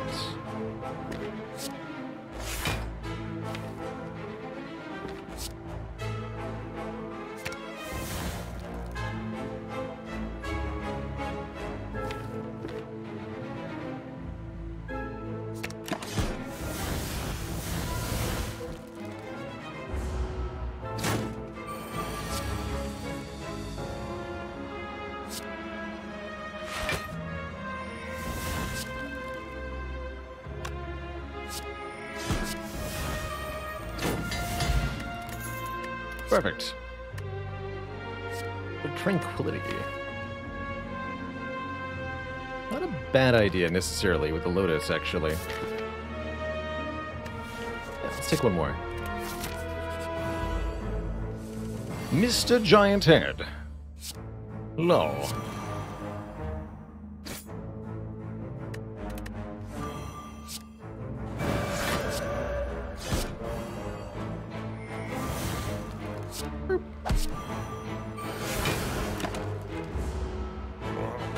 .37 pain procs prevented. Body slam over Immolate for surezies here. I'm trying to draw out the words. To talk to the hands in the Deviform. That's what?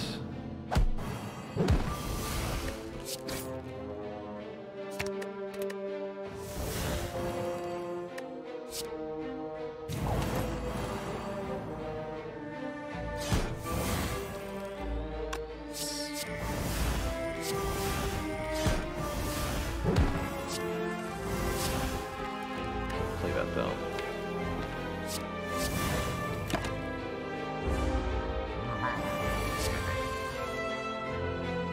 Hello?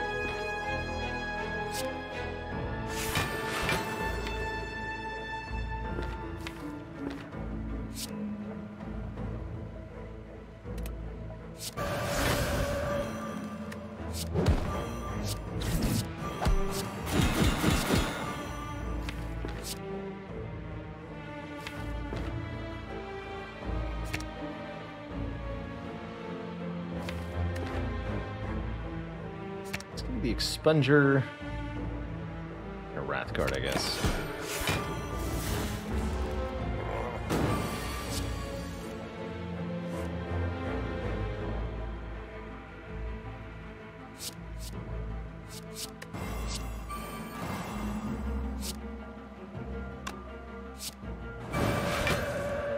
Perfect. We even drew the lesson learns.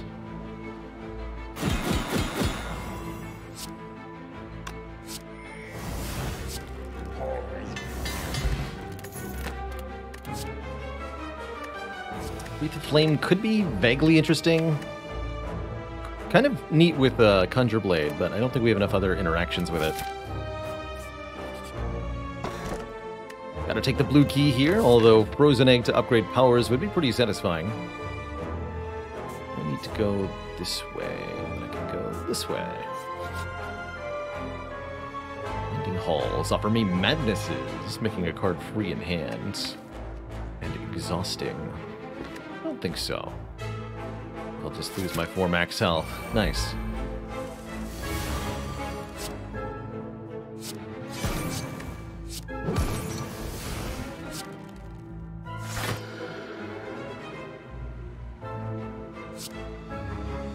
Too many miracles.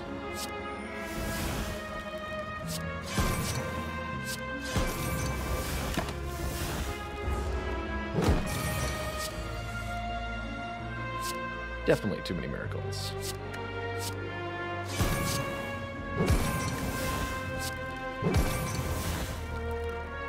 Apparently, I am supposed to carve reality a lot in this fight. Just a buttload, you know?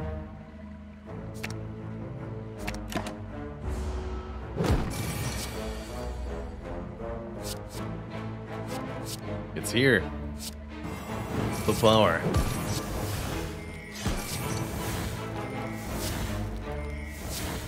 They said he couldn't be stopped.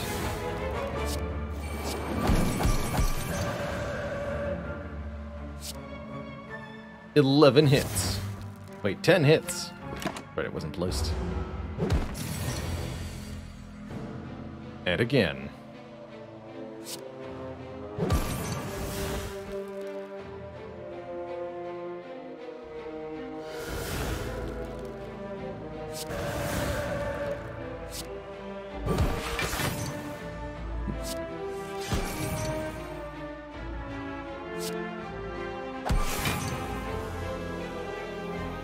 So I'll actually take a little bit of damage. How quaint. Wait, no, I won't. Easy.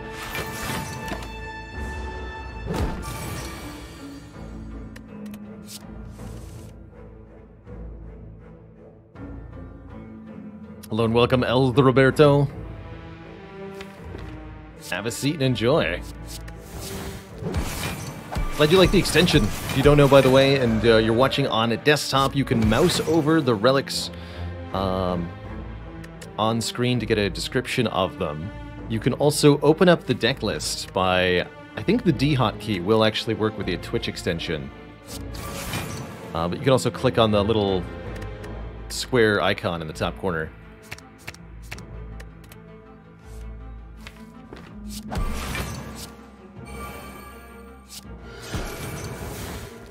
It's here.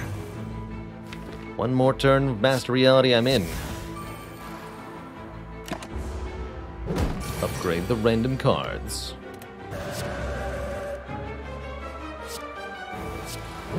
Double Expunger.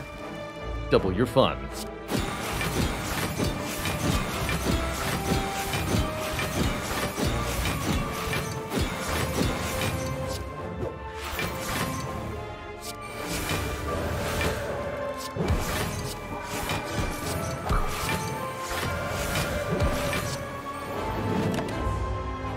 Times.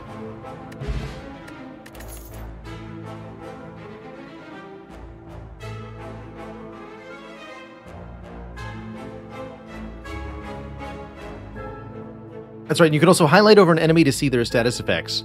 Another quick tip that I've gotten from the 6 Twitch extension: if it looks like I keep mousing over a tooltip on the enemy and it's blocking the screen and it's annoying, it might actually be you with the tooltip that's blocking the screen that's annoying. So if you notice an enemy with a tooltip that won't go away, try moving your mouse. It's not me, it's you. Stinky chat members. Chemex has always been +2 on the X-Cost card. Never +1.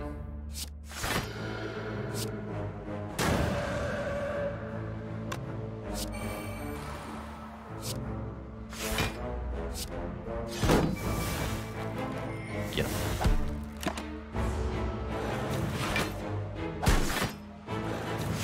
Padded stats. Oh dear lord. Help!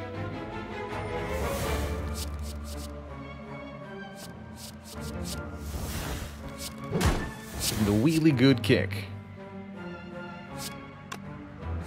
You. Bonk you. Double discovery.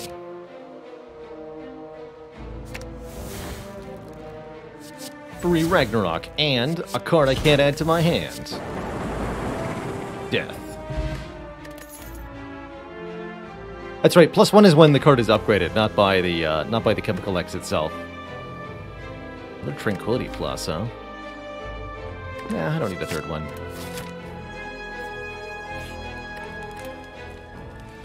Grab my red key here.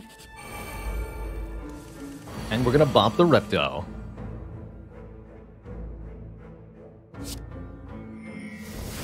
Hopefully, anyway.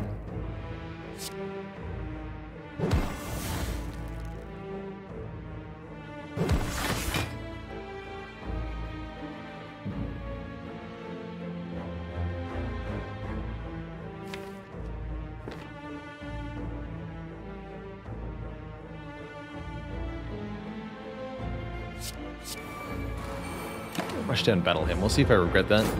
Happy to use a stance potion in this fight if necessary. Even two. Currently not. Give me the energy first and foremost. Here goes. Now we'll probably use a stance potion, but hold on. Yes, now I will do it. I even used both of them here.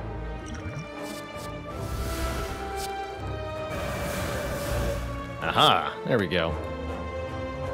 Card draw.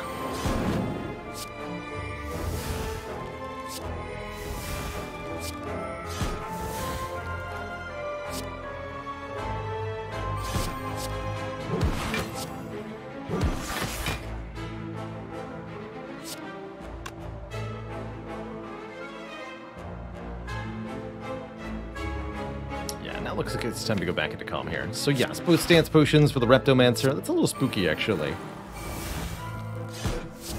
I'm kind of okay with it.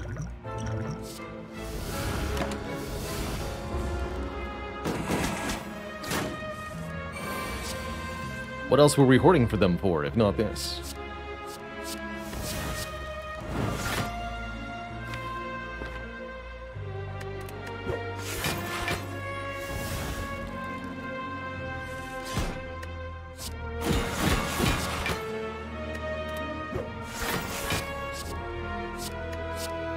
Double omniscience.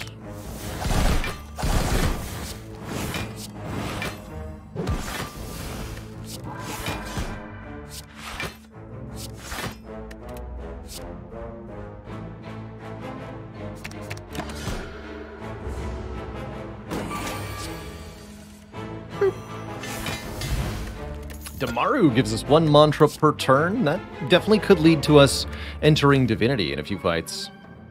I also do not mind a Crush Joints here, letting us apply Vulnerable to our foes, which will make them take a lot more damage. With a free upgrade on it, I'll add it. We'll also upgrade a card of our choosing before the Awakened one here. I'm going to upgrade the Talk to the Hands. We're going to have a good...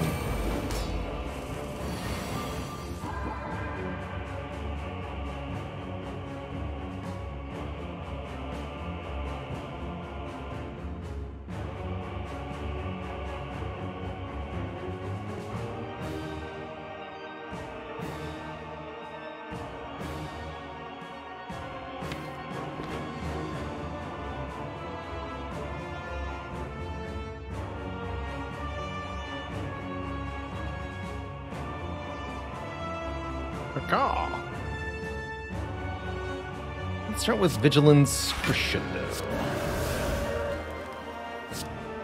Make you vulnerable. Talk there.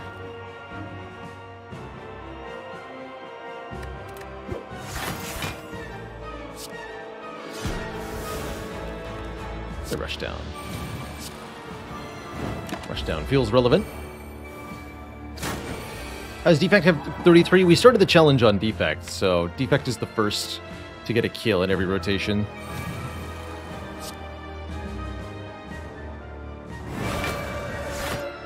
Got area damage for these nerds. Need to kill some of them, though. Here.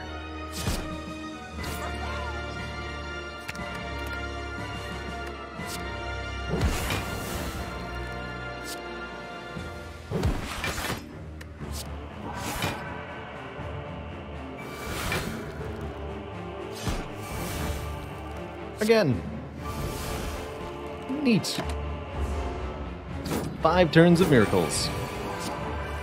What a twist.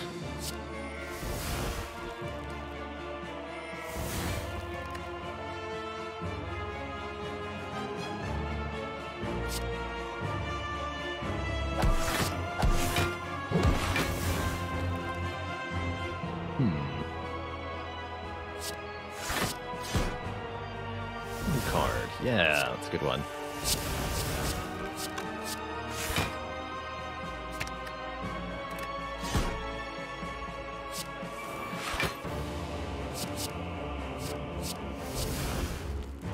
Body Slam seems okay.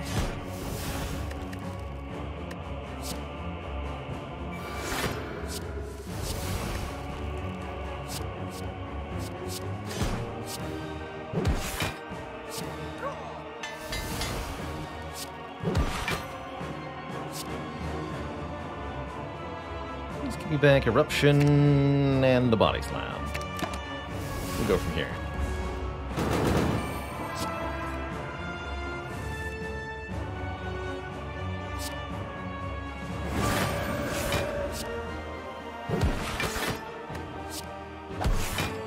Brilliant.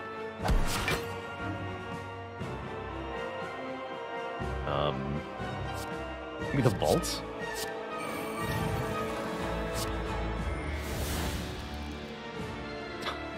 What? Alright, Conjure Blade, then Collect, then Vault. Let's go. The Vault made another Conjure Blade. You saw it. I saw it. We all saw it.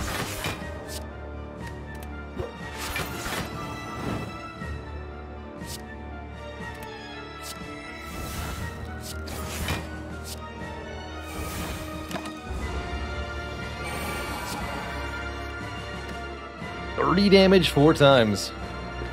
Dang.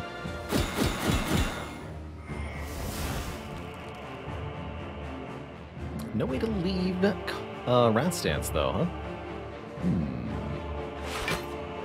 The plot thickens. A good gravy soup.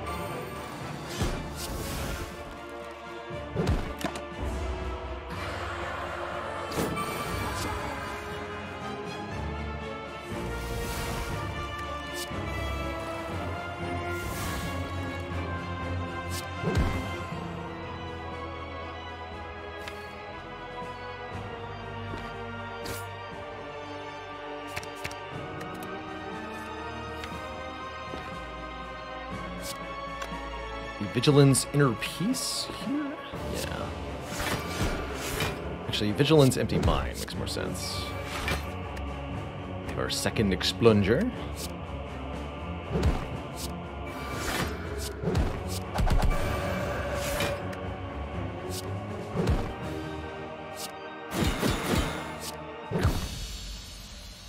Good fight.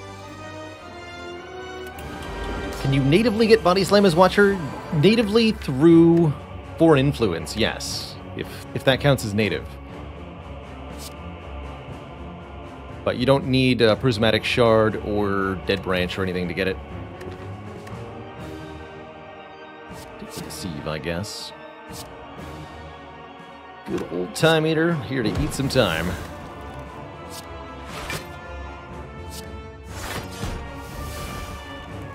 Technically, I will take 1 and draw additional cards. Oh, additional card. Nah. We'll block that.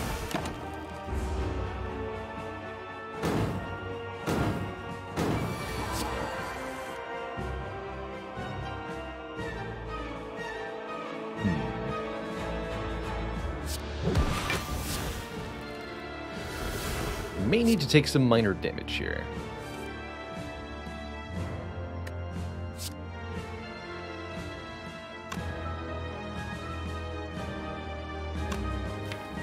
Yes, this is painful, but totally worth it. Summon the blade.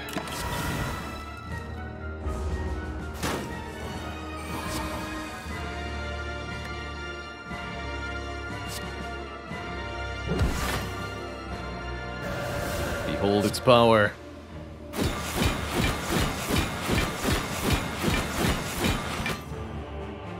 Get destroyed. You slug.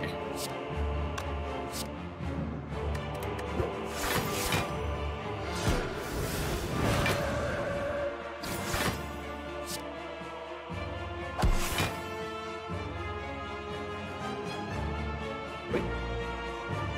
Ah, so close. So close. I'm just gonna end my turn then. Didn't quite have the energy to play those 3 cards. I thought I did at first. Here we go. Miracle, miracle, miracle. GG, sir. To thump, a deep pulsing dread can be felt throughout the room. Is this the heart of the spire, the source of this wibbly wobbly slug boy? You deal 24, 44, T4 damage.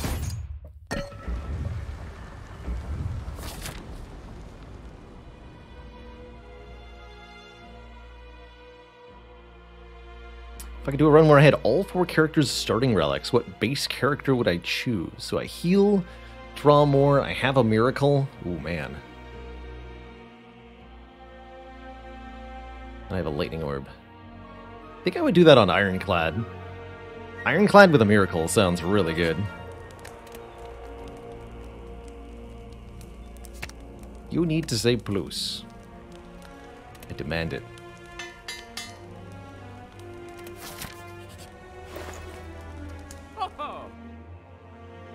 I have no money. Funny how that happens. Which means I have no potions, actually. How did that happen?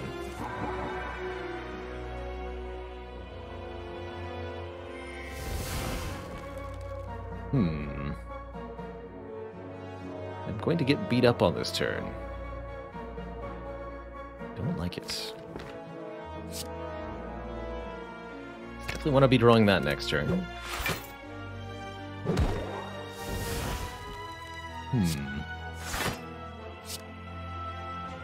Guess I'll make a new card out of this. Still not helpful, though. Ouch.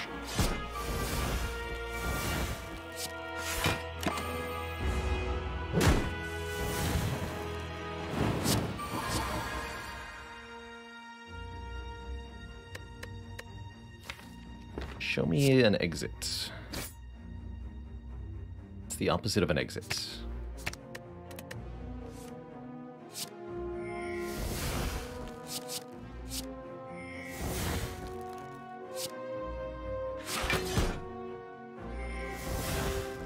That's still more wrath.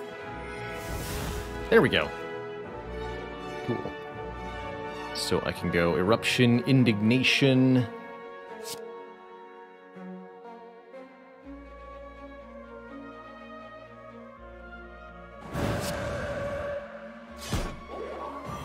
Actually apply Vuln to Spire Shield here if I want to. But I have to hit this guy again. So I think I'll just keep hitting the spear at the moment.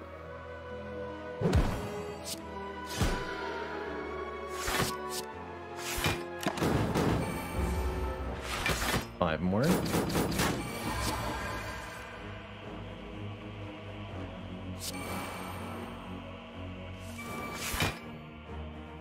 Starting to look a little ominous here.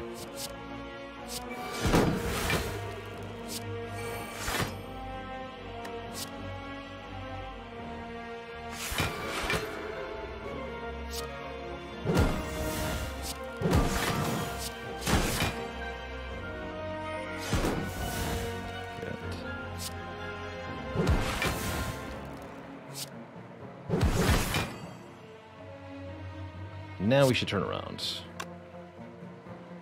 Like this, play this. Ooh, I'm a little worried about our health total going into the heart here. We're gonna need the calipers to put in work. Slash, we're gonna need to draw the talk to the hands really early. Or we could have a problem. Well, we'll see how it goes.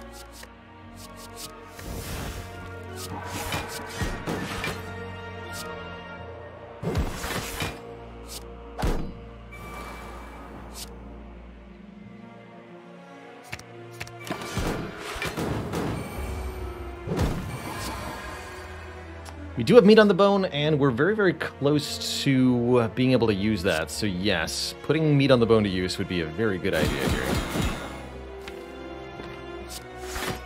Make sure we do that. Got to not overblock, though. Or underblock.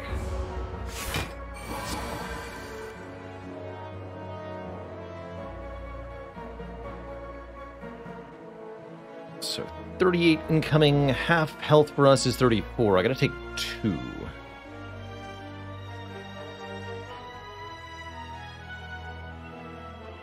He's blocking for 35.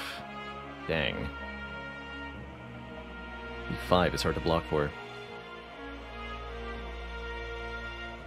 I can do 36 really easily, but not 35. That's accounting for tungsten rod, mind you. I have to, in order to lose... Actually, wait. In order to lose 2 health, I need to take 3 damage, so... Yeah, 35.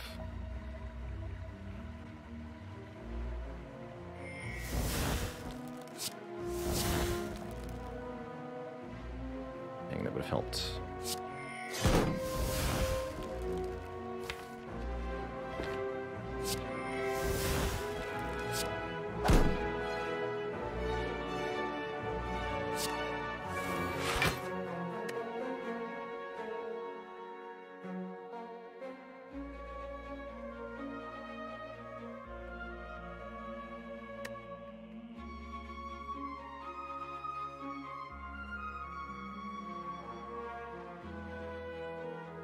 Ugh.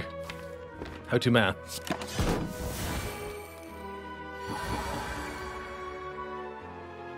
Let's see here. Well, I might not have a choice on this turn. Which was 12. 20. This looks better. Now we're incoming 40, so I gotta block for 37. 9. 36. 5. Close enough. Slightly lower than half, but does heal us for more than it hurt us, for sure. Good.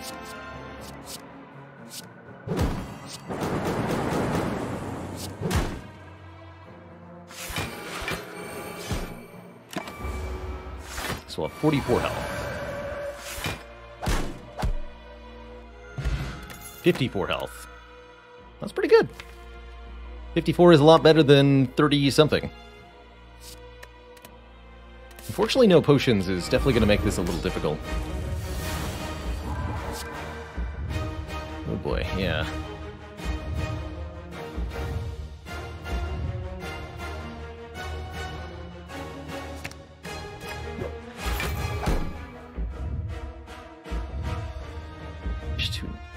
Intentionally draw cards yet. Either this turn.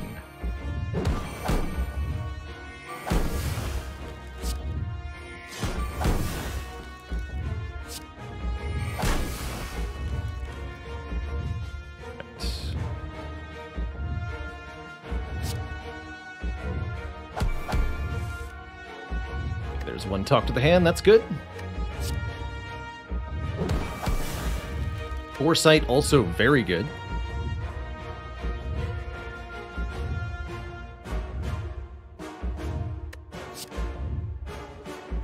Let myself get pinged a little bit here.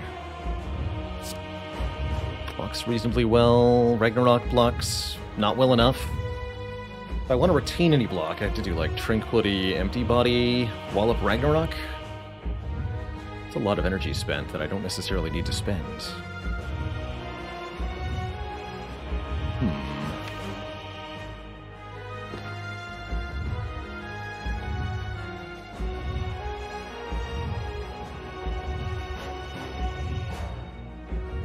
Tough choice here.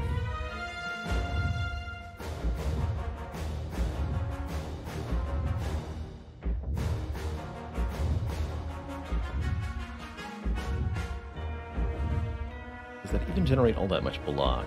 Let's see, we do 1, 2, 3, 4, 5. So minus 10. Get plus 15. This is plus 16. And this is plus 7. So 15. Plus 16 minus 25. 7. We retain 13 block at the next turn. That's reasonable. Definitely keeps me alive.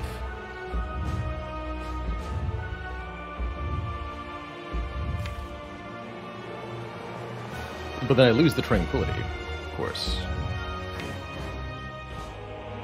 Got more of that coming.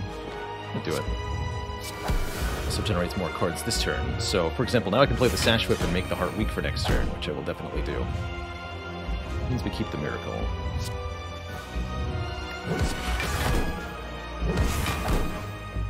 Retain only 5 block. Okay.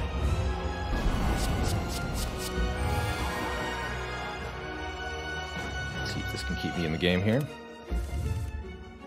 I'm hopeful that it can.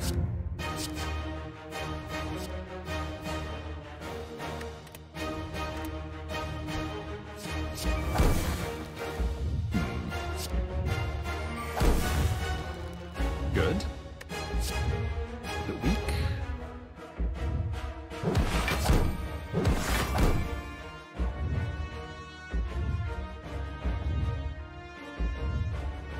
More block. Deceive Safety is more block than just Vigilance. Gotta take back what?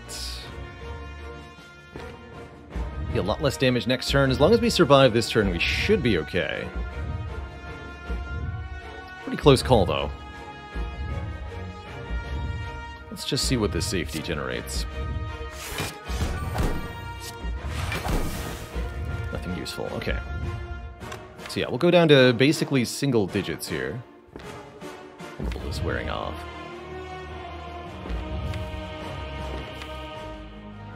Trying to figure out what cards help me survive best next turn.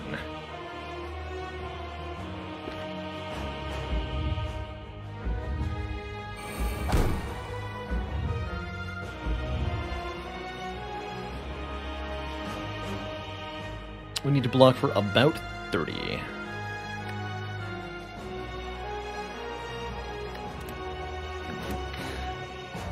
Ragnarok's a better plus than the Wallop is. It's so expensive, though. Just Lucky's very good for very cheap.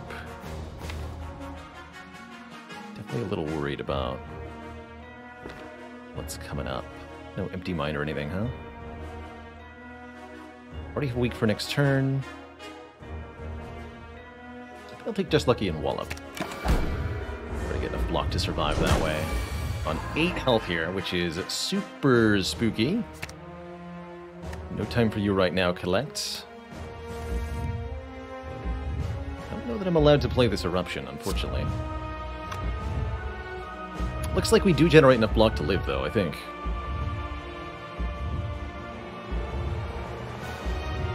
Hey, Great Fog. This is far from a usual Watcher run. Started out with a Dead Branch. Dead Branch let me take a Collect. Collect let me take a Chemical X. And then we ended up with 2 Collects and a Conjure Blade. Still might lose, though. So, there is that.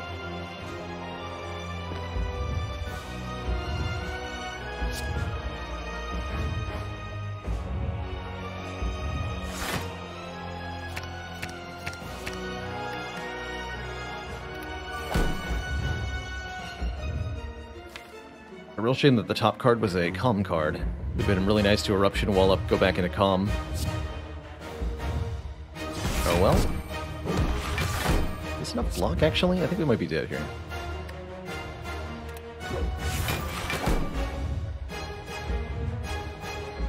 I don't know, we're alive. Though just barely. Take 5? 10th hit does 0 damage, then yeah, I take 5 hits.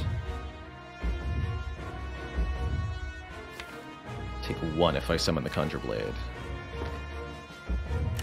We'll be okay.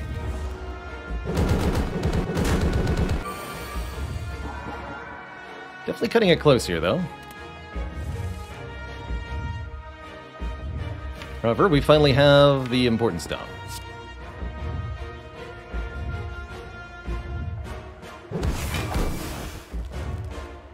Make sure we're getting Tungsten Rod value here.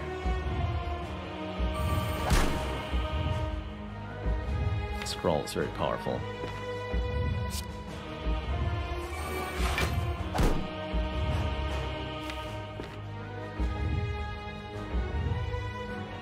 Let's go first. Tantrum, yes.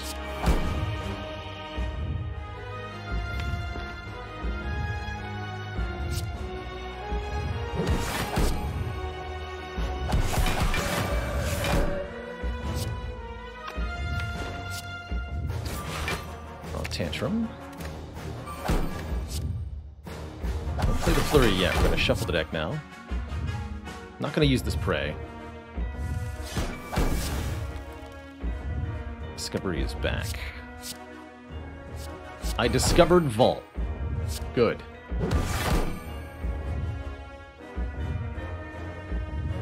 Let's get the Conjure Blade in here.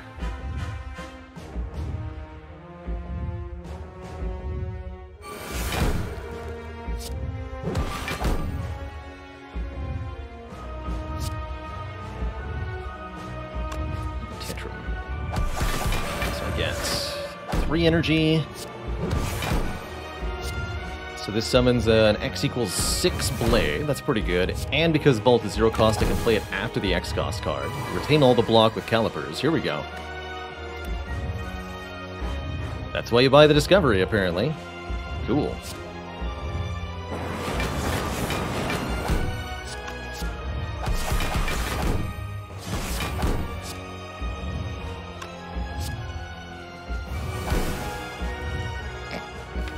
Wait a minute. Okay, we got our Wrath exit, very important here, so that I don't take double damage. I can meditate the Vault, amazing.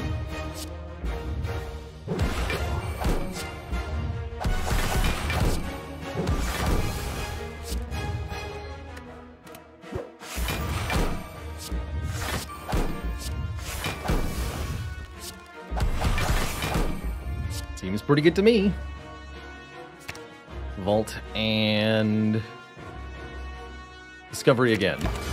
Keep making vaults.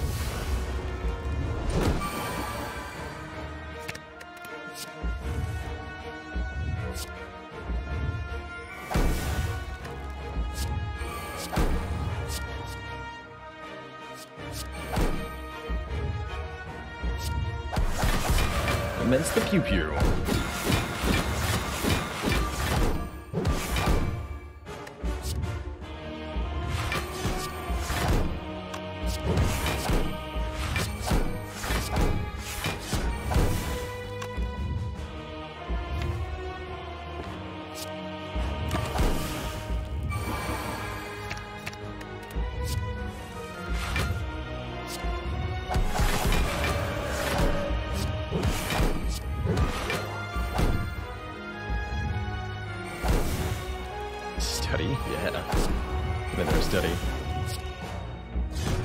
Invulnerable.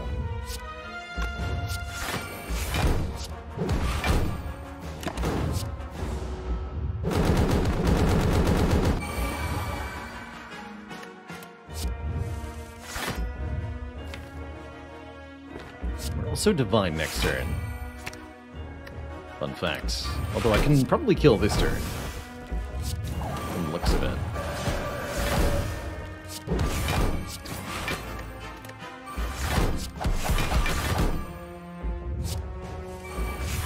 Yeah, I'd say that's a yes. GG Twitch chat.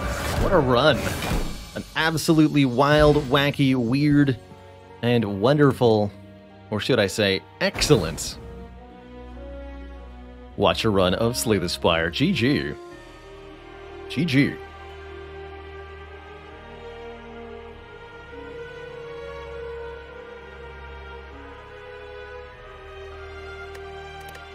Not too bad. It was hot nonsense, and they loved every second of it. Good. That's what I like to see.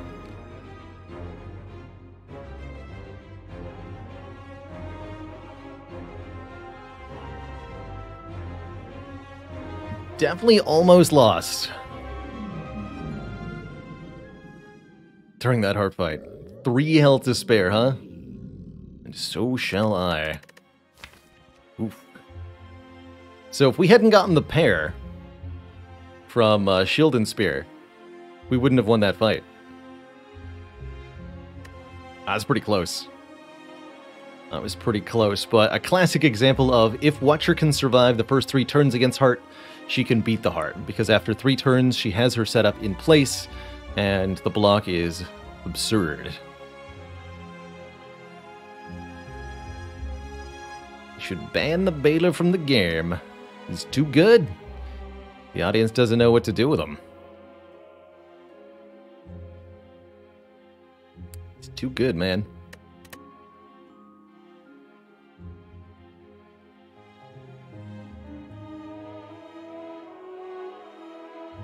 So that brings us back to a 3 streak, right?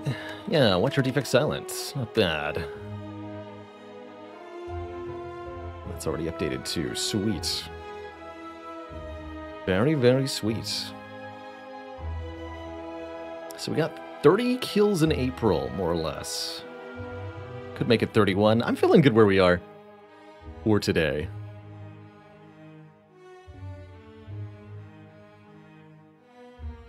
Somebody's asking about my lowest score win, by the way. Let's take a look at just wins here. And look for a low score. 2,700.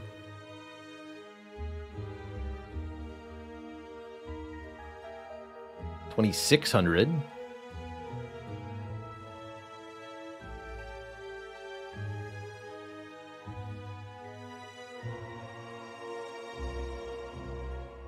These are all pretty good scores.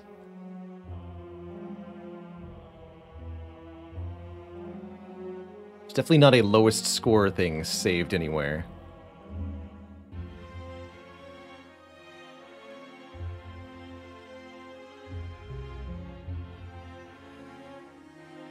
Yeah, I haven't done much worse than 2,600.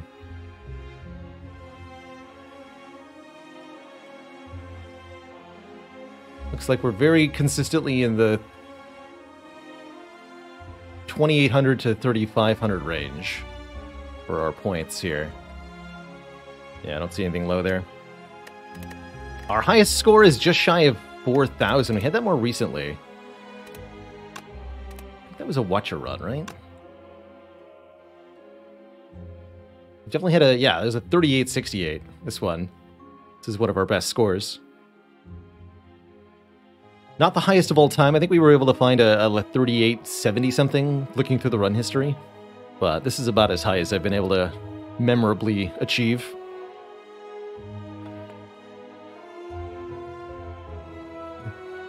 My best A20 rotating streak, Nate and Sal, is 11 in a row. It's been a while since we've been able to do that. I haven't been in much of a streak mindset, though, admittedly. I'm just looking for creative, interesting, and fun runs all the time. And I don't stress it too much if we end up losing because of that. Yeah, starting with the Black Star, 35 relics. Not as much as the... We actually had a 39 relic silent loss. This one. Losing with 39 relics to the heart. Was a sad time. Oh, that's right, you're asking just after the Act 3 boss. Which doesn't get recorded, so I don't have a way to look at that. I ever streamed an endless run? Just one. A very, very long time ago. I don't think I would do it again. I don't think that I would do it again.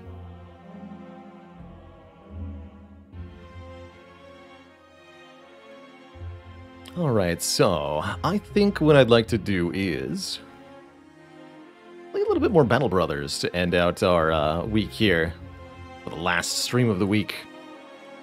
If you're headed out as we switch games, no worries. Always appreciate people dropping by for the Spire content. There will be plenty more Spire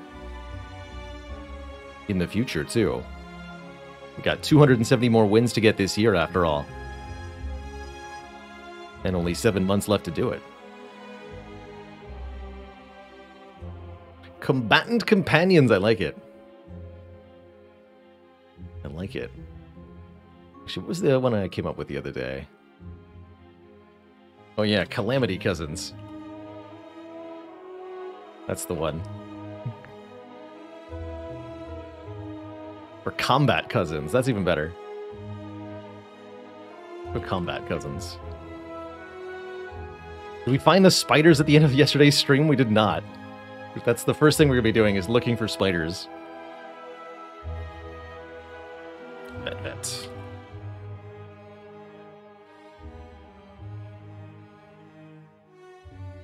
Day 50 plus. Yeah, these are things that will draw people. Pummeling Pals. I'm also going to take a break as we switch games here. I know this is a double whammy to my viewer count, always taking a break and switching games at the same time, but that's the human need, and what I think just makes the most sense flow-wise. Action acquaintances. Fighting fraternity. From Slay the Spire to Slay the Spiders. Yeah. If you've not seen it before, by the way, Battle Brothers is a delightfully complex turn-based strategy slash RPG slash mercenary campaign manager. The premise is that you start in a desolate, monster-filled world as just a handful of trained men, and the goal is to build up a company of mercenaries that can tackle the terrifying problems of this world. Combatkins. Dueling dudes. Murdering mercs. So here's the company as it stands. We've got a... what do we got? A 15-man roster of bros currently. A whole bunch of frontliners, all pretty well equipped and armed at this point.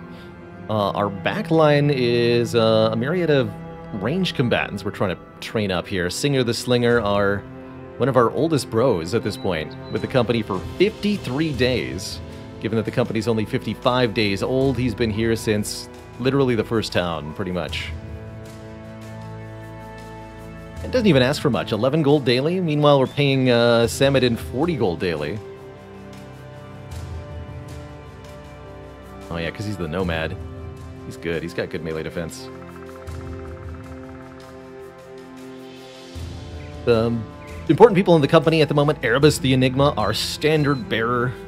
Raises the resolve of everybody nearby and can poke things potentially twice per turn with the battle standard. Hyde the Viking also does a mean number with his pike in the back row. We'll give shoutouts to Geralt of Rivia and Disposabro of the front line for taking a lot of hits, but just about everybody who's got a shield in the front line has been doing a really good job overall. Our current contract, hunt down webnecks in the woods around Demwald, and I understand now why I couldn't find the spiders last time, because Demwald is here. Schlag. Or maybe I was looking around Demwald. Either way, currently our goal is to find some monstrous spiders and do battle with them. Let's see if I can locate these things before I go on a quick break as we switch games here. We're looking for spooters. The question is, where are the spooters? Looking for either the spooters themselves or for the tracks they leave behind, which will be like monster footprints. The question is, where are they? Right here.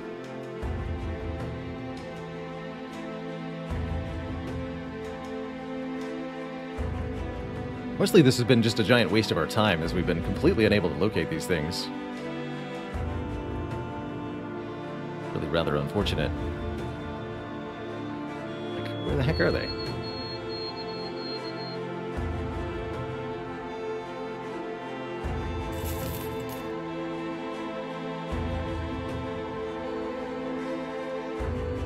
Yeah, at this point we've spent more in wages than we'll get from the reward, but we did find a brittle hobble over here.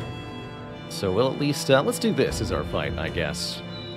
We find some Wiedergangers, which are undead zombies.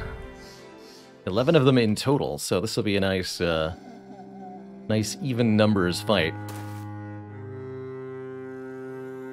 Here in Battle Brothers, combat takes place in a turn-based style. Our forces deploy on the left, enemies are on the right, and that's also the way to tell friend from foe. Our forces all face towards the right side of the screen, whereas all the enemies face towards the left side of the screen. You can also tell them apart in this fight because all of the enemies are the zombies, and all of the humans are the living people on our side. I tend to find that Battle Brothers is a very formation-based game. Each unit with a melee weapon equipped exudes a zone of control to all the adjacent tiles, and any unit that tries to leave a tile that's in your zone of control must suffer an attack of opportunity, kind of D&D style, except if this attack of opportunity hits in Battle Brothers, then it cancels the move. So trying to retreat out of close quarters combat with things is very, very difficult to do. Usually that means that once things are in melee range, they're locked in combat until one or the other falls, and it's often about clearing enemies in a way to allow your position to advance forward smoothly. Love these zombie jams. That's right, and this works towards our ambition. We're supposed to clear occupations occupied by the undead. So this is exactly what we wanted to do. Get in there, buddy. Having your own units surrounded can be pretty bad. For every unit on a side that is adjacent to a unit, melee attackers get a cumulative plus 5%. So Ghost here has got 1, 2, 3 zombies. There's no bonus for the first one, but each subsequent zombie adding a plus 5. So all attacks in melee are plus 10% to hit him currently. Let's chop some zombies apart. This one will be easy to fell, but it doesn't have a weapon. We should probably focus on the ones that are armed with weapons first, since they're the actually dangerous ones. Not that I see any in range at the moment. There, forward march, Tom. Am I gonna pull out the Mansplitter in this battle? Ooh, that's a good idea. Nitwit the nearsighted has it, right? We should use it. Absolutely. Wow, look at that damage. That's a lot of damage. Yeah, we should definitely pull out the Mansplitter for this.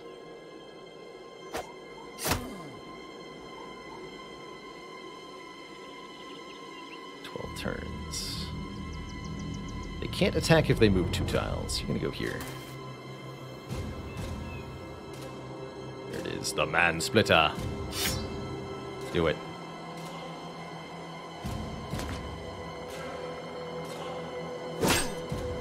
Biggest axe in all the land. That's right, Witch Hunter is a crossbowman, but we gave him a spear for this fight. Let's move forward and poke stuff. It's that simple. Keep one step forward, buddies. Friendly fire like an axe round swing counts your allies for the surrounded bonus on your allies. So you're more likely to hit your own friends if they're surrounding each other. It's kind of funny. Alright, get the one with pick. Does a lot of armor damage.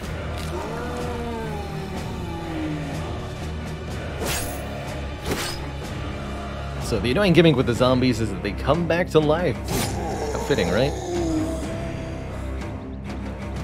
You just keep chopping them down, or you can put them down permanently with a fatality from an inappropriate weapon type.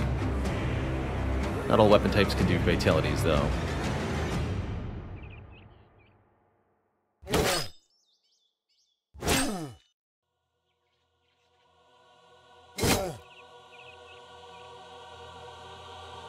They're just very tanky overall, but individually quite weak. So it's only when the zombies outnumber you that they become any sort of real threat.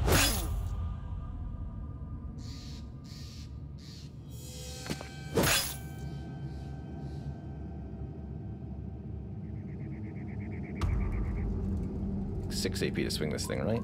I did take the square that I thought that was going to be used for that. I thought the two-hander would get a kill, though. Oh, well. Just reposition here. Next turn, you can swing that thing.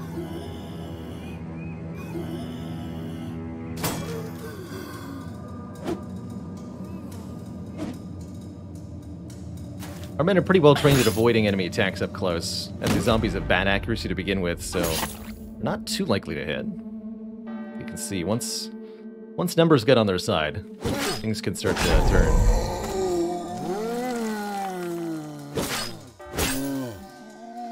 Have to die now. Thank you.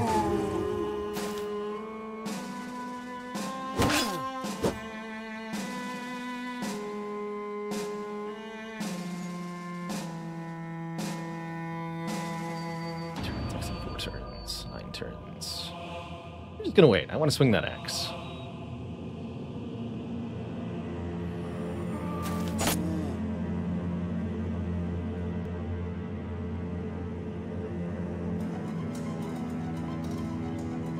Hey there, Basami. I am not playing with Iron Man mode enabled, but as a general rule, I try to avoid using save or load whenever possible. We did restarted a couple of battles early in the campaign, but haven't loaded any saves in 30 or so game days.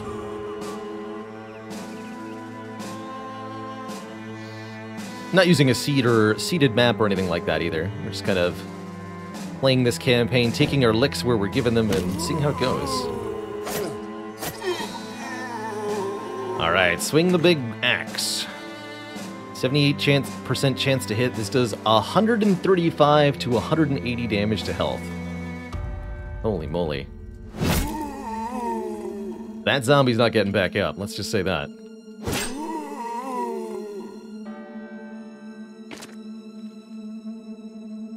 Dang. I'll put that one down if possible. Sebedin's pretty badly wounded. You're bleeding! Oh, not quite.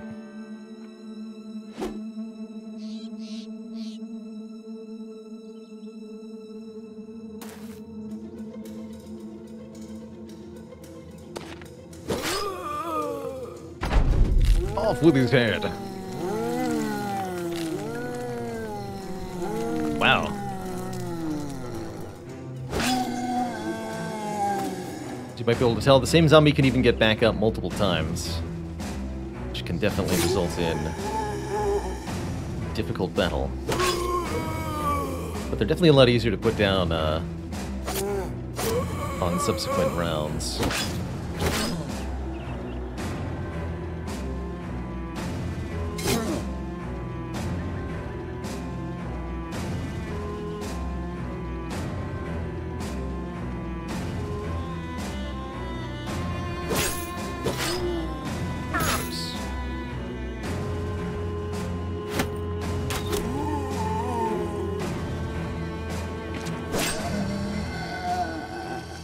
Nice. We've cleared them out. We got a basic mail shirt. 115 armor is not bad. Some decent weapons to sell, and not a whole lot else.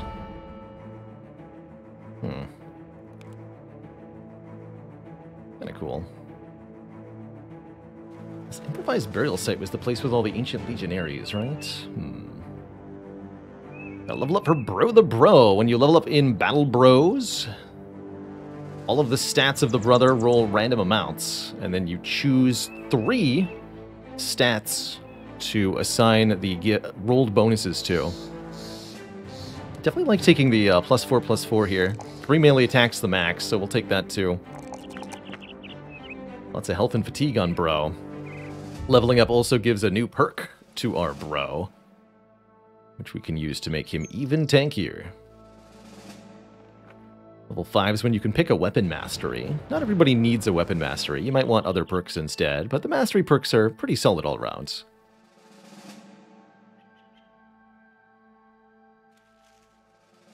Give Witch Hunter a melee weapon, right? Yes. Yeah, we did. I'd have the crossbow equipped, though. .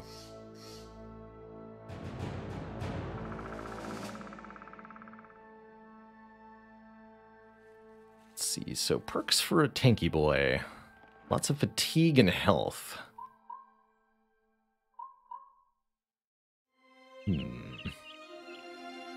Actually, rotation would be good, giving more positioning options. Yeah, because we want him to be able to get into the front line and take the hits. Rotation's a really good way to get into position, swap space with somebody who's going to take a lot of damage, and put it on the person designed to take the damage. Kazak! Rolled a 3 on melee defense, only a 2 on melee offense. I don't mind 2, 3, 4 here. It's an acceptable level up roll. I'll do that. Kazak, what's your perk? Good melee attack. Wouldn't be a bad soldier to simply give gifted. Well, it's right, swift and lucky. Kazak is a particularly good tank as well.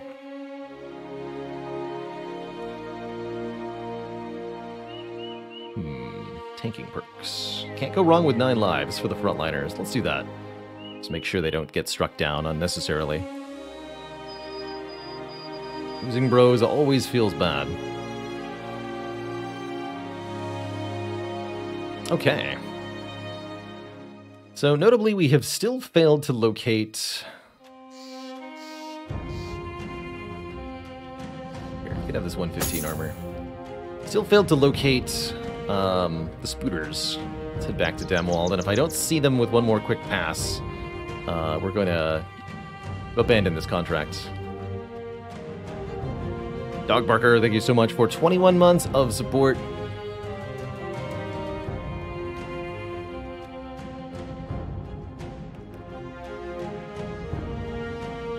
Oh, that looks promising. There they are. They were here the whole time. All right, there's 12 of them. They're currently in the forest, which is not where you want to fight webnecks generally. Especially not if you've got ranged weapons. So let's have the ranged individuals put away their bows for now and prepare to face spooters in a forest. So, hurting you, not too bad. I waste my time until I'm about to quit the contract, then get them. The webneck nest is silent, and the clatter of the company's arrival seems apocryphal, with a chink and clink of metals distinctly sharp in their trespass. You find a man hanging upside down from a tree, his whole body cocooned, save his face, which is stretched and pulled by the filaments. He asks you cut his eyelids free of the webbing, which you oblige. His lids slowly close, the crust of the dry eyes crackling closed for the first time in possibly days. Then they snap open and the man screams. The cocoon bubbles at his waist and rips apart, sputtering tiny black spiders flooding out. The man's body jolts violently as the swarm consumes him, his gargled screams rife with the skittering of spiderlings, which fill his lungs that he coughs out in his dying fits. That's tough, man. It's a really tough way to go. Spiders for breakfast. So, and yeah, as I expected, if you fight spiders in the forest, your deployment is going to look like this, which is not cool. We are surrounded on all sides as spiders approach. Our deployment scattered and uncoordinated, which is why I did not bring people with ranged weapons, because, yeah, this was going to happen. The good news is the spiders all spent their turn getting adjacent to us, which means that we now get to poke them to death. Up close and personal.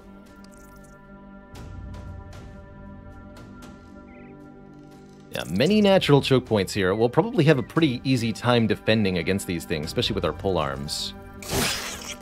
Get ruptured, son.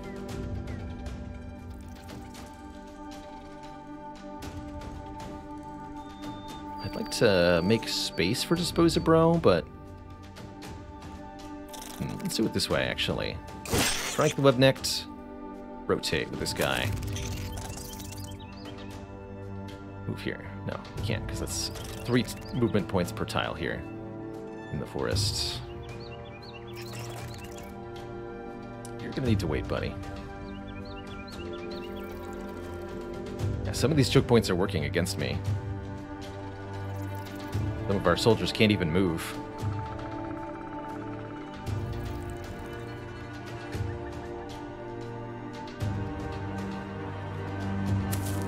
Hi. I'm gonna stab you before your turn starts next turn.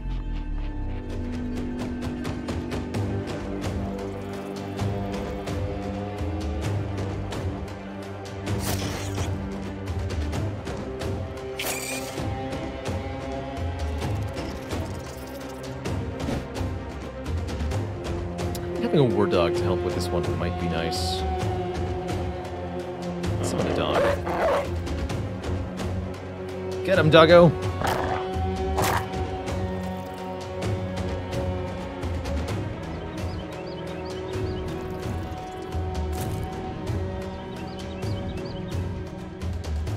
What's wrong with him?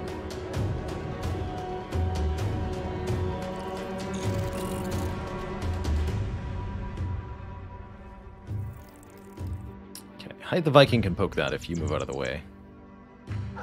Let's go here. Hey, we can actually get some stuff done. Let's knit with the nearsighted, huh? In fact, just get close in it. Oh, I can't chop this turn, huh? Should have started with the Mansplitter equipped. Foolish.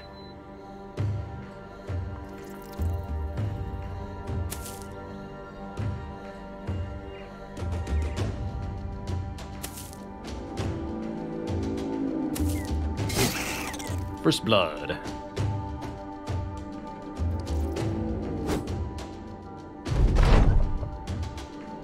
Pokey pokey. Dang it. Oh, jeez. There's more down here than I realized.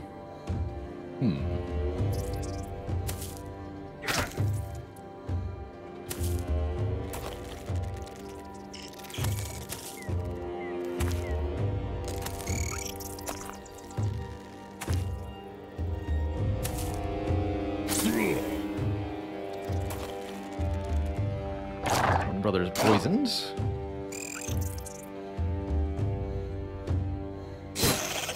Alright, that one's down. Over here bowling.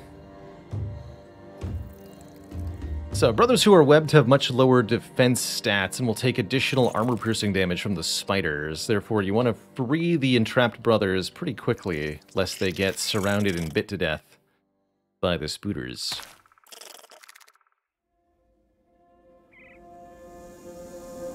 Let's see, you need to wait. You need to wait. Can you rotate with somebody who's webbed? No.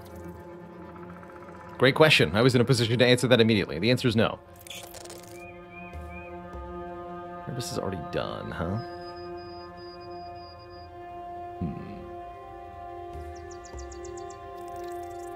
If I free Erebus, he's a lot less likely to take damage next turn. Let's try to free him. Good. If we can't reach the spooters, then the back ranks breaking the webs off the front ranks could be really helpful for us.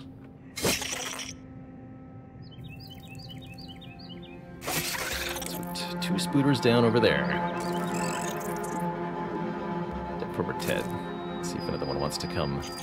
Have fun. Alright, it's spider splitting time. 58% chance to hit. Here goes. Dang it. Spider was unsplit on this day. That spider got split. Ghost gets to go on his own turn. Just do the damage here. Put up thy shield, Ghost.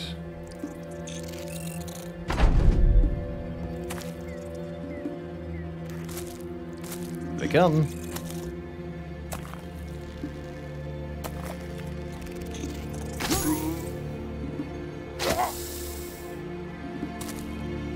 Getting webbed and bit in the same turn, that's mean. Nothing really you can do to counter that, other than don't get surrounded by spiders. Which is good advice in general.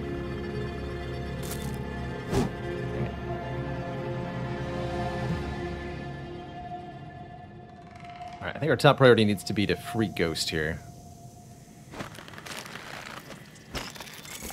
Good.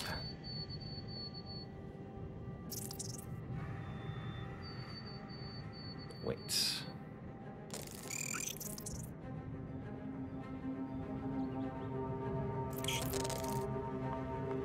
Come down to help here. It's going to take too long, though. Is any over here? Still 11 spooters, apparently.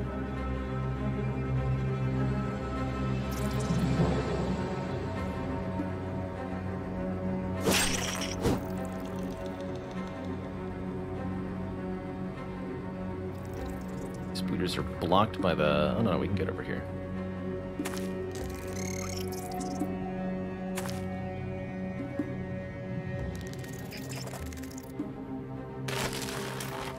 Please swap with him.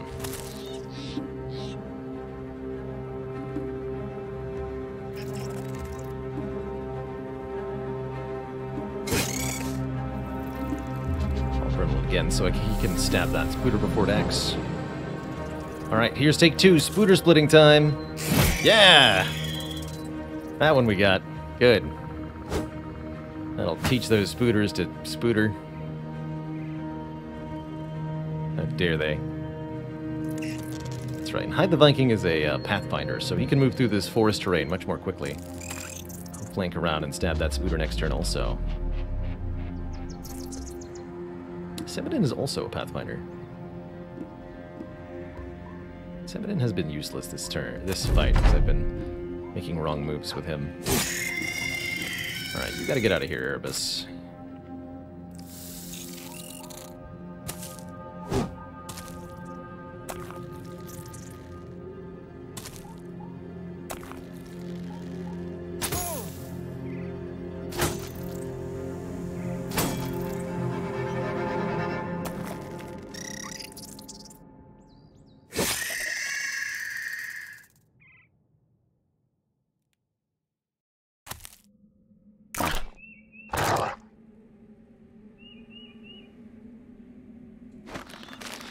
Work. This one's still alive. Reach it though.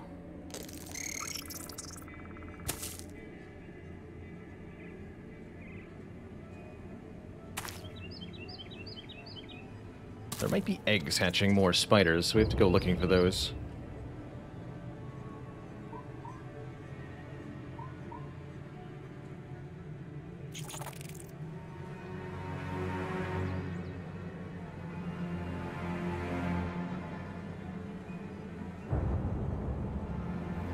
Until after the axe guy goes.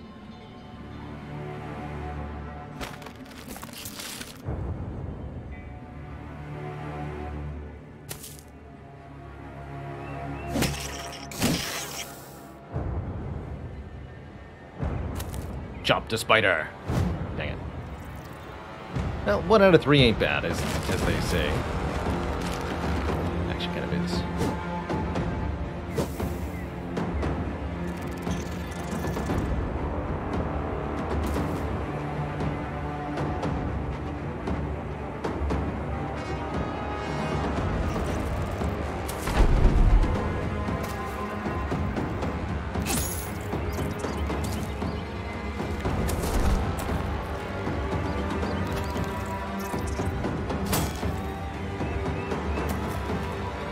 Okay, that wasn't bad. Nobody got hit that turn.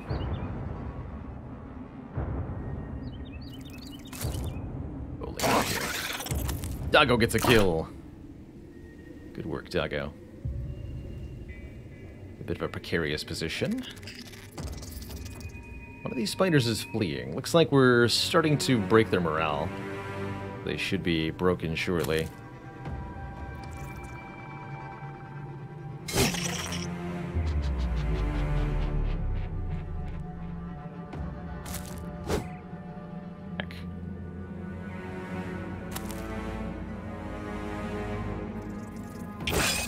Daisy.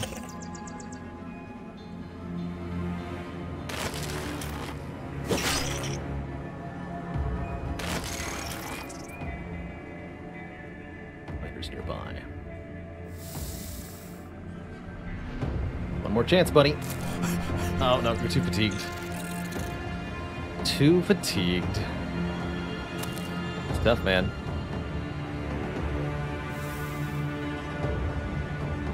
Hopefully that poison doesn't last for too much longer.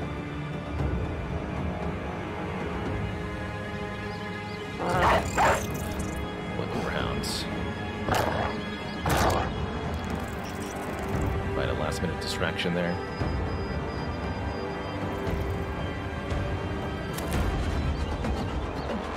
One more turn, okay. Nothing we can't do.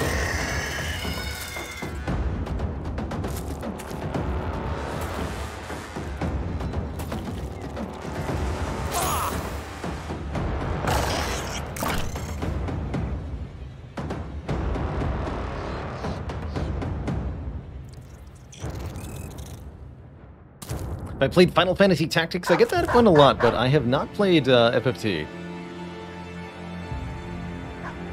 That one has never been something that I visited. But I get why people suggest it often. Makes total sense.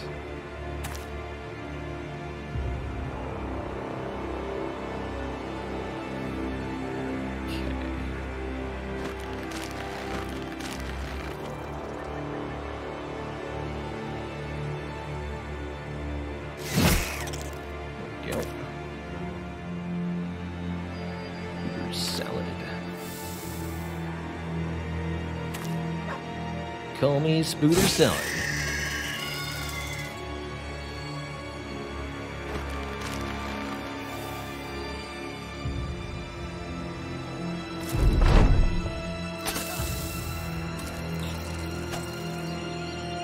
Got lucky that didn't hit.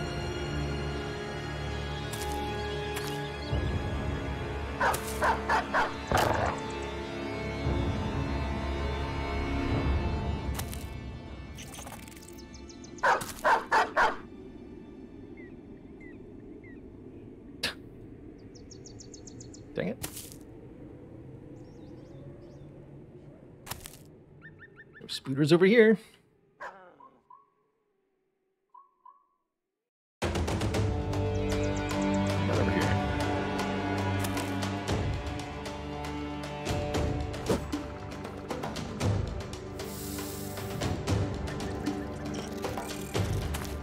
So the bros are too fatigued to really move now.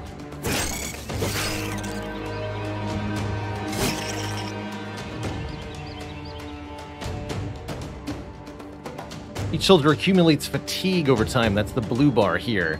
It fills up as they take actions, and once the fatigue meter is full, that soldier can no longer take any more actions.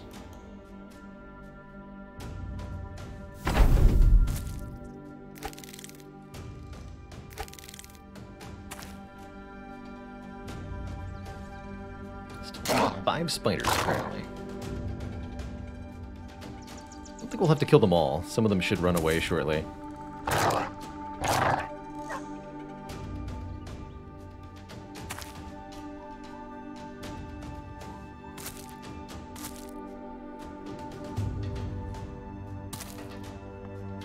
I'm not sure where they're coming from, though.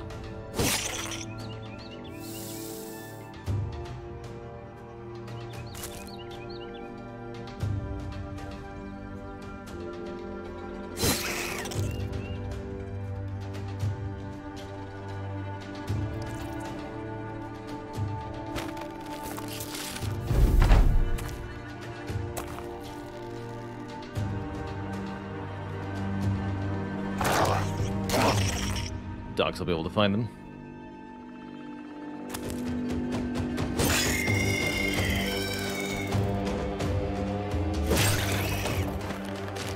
That was only one.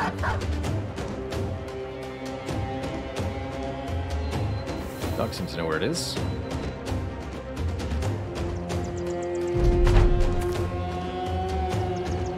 More over here.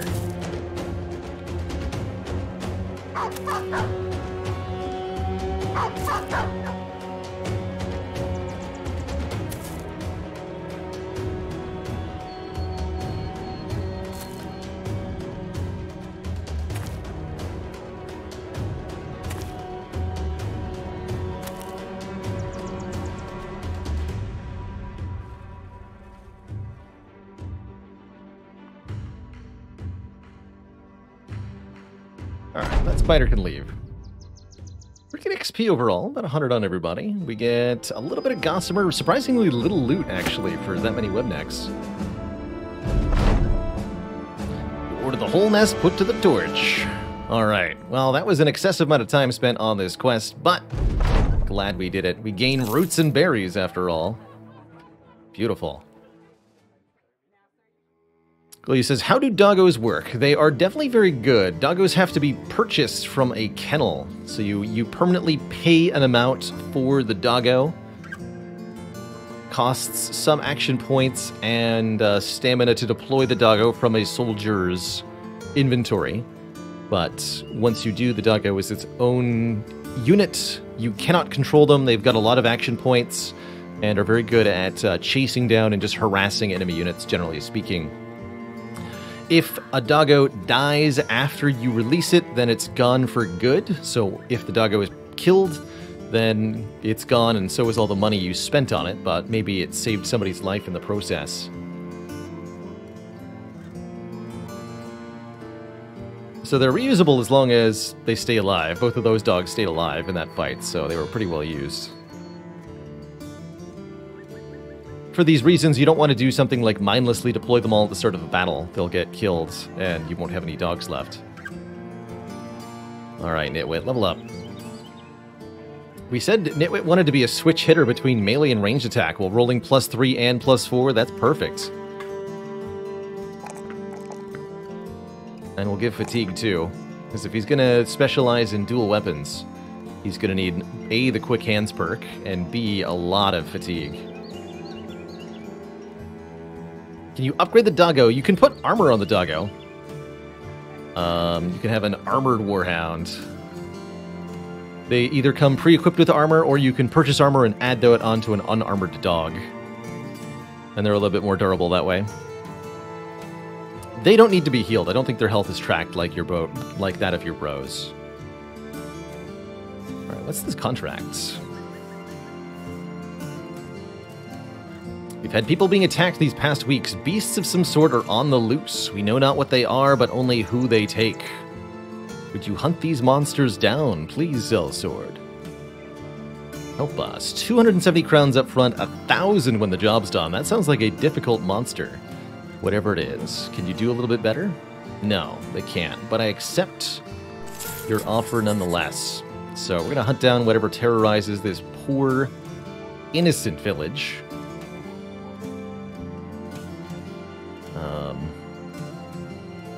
Mostly got light wounds. 2 days, 2 days, 3 days. Ghoster in reserve. Should bring the Witch Hunter for monster hunting. Also, before I go, contract complete in here. I'm going to take a quick break, refill my water, stretch my legs. When I return, more Battle Brothers adventures as we go beast hunting. Be right back, everybody. Don't go nowhere.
All right, folks, we're back.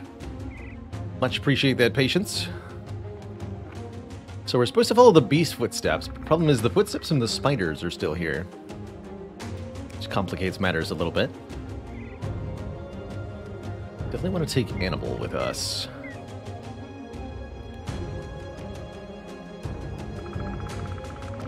Swap out Bro. Like this.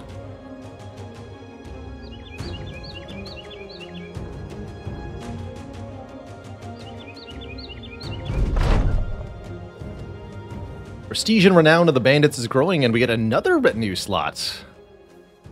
Hold on. Where's the retinue? Here. So we currently have the cartographer and the scout. We travel 15% faster. No sickness or accidents. We get money for discovering new locations. And we could add now a third to the mix. I like the scavenger for the extra tool generation. Also wouldn't mind maybe the, if we could unlock the bounty hunter, that'd be cool. Increase the chance of encountering champions. I think we'll leave this slot open for now, so we have a bit of a better idea of what we want to do with it. Oh my lord, what? 11 direwolves, huh? Okay. That is a spooky fight. Can't say we have a lot of familiarity with direwolves. I know they're fast as heck. I don't think I want Witch Hunter on board for this fight, then. We're better off with Singer, if anyone. Yeah, 11 direwolves is going to be tough, especially with some of our men a little injured already.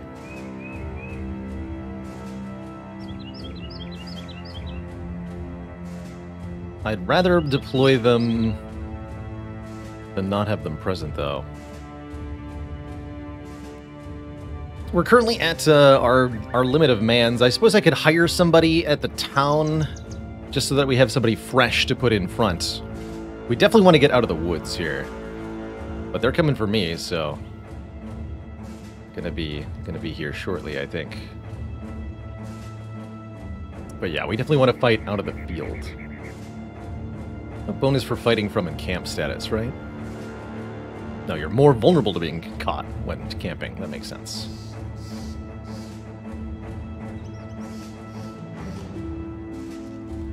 Here they are.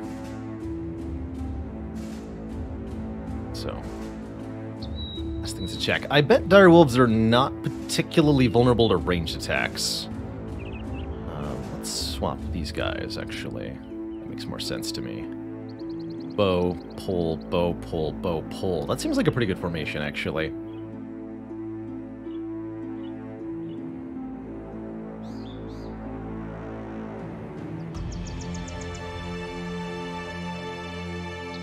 Maybe you don't want the bowman on the outside edge? I'm not sure.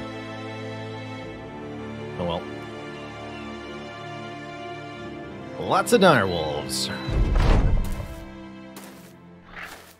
Well, they certainly didn't waste any time getting into melee range. Holy moly.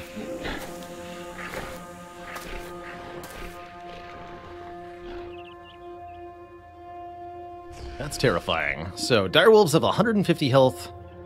They are very fast.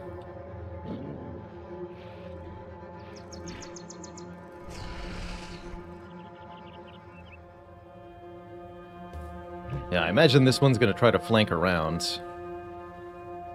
Probably the better way to do that is occupy this tile, perhaps.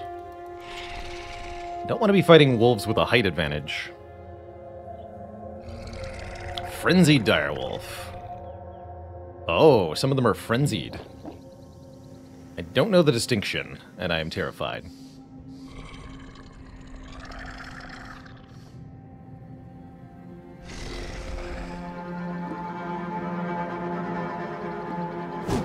Yeah, I was afraid of that.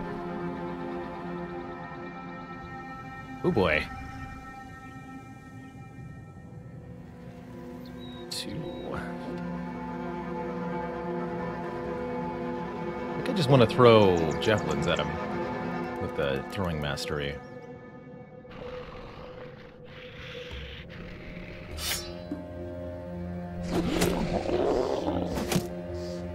Heck.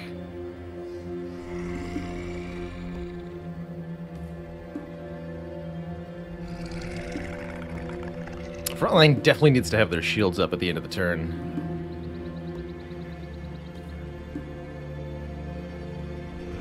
Not ready to unleash the dogs yet. Really don't like they're dodging so successfully. Oh god.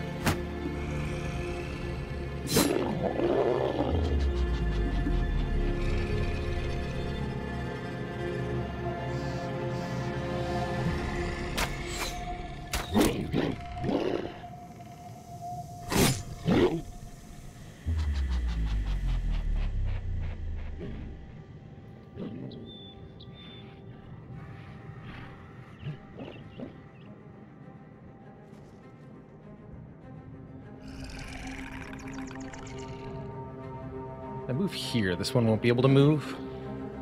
I know they can attack 3 times if they don't move, which is very terrifying. They will relentlessly charge a spear wall, huh? Or will they flank around? Guess I'll do this. See how that goes for Ted.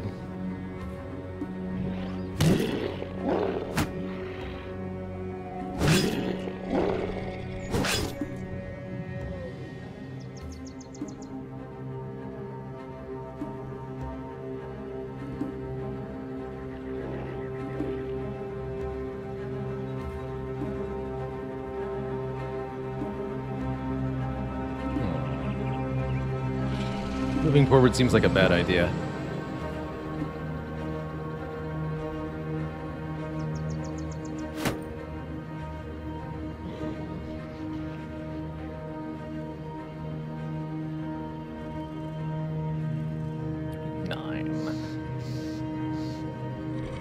Get one good shot at 58. 57. Let's shoot this one. The like. Alright, going first wasn't helpful here. We'll just wait. This I do want to stab. Even though it's fleeing.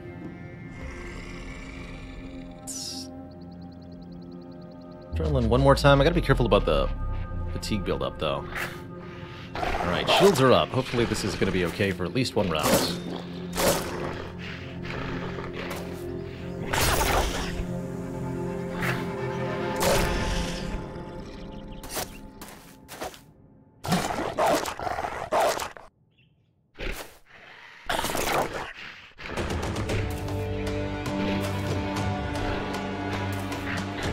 Flankers. Alright, here's where it starts to get scary, as the backline's a little bit vulnerable to being surrounded now.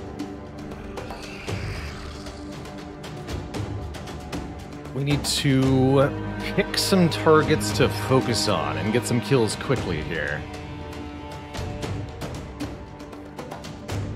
I nominate this one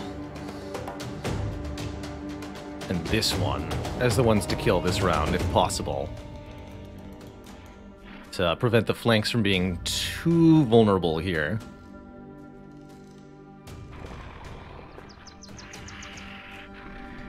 Animal's gonna be able to make a couple good javelin throws. There's no penalty for attacking this one, thanks to Bowling's polearm mastery. So we could even have him attack, and it's the most accurate too. Good. Animal. 91% to hit. Animal's such a beast. Alright, that one's running away, so there's no need to attack it further.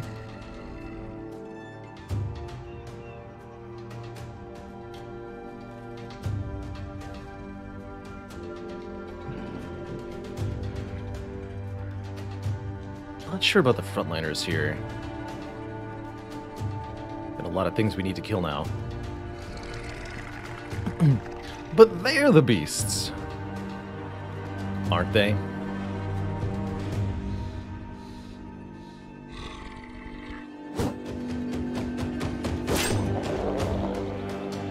minor damage.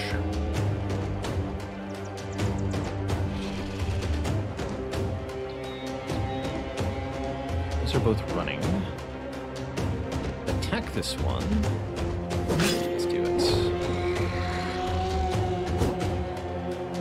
Make some swings here. Slinger has rotation. That's pretty useful here, actually. Just swap Hyde the Viking with himself. Although Hyde's a little bit more injured. That's what he'll do. 50% on that one. That's the one we want to shoot. No luck, though. Could try swinging at 2 here, but I just want to take 2 quick swings at this one. Kill it. Okay. So, we've killed 2. We're making 2 flee. Already their numbers have been pretty impinged upon. Kazak's going to keep his shield up.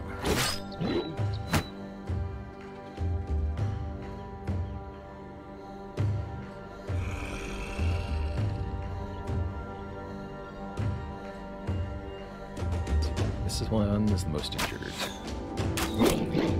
Nice shot.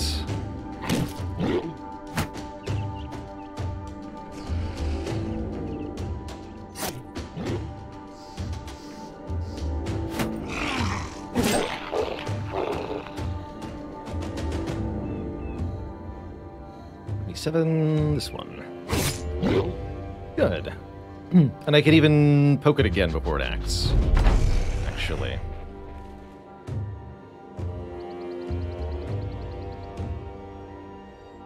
You. Let's not use Adrenaline this time. Cool. It's also dead. Okay, you're done then. Good misses. That hurt.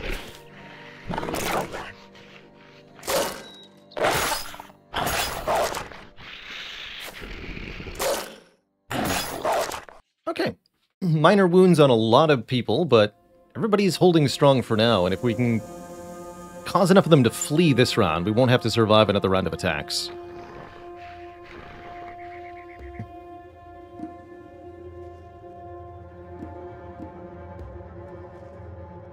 So, most vulnerable people, Erebus, Tom. Ted's a little hurt. Bowling himself actually quite vulnerable here. But that one is fleeing.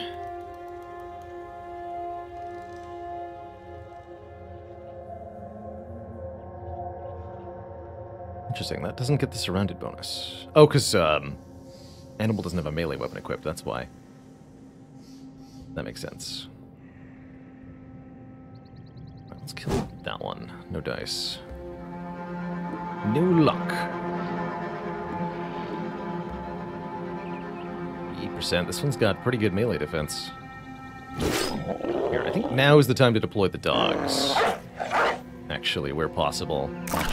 Dogs will further surround, and if the direwolves take another turn, they'll likely attack the dogs rather than the brothers here. Fortunately, Animal can't act. So Tom, put up your shield, deploy the dog.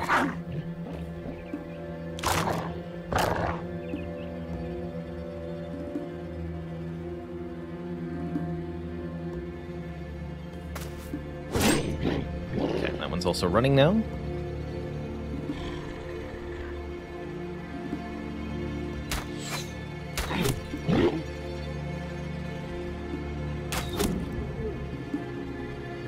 Up it down.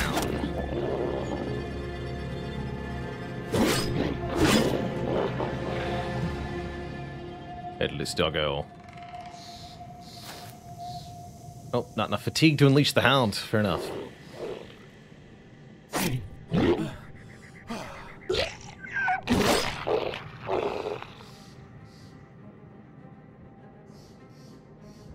Breaking. So I'll still get a attack of opportunity. Actually, wait, I can switch to the light crossbow. Oh, that was the wrong one? Yeah, switch to the loaded light crossbow. You can fire a crossbow in melee, you just can't reload it. Dang it.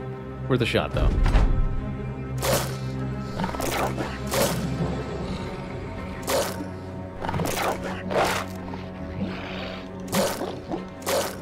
Lucky dodges there, although note that the wolves have significantly reduced hit chance due to their lowered morale. But we definitely got lucky that that didn't hurt more than it did.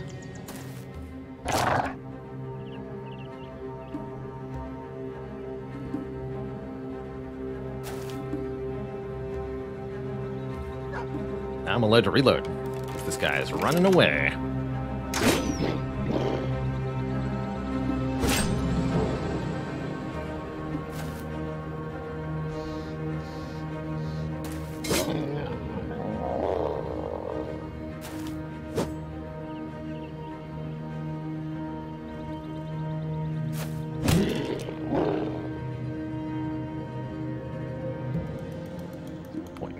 Trying to shoot into that mess.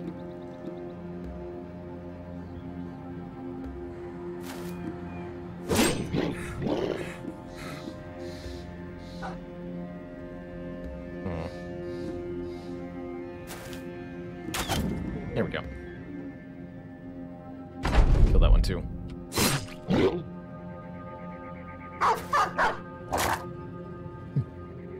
Alright, fairly spooky fight, but another fight done without any casualties. Just some armor damage. Good stuff.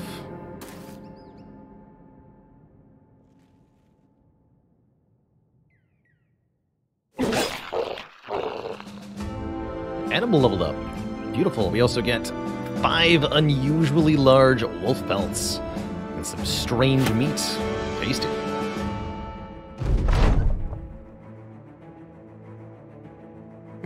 Let us be done with this. We've got crowns to collect.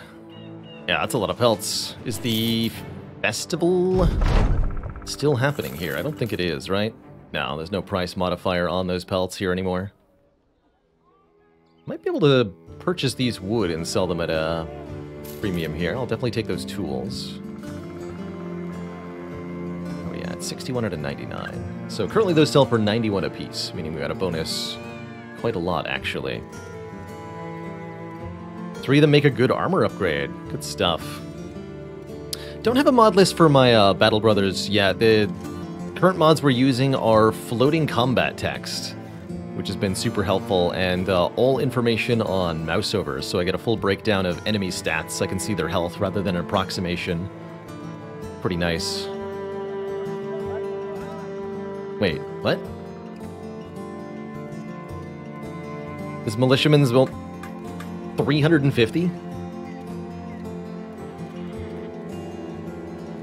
That's a steal. What are you? Lumberjack.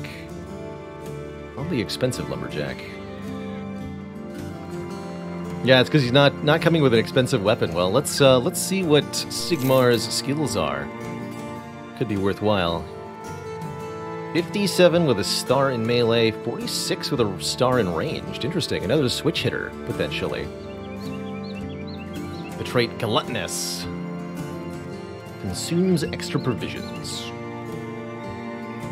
Acceptable, bro. Not amazing, bro. But not worth firing immediately.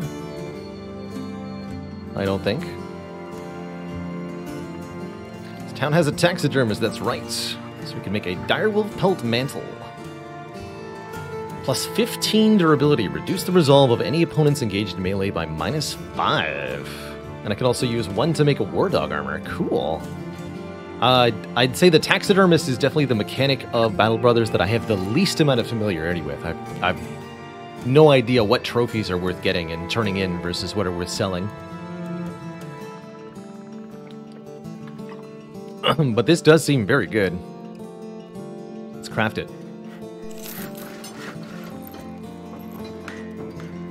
I made this.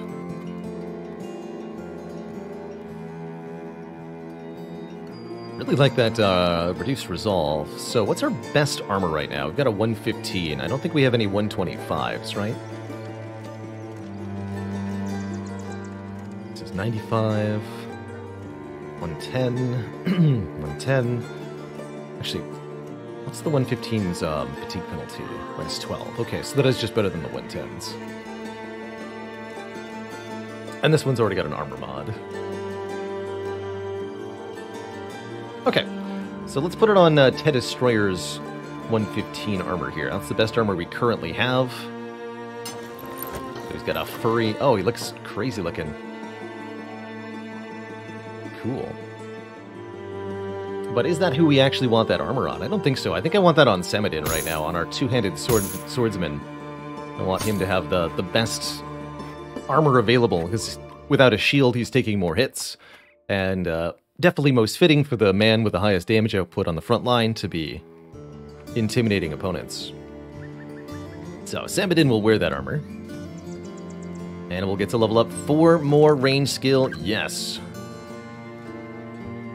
A little bit more fatigue, yes. I actually wouldn't mind the 4 resolve on Animal, just to make sure he's feeling good all the time. 5 in it's not bad either. You don't have dodge, do you? No.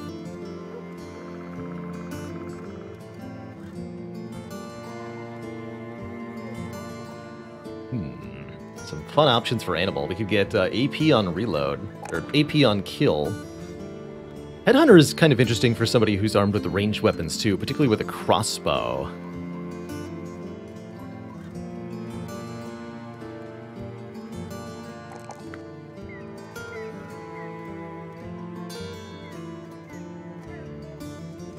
Let's take the 4 resolve. By nimbly dodging or deflecting blows, convert any hits to glancing hits. Hit point damage taken is reduced. Or having light armor, which Animal most certainly does. Actually, we can do better armor for you, Animal. Here. Have the Linothorax.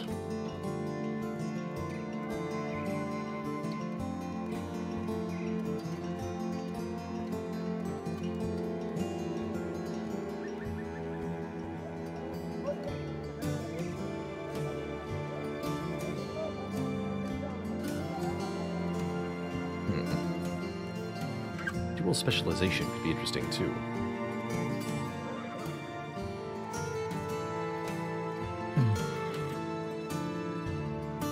Yeah, cumulative minus 15 is where you start taking penalties, and it sounds like it's good for up to about minus 20 total. Really, it only minus 11. Yeah, I take half damage, and that's half armor-piercing damage too, which is really nice. Very good survival perk. Yeah, let's start with Nimble.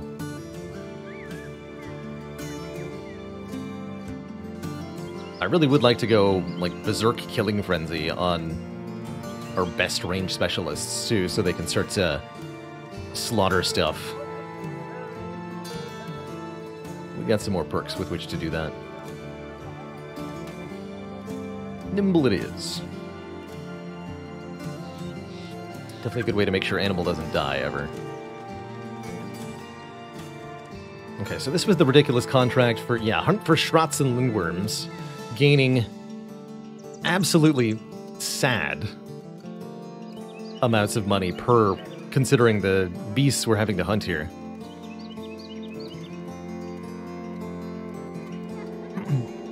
What do the stars do? Great question. So when a brother levels up, their stats roll in a random range, and you get to choose 3 of them to level up.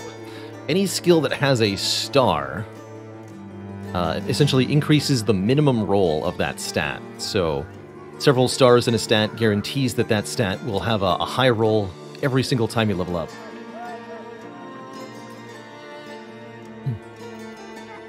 Alright, so I think heading to another town or 2 is a great idea. I'd also like to head back to this improvised burial site soon-ish. Don't know what else I would need to feel ready for that. Just a couple more levels on people.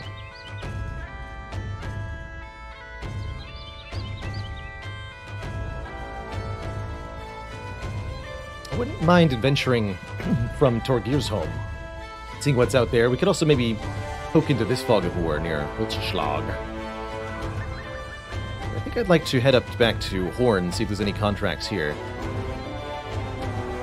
And I said I wanted to buy this wood. I think I did. It's only 191, worth 180. Yeah, we can probably turn a profit on that. That is my expectation.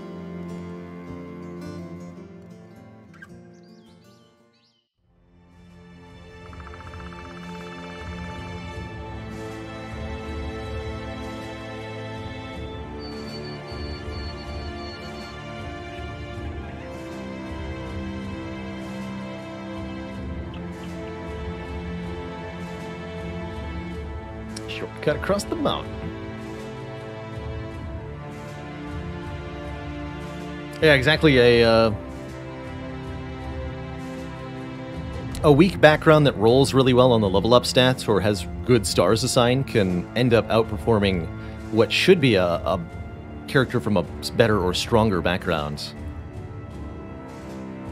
Koningsheim.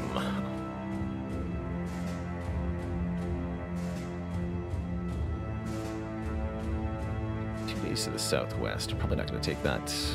We'll wait until morning, though.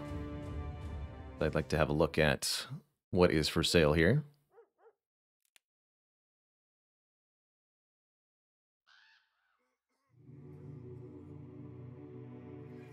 Always on the lookout for more tools. Heat bricks. Oh yeah, the wood sells. We bought the wood for 191. We can sell it for 214 here. Is there a modifier going on? No, we can just make a profit. Can I do better though? That's my question. Probably. I'll buy all of these trade goods. I really like that the game tracks how much you bought a good for, so you can know whether you're turning a profit on your purchase or not.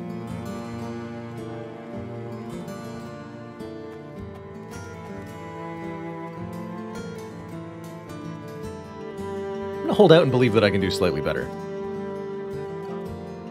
And if playing a traveling trading merchant is absolutely viable in this game as a way to make money, toasting the useless. Poor guy. Anything I wanted? The armor?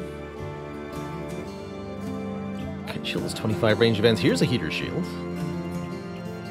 5 more melee defense for a little bit more minus fatigue. That might be worth buying.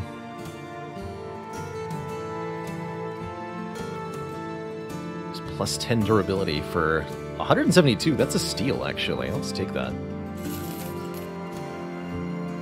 Yeah, let's buy some better stuff.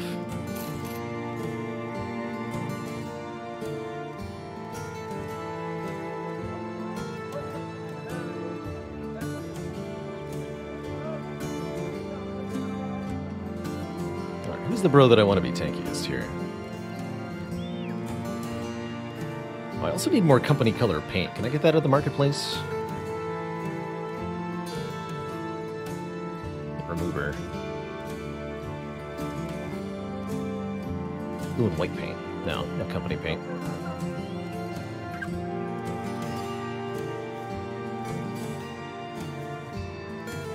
How do I feel about Brother Brothers compared to XCOM? Ultimately, I like that XCOM drives the pace of the game. The aliens feel like there's a coherent enemy that's constantly escalating that you have to be able to keep up with. Whereas in Battle Brothers, it's a little bit more open-ended. You're not presented with any great threat that you must defeat. There's no final boss. You have to set your own goals.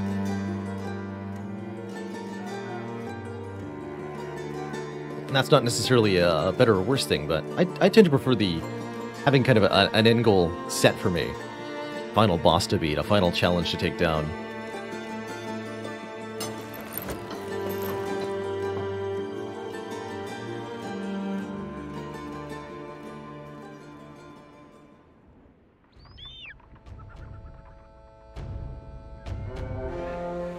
Goblins. Cannot suffer goblins to live. Oh, there's 2 groups of them. Hold on. Come here.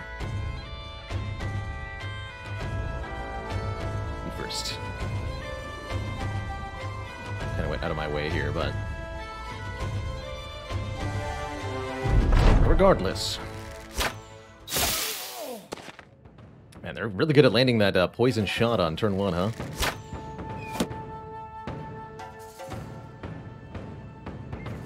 There are endgame crises in Battle Brothers. I've yet to actually see any of these in detail, and that's what I'm excited to discover for myself shortly. That blocks sight, so I shouldn't be allowed to attack across it, huh?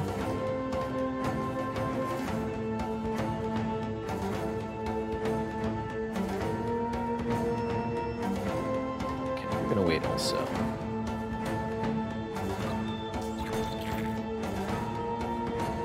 Dense shrubbery.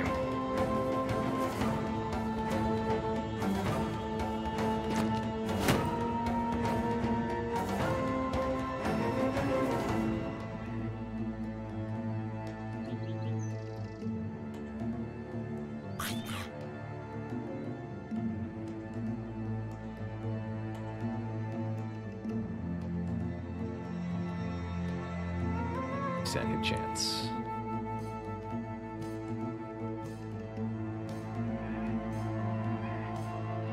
In here.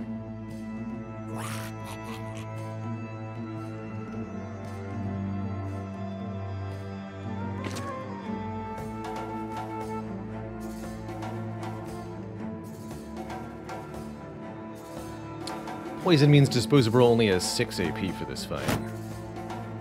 They won't have him do much.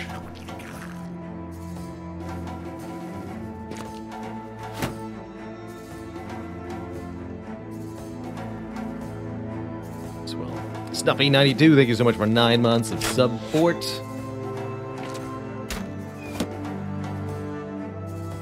Twitch baby arriveth.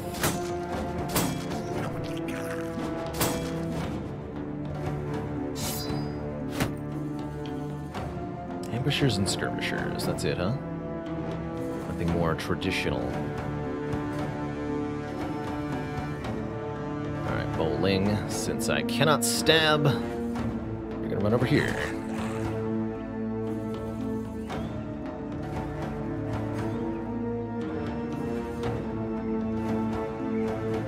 I was gonna reposition. Is that still... There we go.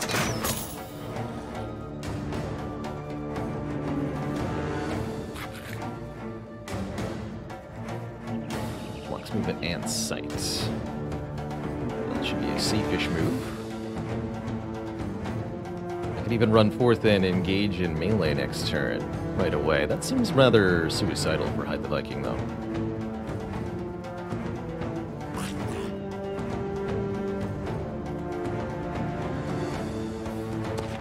Oh, war dog.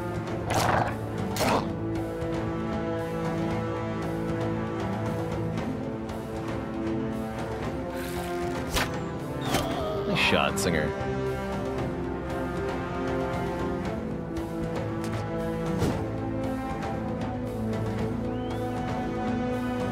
It's gonna actually move back down this way.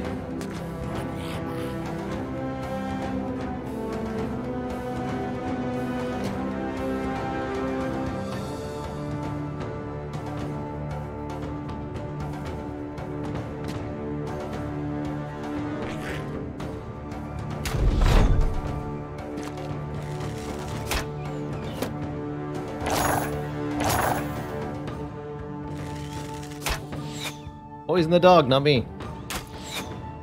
Or nobody, that works too.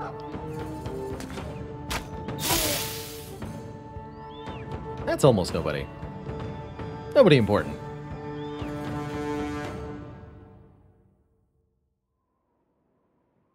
Alright, Geralt.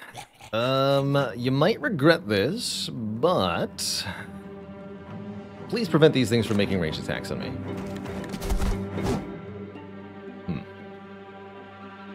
That's definitely not what I thought they were going to do.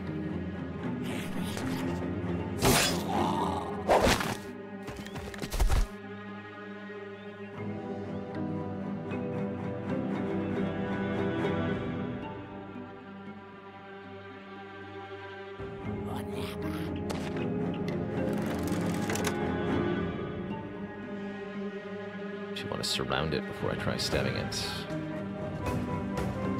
Geralt will be fine. Yeah.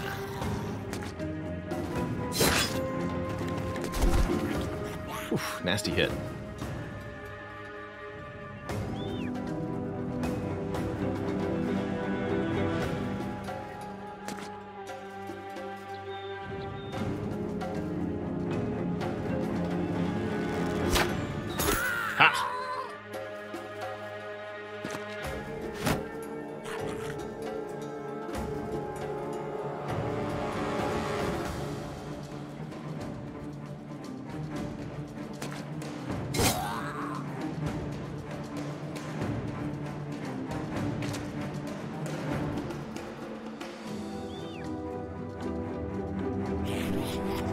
Am I allowed to do this?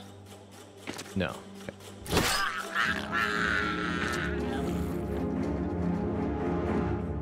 Doc is poisoned still.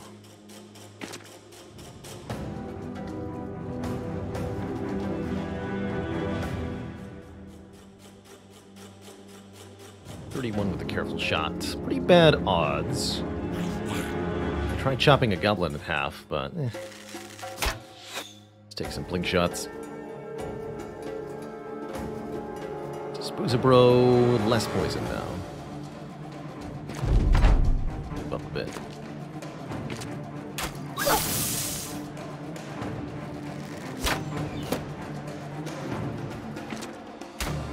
Once you've deployed a dog, there's no way to recall it.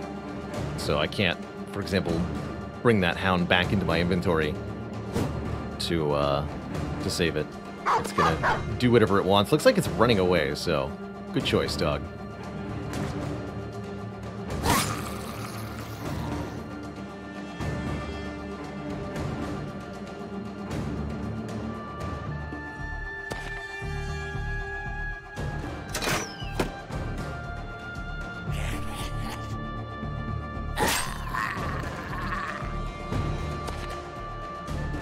I think I need to give Samadin adrenaline. Of course, the fatigue cost of that might be prohibitive. Wow! From across the field, he lands the shot.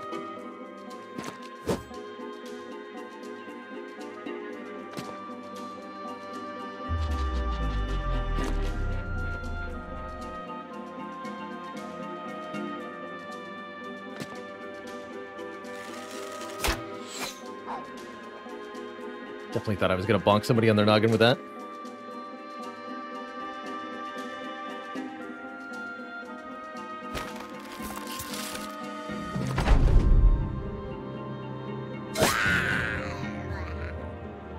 And you can move and stab again, because you're awesome.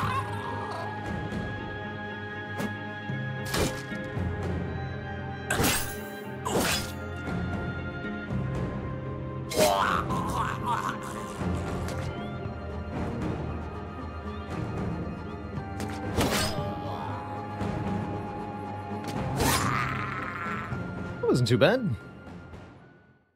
Tools, lots more of these cruel spike, but more jagged pikes. Those are pretty good. They're notched blade and such. Cool. Samadin levels up.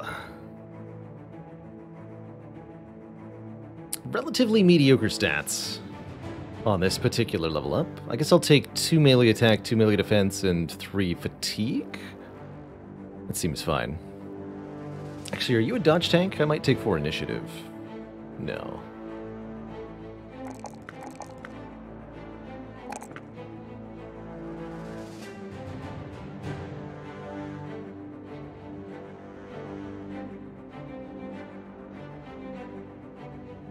Each hit with a 2-handed melee weapon adds a stack of reach advantage, increasing your melee defense by 5 until this character's next turn.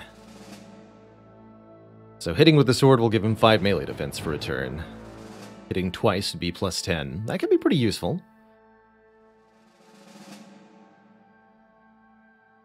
I'm not opposed to that. Definitely want to invest in his durability a little bit more.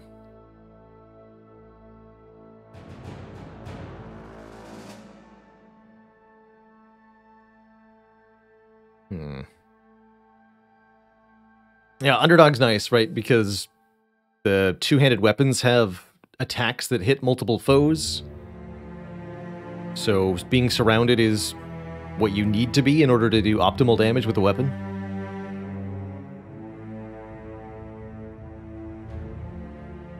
Yeah, let's get that in there. Kazak! 3 to melee defense, yes. Roll a 4 on range attack? Interesting. Let's take 4 health or fatigue, actually. Keep investing in the Kazak's durability. That's why he's the lucky swift guy, after all.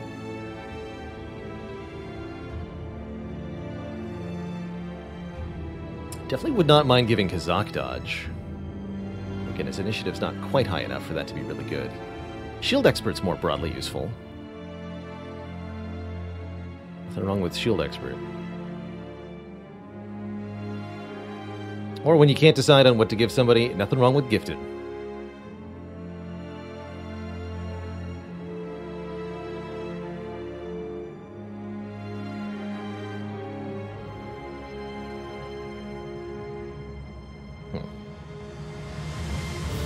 Let's go Gifted here. 3, and 4 more fatigue. Level 7 for Hyde the Viking. Take Battle Forged. Although, currently he'd be better off with Nimble. Or we could go for a second Berserk Polearm Wielder, which is probably what I'm going to do. Take Berserk here. Refund that 4 AP if he gets a kill. Given that the Pike Thrust is only 5 AP, that means 2 Deadly Stabs. Is the new guy any good? He's alright. Started with a 57 melee skill, 47 ranged, both with a star. Middling resolve, a little bit of melee defense. He's fine. That's right, we have that fancy helmet. Right, we're gonna go Berserk first. Take the 3 on melee for sure. Is that really your melee attack skill, sir? I thought you had better than that.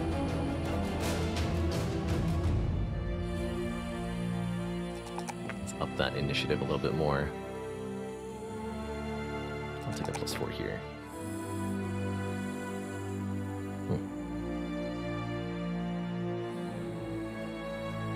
Bro does not have a name yet. I will open up the naming for this bro. As of right now.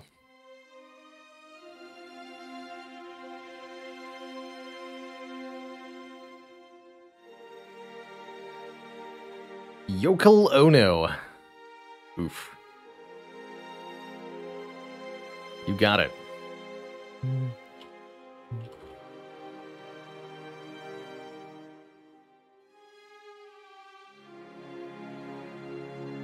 You guys gotta stop yoking around with these names.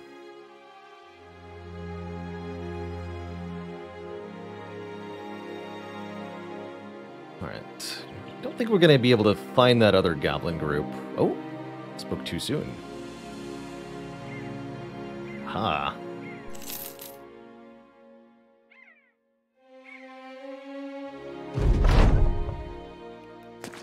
Anybody badly injured from that last fight?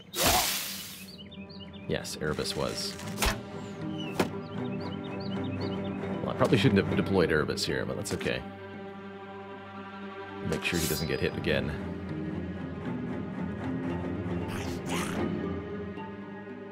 All done?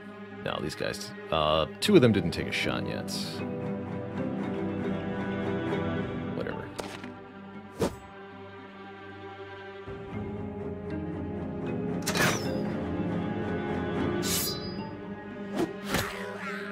Get him.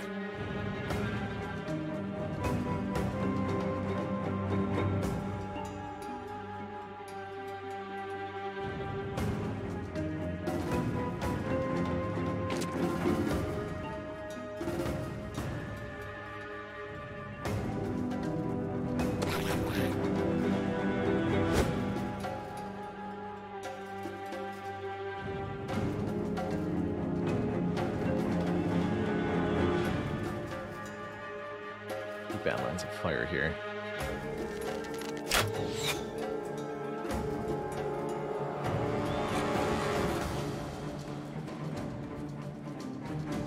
Okay, you're gonna run away. Losing our standard bearer here would be deeply embarrassing.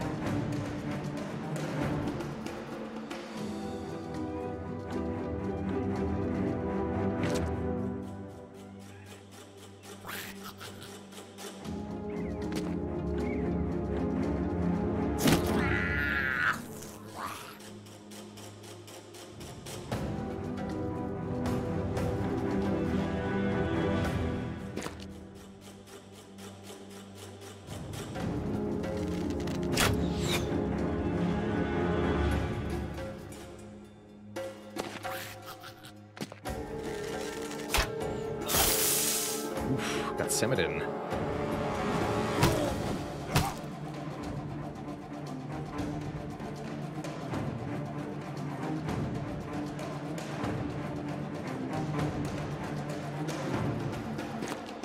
Alright, time to charge these punks.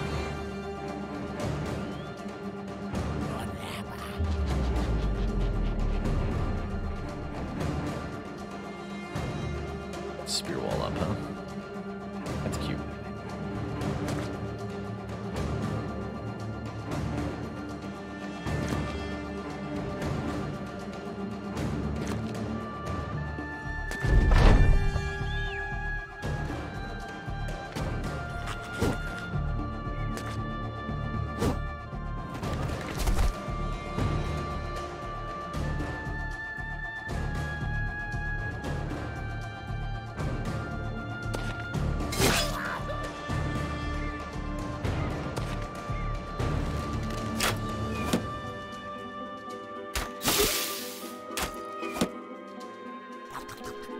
Yeah, that has been mostly my experience with two-handers, at least two-handed swords. You'll note we use the pikes a lot more effectively because of that two-tile range. Getting in close to use a two-handed sword is definitely a enduring challenge.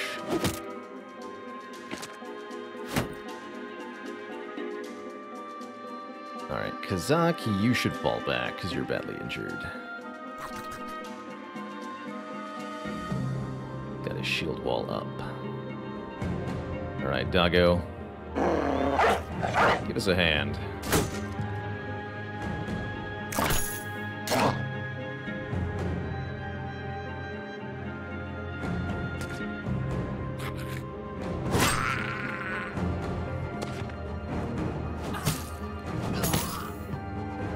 Ow.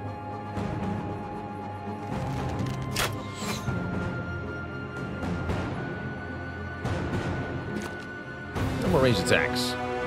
From anyone. Brave, brave Sir Robin.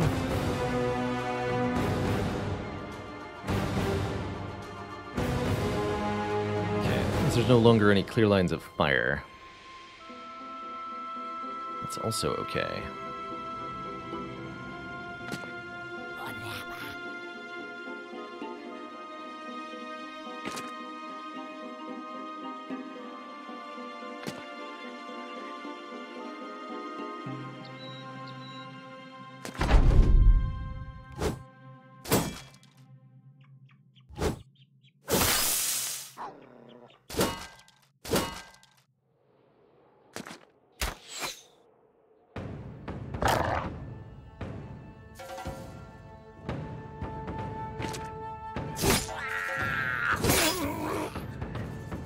That was a good hit. Pierced his cheek with that one. Oh, nice hit. That's a low chance.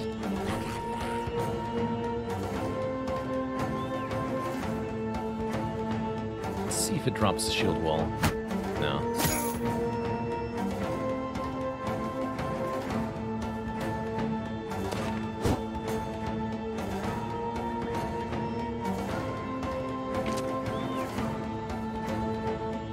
Here's a chance to swing. Or chase down the archers. I think I'd rather do.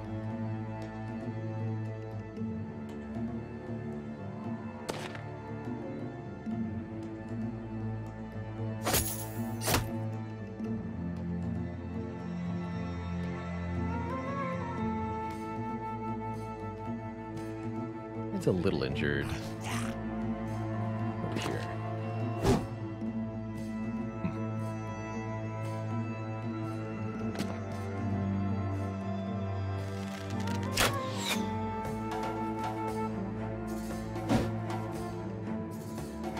Lots of whips. Probably should have put up his shield, actually.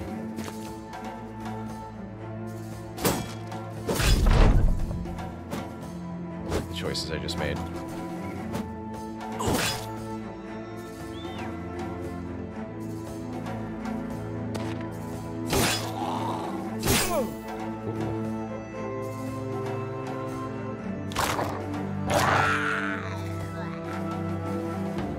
Put an end to this quick.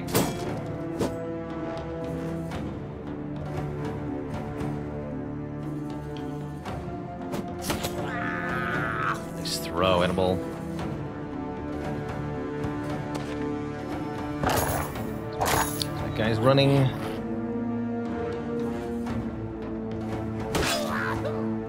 There we go. Samadin put in some work.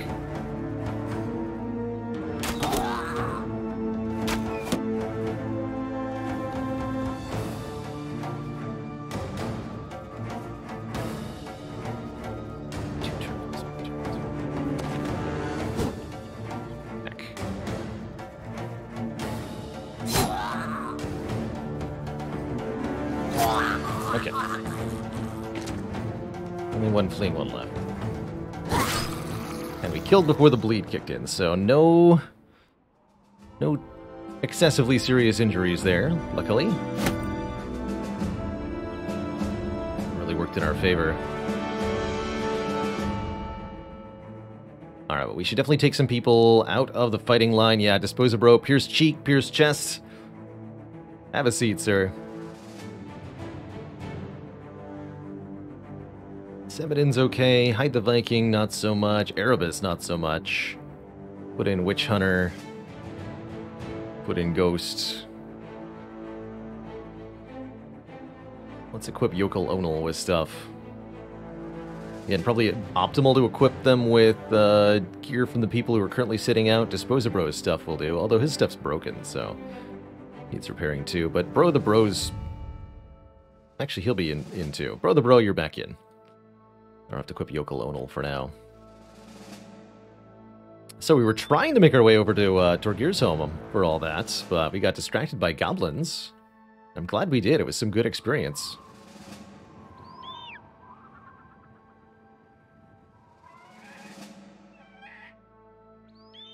$275 per day. Oh yeah, because we also have to pay out more as we get higher and higher level. Whoa! Holy crap. There are a lot of barbarians over here. Have a look at the battle lines again. Is everybody in fighting shape for a ton of barbarians? No, Kazakh, you need to not be where you are, because your armor is beat the heck up. Alright, Yokel Onal, you are in. Have a Gambeson. Have a complimentary... You can have the big hat for now. Have a shield. Have a reasonably good sword. A falchion's good. That's a reasonable equipment setup for person.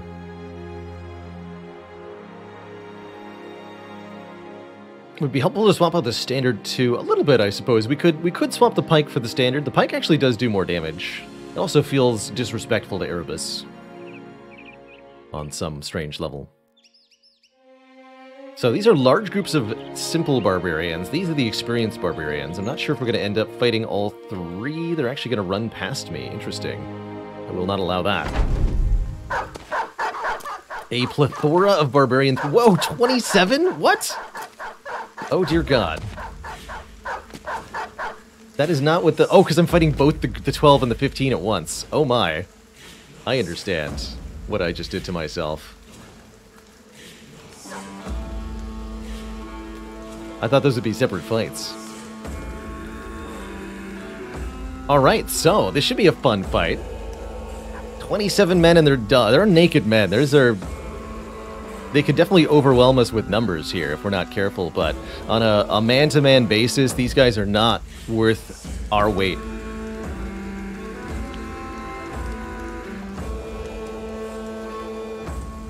So what's the strategy then? We can't really fall back because the dogs are already in melee, and we should cut down the dogs before the men arrive. Yeah, well, scratch what I said about Samadin. He's got the perfect slice lined up. No kidding. Heck.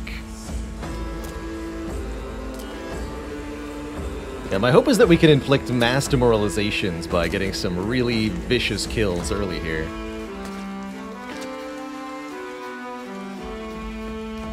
Gotta mow them down in large numbers. Javelins are more damage to flesh. Yeah, so there is the demoralization beginning already.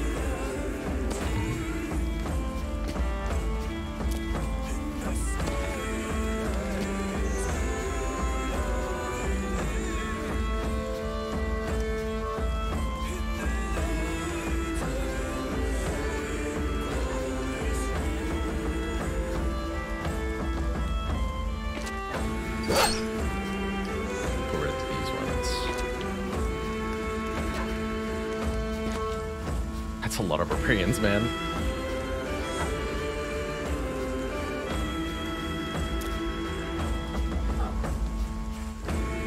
She's more likely to hit this guy.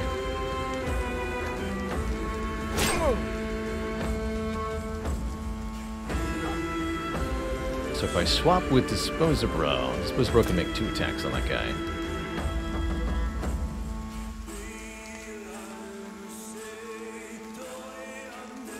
You should wait until after you bow down some stuff. Likewise, I need to know if that dog's in the way still.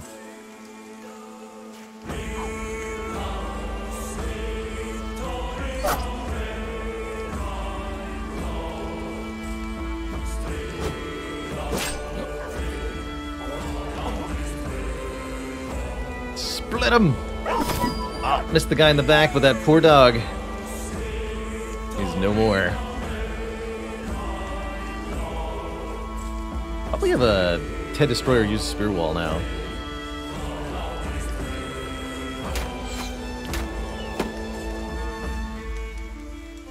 Failed.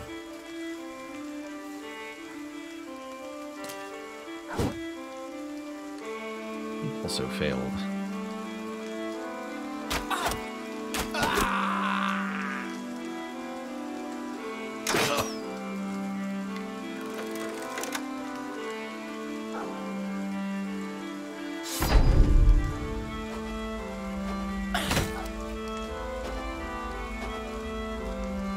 They're doing their best. Not gonna be good enough, though.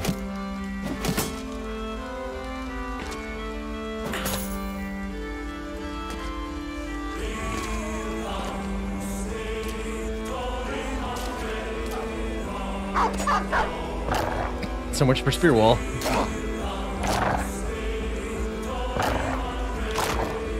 If you fail to hit with the poke, then you lose the Spear Wall unless you're a Spearmaster.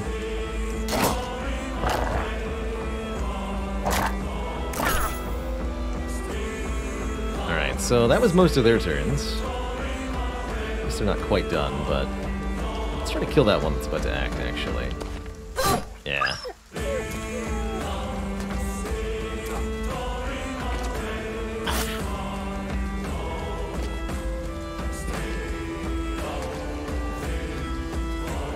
Trying to flank around, huh? I'll show you what I think of that.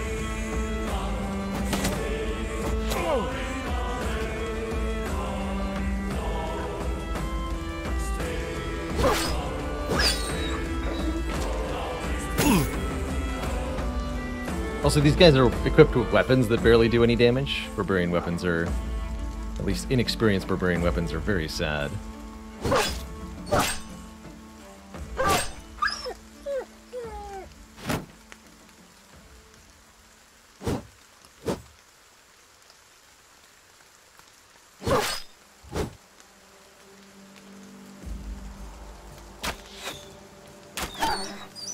Go. Okay, those are probably going to rush in at Annibal shortly.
still throw.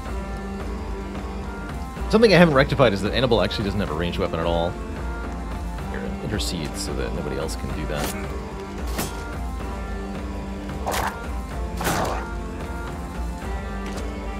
Yeah, like this guy's bonking me with an antler. What do you think he's gonna get done?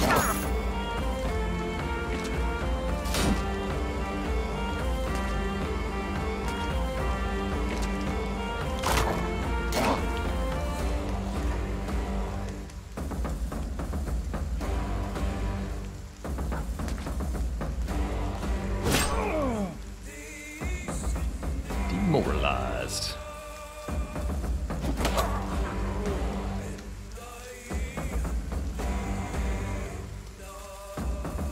Anybody else wants a piece? Not currently.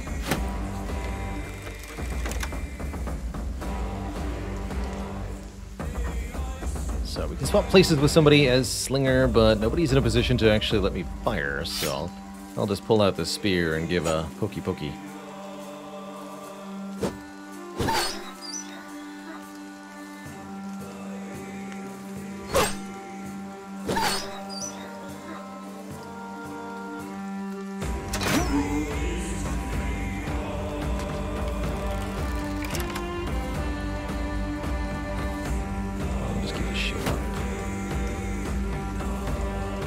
Mindful of our fatigue levels.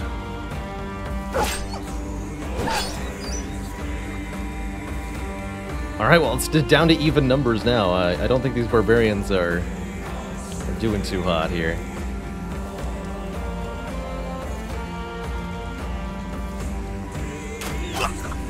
Good shot, nitwit.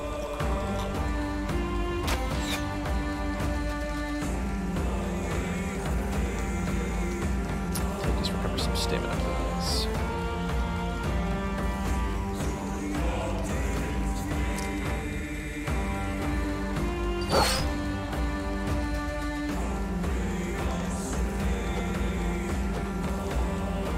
Yeah, no kidding. Too bad we're not getting paid by the head here, but we are getting experience by the head, so I'll take it.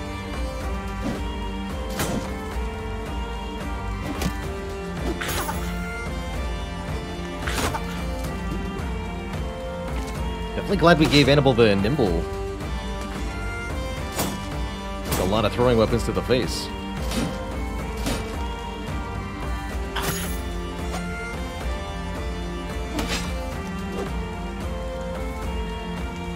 Giving me a reasonably hard time here.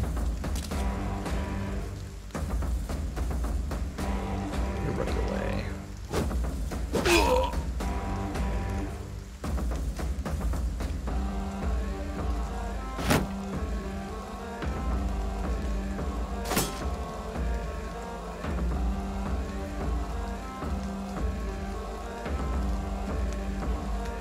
Shot. Nice.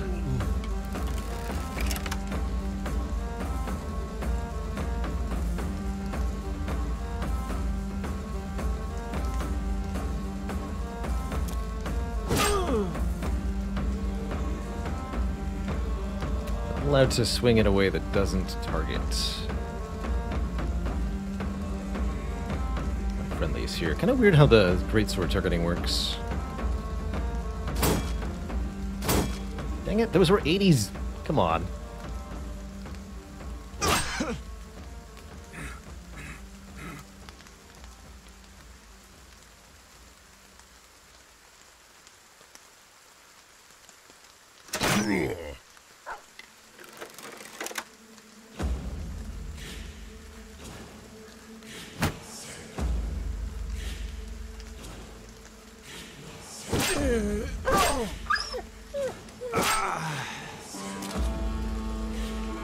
Mow them down.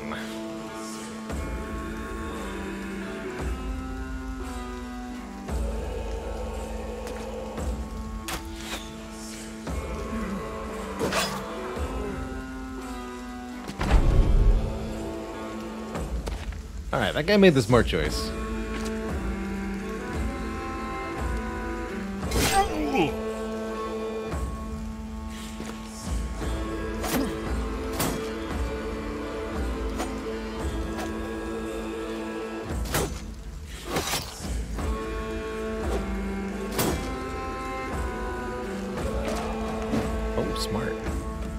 Really trying to focus down a Singer here.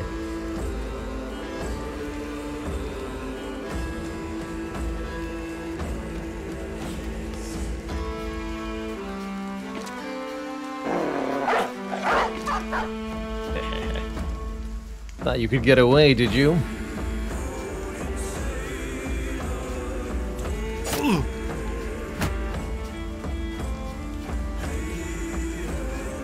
Dog, I choose you.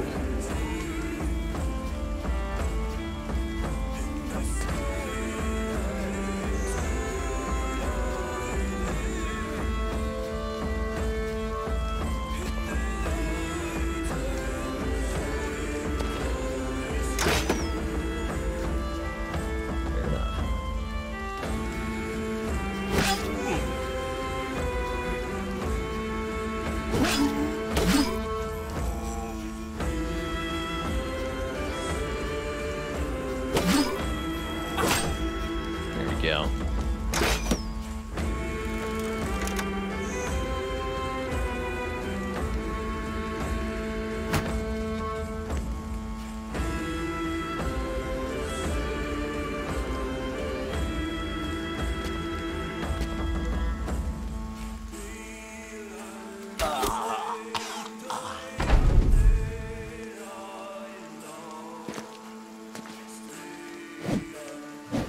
Oh, he rallied. He's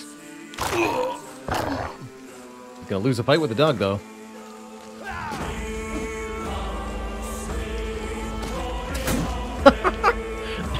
Surely there was a more efficient way to do that, you two. Very much a derpy AI moment.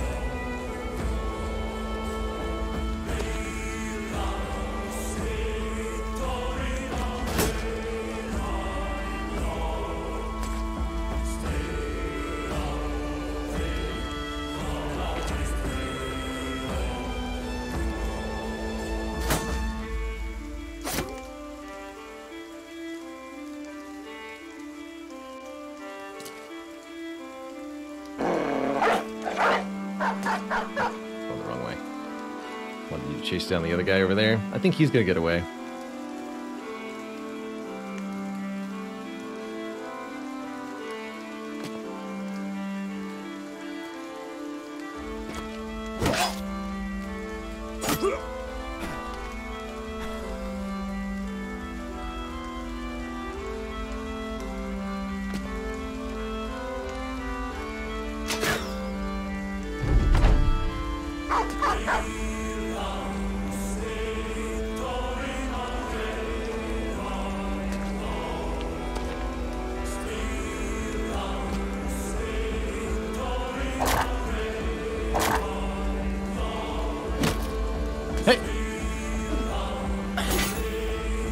Really smart. He stunned the dog and then moved out of its zone of control. I'm impressed with that one.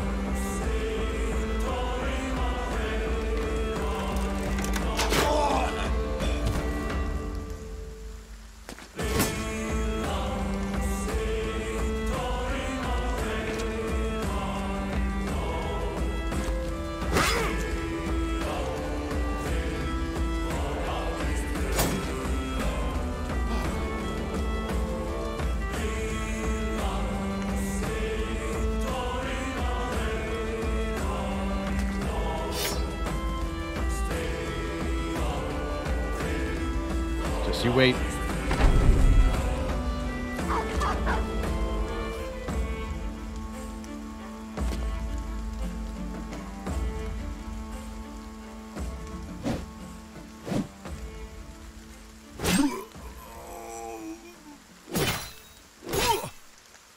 All right, you're getting split. That settles it.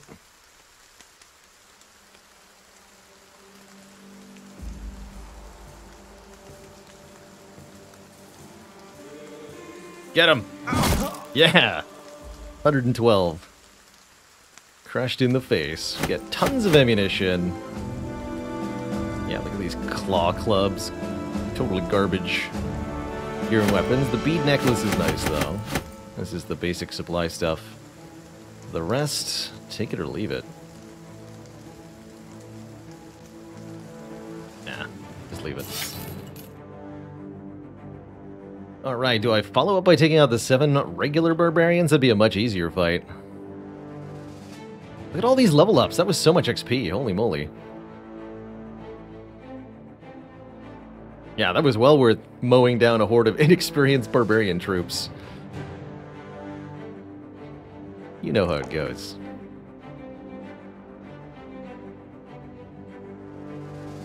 Tom, you're a dodger, right? Yeah, you are.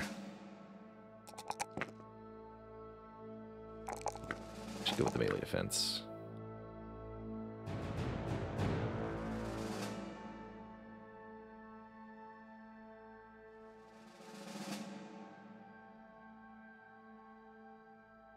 Not sure about Tom's perk for this level. I think our bros deserve a break. I think they do. Yeah, I think we'll head on over to the town here.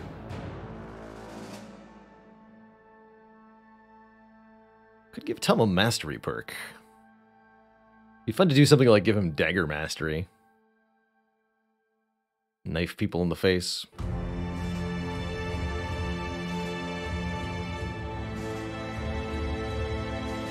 Not sure. We'll come back to Tom. Yoko Ono gets their first level up. +3/+3. I'm probably going to level up both melee and range skill on this character. Plan on having them specialize in quick hand stuff. Might have an encampment up north. Yeah, we might actually be able to follow them and figure out where they came from. That's a potential option for us. Geralt gets +3/+3 for you, Geralt.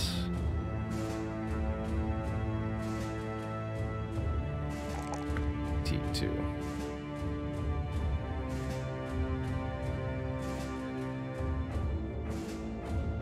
I'm not quite sure what to give my frontliners on the tier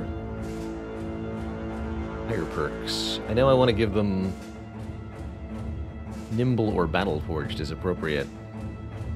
I guess I don't mind Shield Expert. Increases the melee defense from the shield a fair bit further.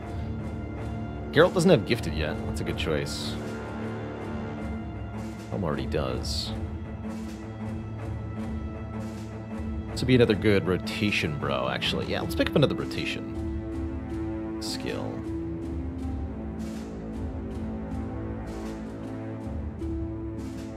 And Tom doesn't have learned yet. Student yet. Here, keep leveling up, buddy. Better late than never, right? Likewise for Ted.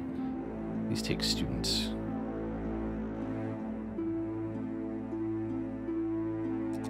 Melee attack's good. Finally rolled +3 on him. We take a little bit more range attack. I don't think we're ever likely to use that, though. Just make Ted even tankier.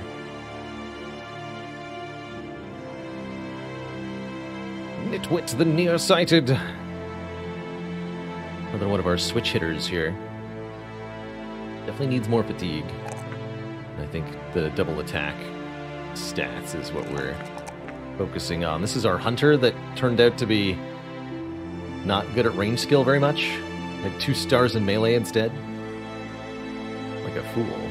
Here, you need Gifted. Get those stats up.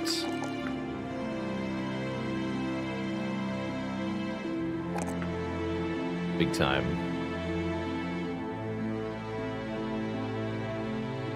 Witch Hunter? 2 range skill. 5 fatigue, though. Take that for sure.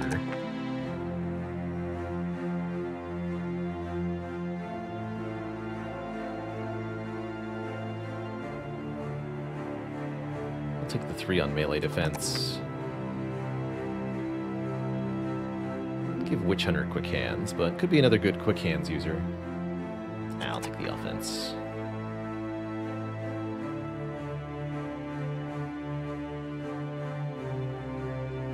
Character for Pathfinder.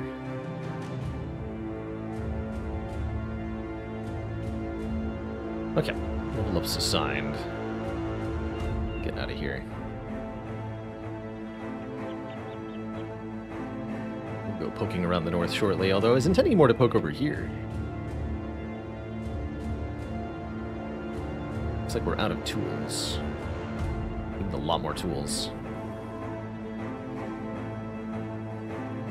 Contracts here.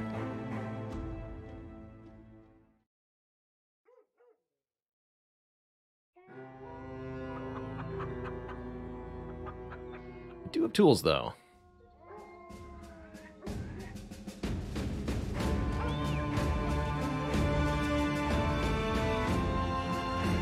Great prices on the trade goods. Guess I'll just sell some junk then.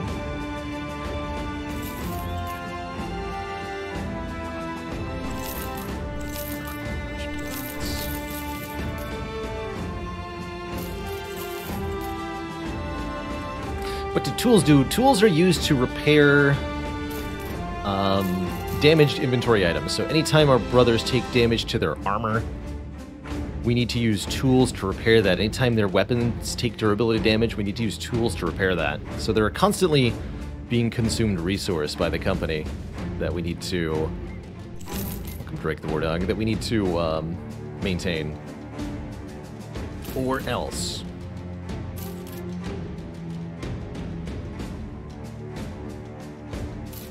Got no need of this short bow.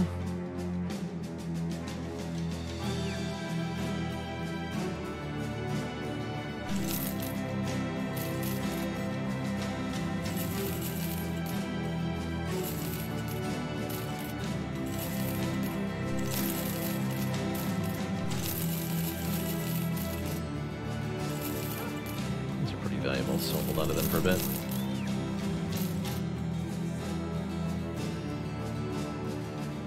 Here we are. Fuel missiles and drone parts, that's right.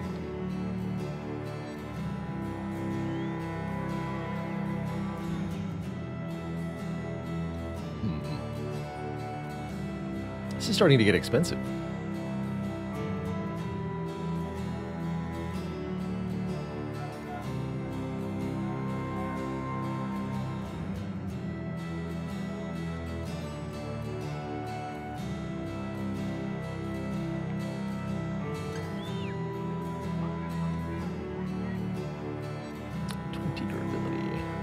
Plus 10. 30 plus 3.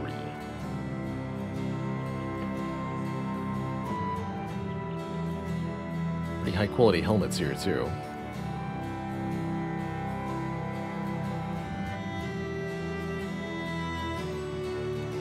The leather shoulder guards will continue to make slightly better armor.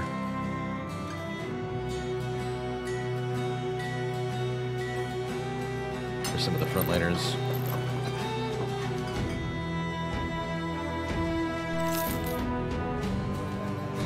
Oh, there's a kennel here. That's why there was war dogs available for sale.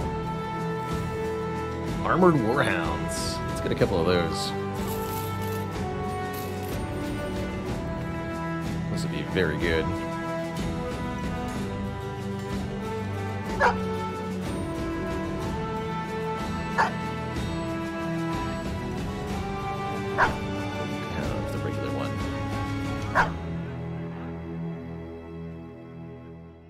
Okay, so all the frontliners have a dog.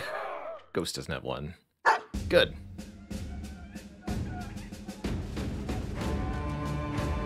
What else I want to buy here? There's no contracts available. Any hiring prospects? Roger the Deserter. Hans the Houndmaster, another militiaman. Sergeant, retired soldier. Retired soldier's a pretty good background, too.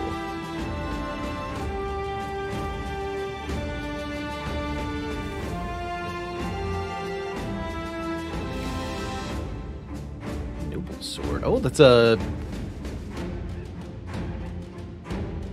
famed item. Savage Shieldbender. That sure looks like a bonking stick. Right there. So a great sword. Very powerful weapon.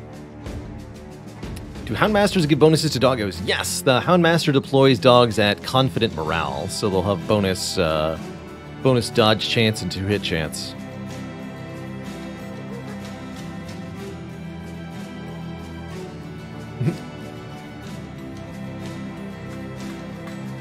Some good weapons there, but nothing I'm willing to pay 3,000 for. Alright, I'm gonna save the campaign. Let's go poking around for barbarian camps. Up here, I'm rather curious if we can find anything.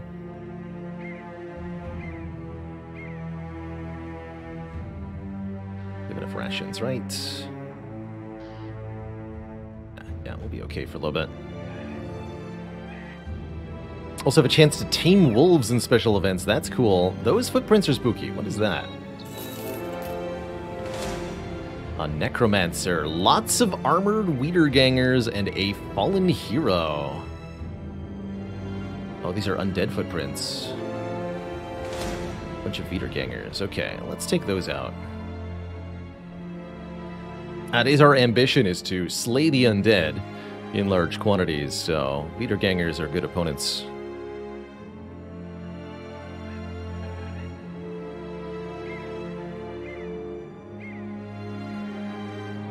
Alright, Hide the Viking, you're in.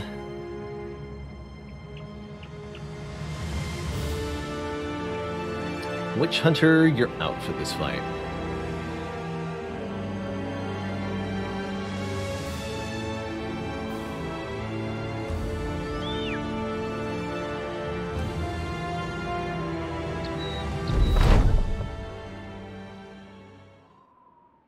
I'm a little scared of that fallen hero.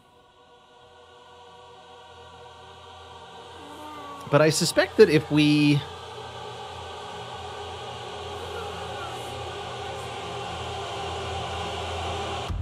play our cards right, we might be able to win that fight.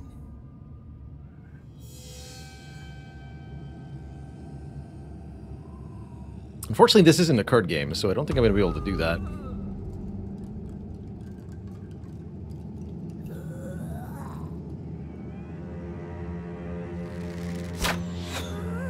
Nice try. Alright, let them come to us.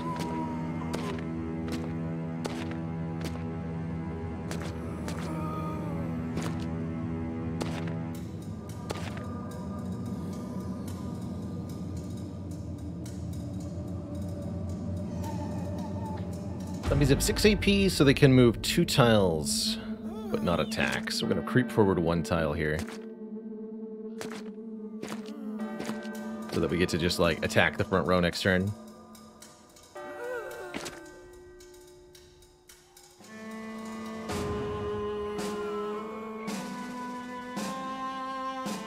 You deserve to be on elevated terrain.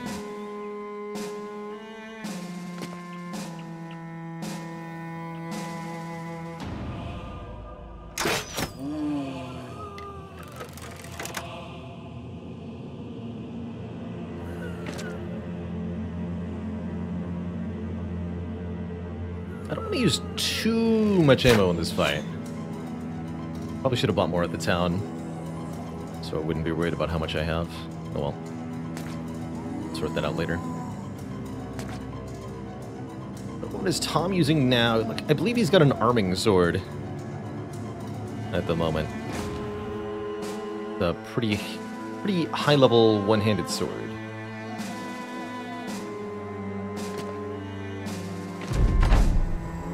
That move? Hello?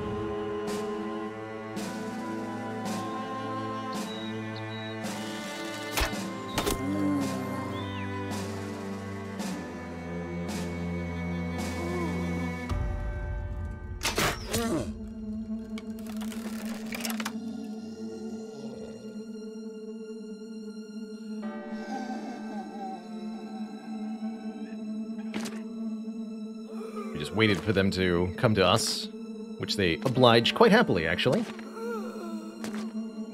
They even lined up for Samadin's sword. Perfect. Here, Nitwit, you need to get into the melee. I think.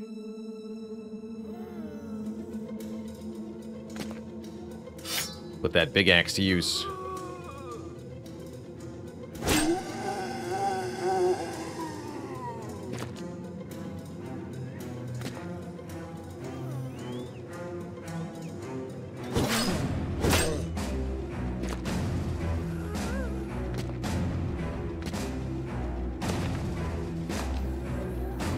Oh, I meant to paint the shields too.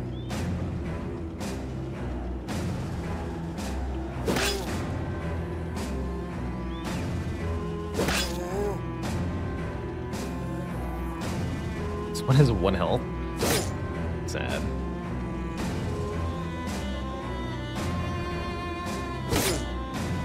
Lining up Samadin for a double kill here. Yeah! Like some dice, baby.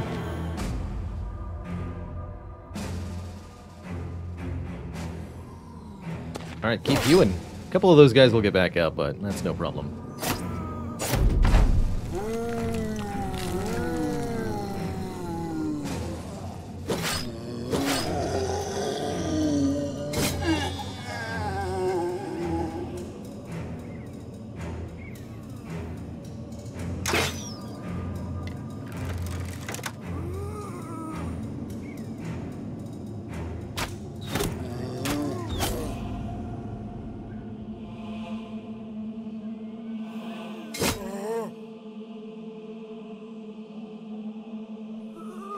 Bro is wavering?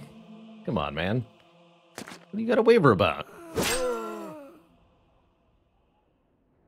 Split that zombie in twain. Smashed.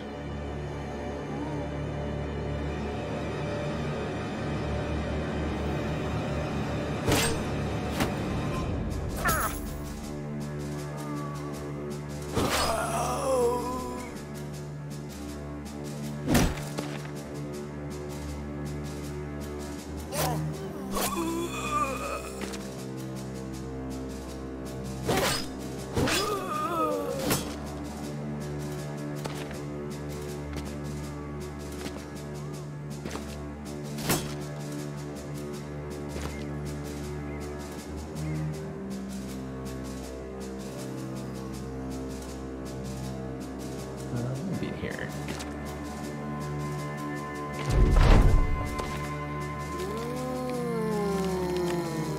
No.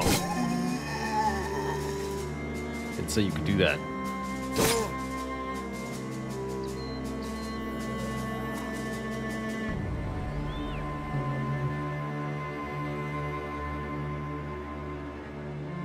Take a swing here. Yeah, that guy's got enough armor. It's worth it.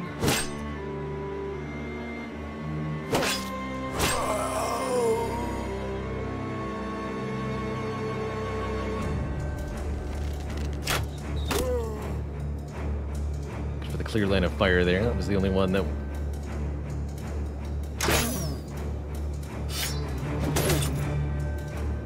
was an easy hit.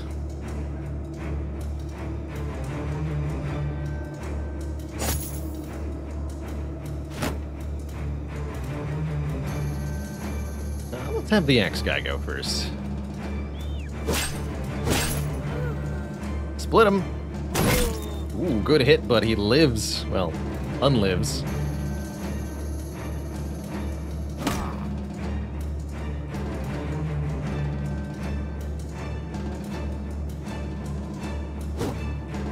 Hang in there, yokel. So hang in there.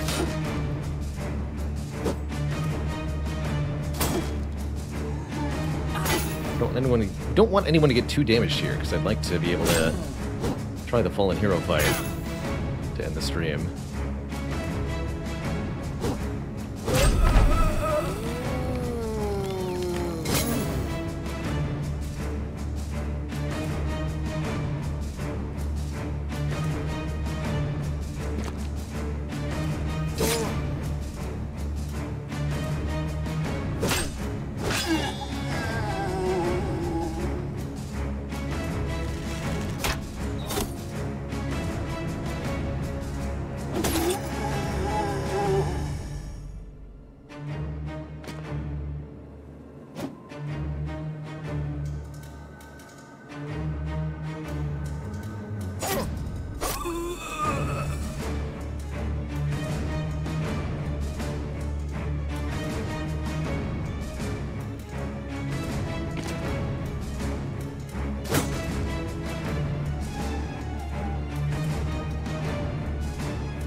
Hyde will be sitting out the next fight, that's for sure.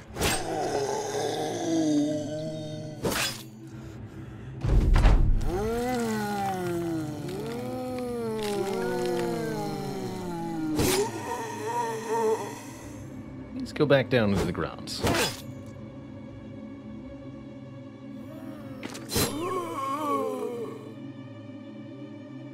Thanks.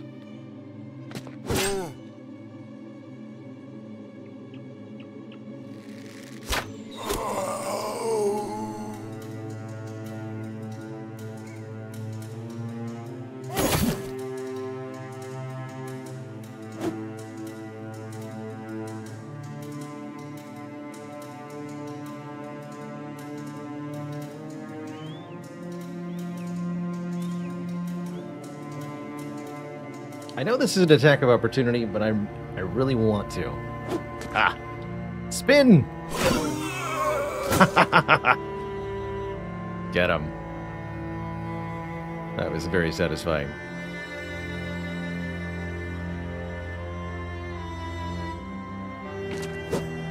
Hey.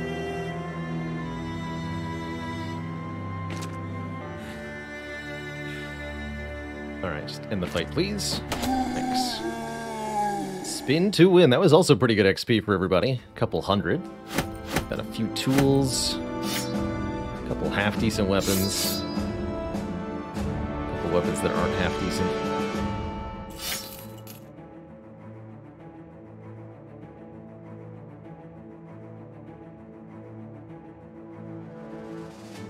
Alright, you're out. Senior, you're fine. We have 21 ammo left. Okay, so it could be pretty aggro. And that's to restock after the battle, too. So, like, we have full ammunition for everybody going into this fight. We gotta rest before we hit the hideout. We definitely want to have people who are fully ready for this.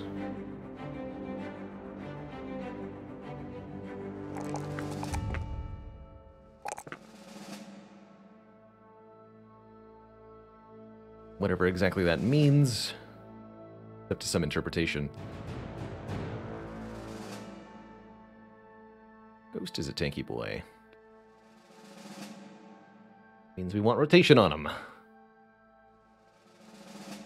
Could go buy ammo, but again, we don't need any additional ammo for this fight. It'll just be after this fight that we need the ammo. Erebus definitely needs to be back in for this fight. All the least skilled people should be sitting out.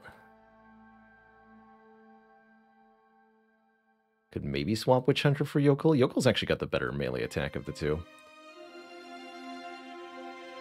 Let's have a peek over here.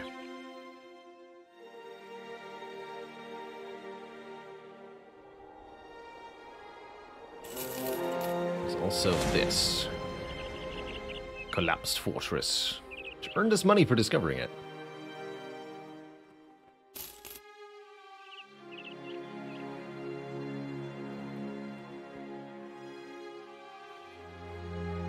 I want to fight the Necromancer at night. I think I'll just camp out here for one day.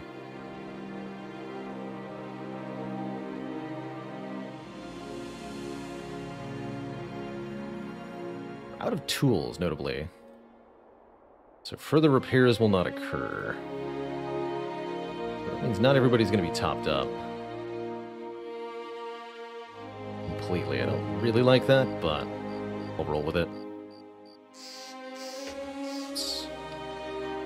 Okay, we'll make a save, but I don't plan on loading unless this goes somehow, like, truly horribly wrong.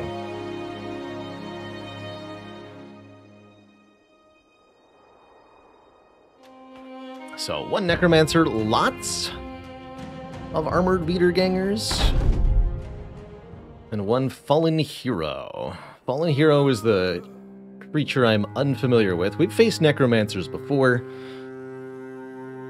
Partially, we'll have to cut through the ranks of Wiedergängers, but we might also be able to flank around and shoot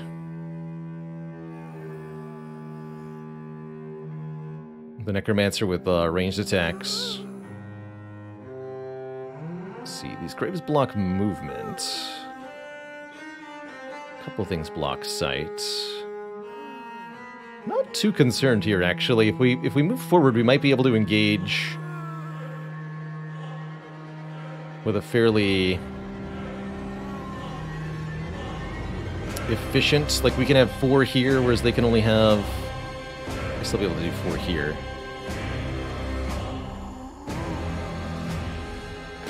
I'm feeling confident at the moment.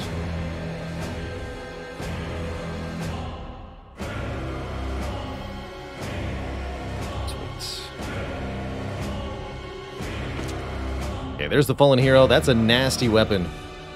Two-handed sword. That we definitely have to be careful of.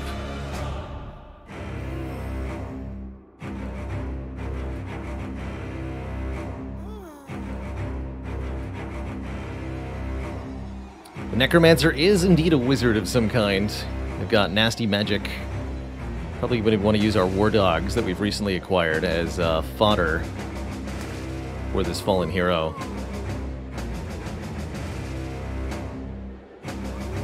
Decent shots already. And all of these Wiedergängers are armored and well equipped. Well, maybe not well equipped. You get the idea. The fallen hero can come back to life, which is definitely going to be a problem.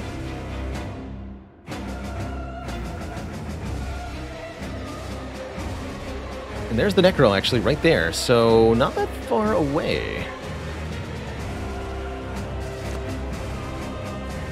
Decided to empower this zombie, so it might run all the way forward here.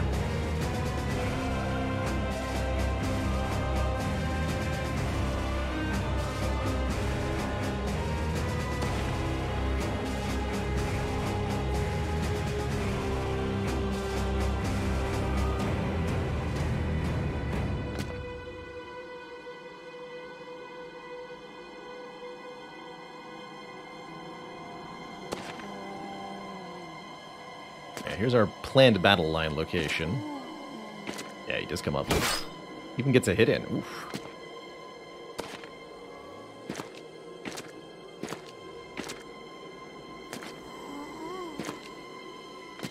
So the thing that we could do that would make this fight the easiest is if we can get a ranged attacker to land a good hit on the Necromancer and just kill them. And that'll stop all the resurrecting, all of the empowering, all of it.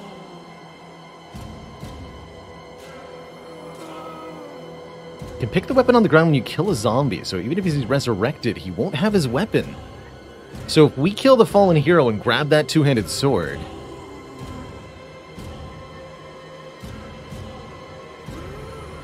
this might not be so bad.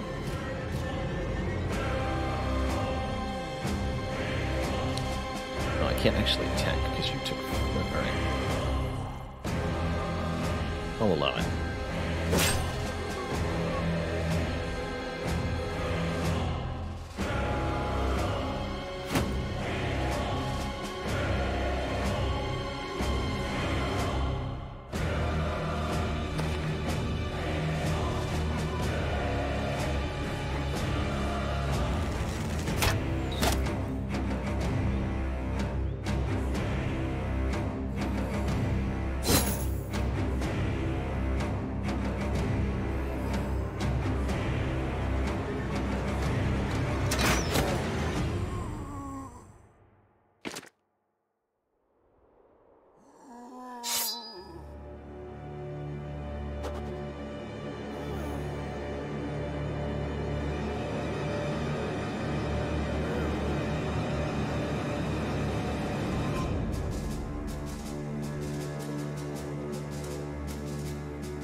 The Necromancer usually keeps a zombie or two nearby to provide cover from range attacks, so it's pretty hard to actually make that work. That could just be... Dang it. Contributing to the damage output in the middle here.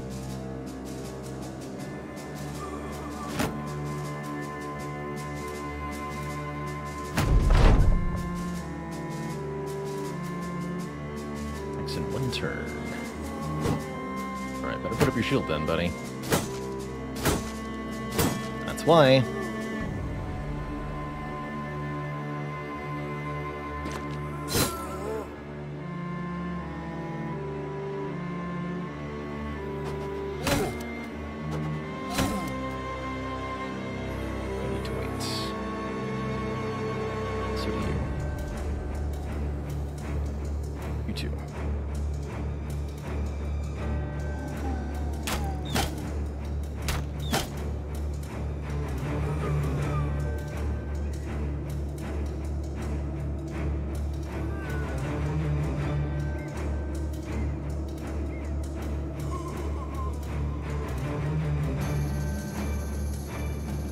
Shield wall and wait.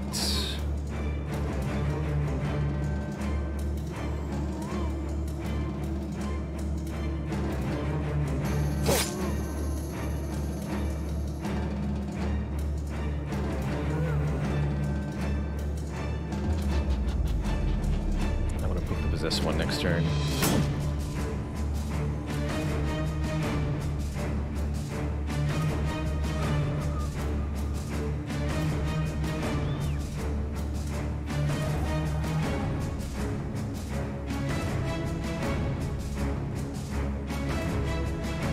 Clear line of fire on anybody.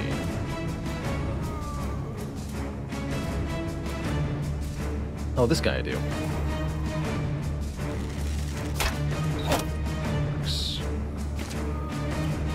Gotta make sure that I don't overly fatigue my bros too early in this fight. Okay, so far the fallen hero's having trouble getting in position properly.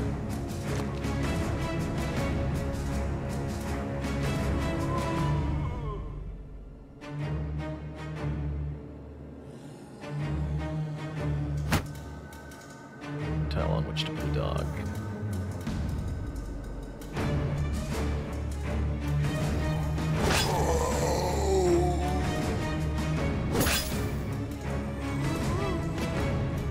Ooh, that was scary. Glad I didn't have the ability to make an attack yet.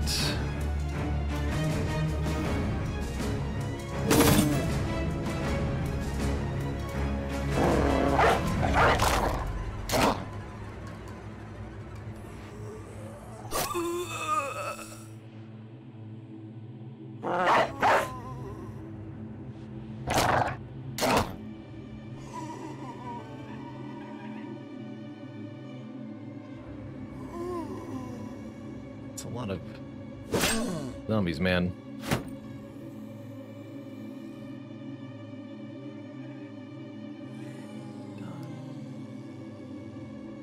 Yeah, I'm a little worried it might do the slicey. We could knock the fallen hero back. 95% chance to hit. Although it could simply step forward again next turn.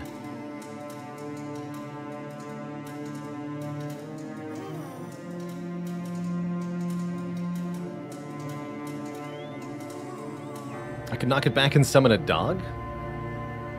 A cruel thing to do, ultimately, but probably pretty effective here. Of course, if I knock it back, I can't poke it at the start of the turn.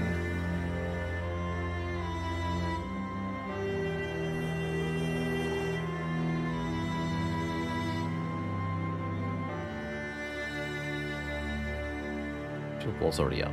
Got it. So I only get one action, actually. So I can't make a dog happen.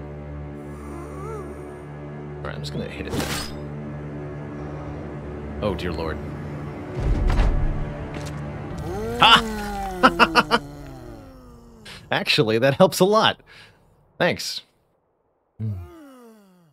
Yeah, Possessed Fallen Hero is not something I like. But if you have no tiles to get onto, well, guess what, nerd? Gotta be careful, though. We don't really want to kill the Wiedergängers yet, because if I make a spot for the Fallen Hero, problem happens. Of course, it's probably going to wait on its turn, which further complicates matters. But I'll have Erebus wait, if nothing else, here. Polearm wielders are gonna wait this turn. Dogs can't wait. Just do their thing. Oh, get the Necro, dude! Do it! Got this, I believe in you. Also gonna wait with Animal.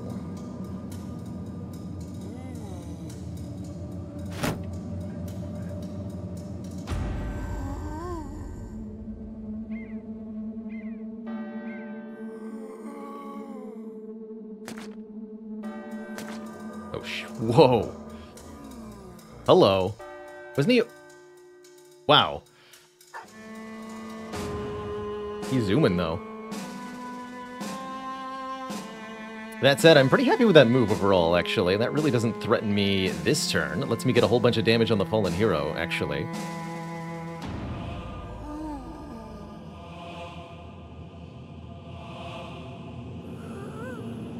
Let's do that. And now I can cut down these Wiedergängers, because I know...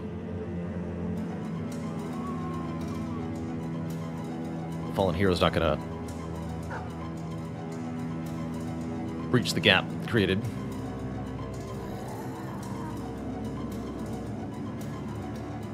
You go. You go.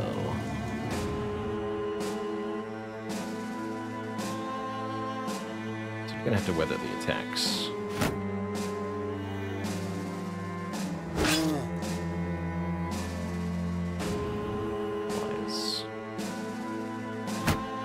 That shield wall up, gents.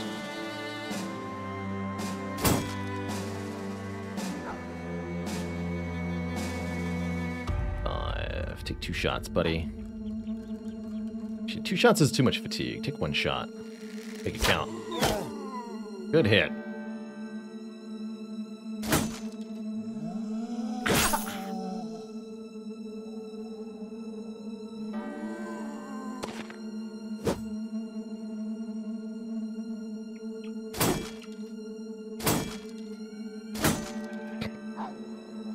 Confuses me when they switch targets like that. What is happening? Is it random who they decide to attack? Very unclear.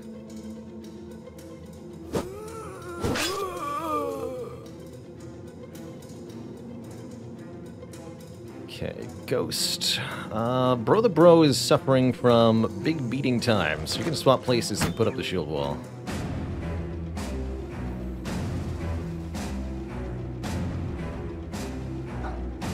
Erebus to chase down the Fallen Hero here.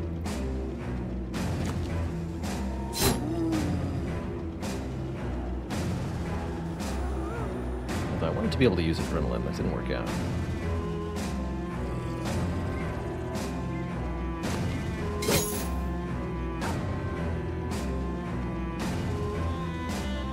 Alright, we need some reprieve over here. Much as I'd like to focus on the Fallen Hero.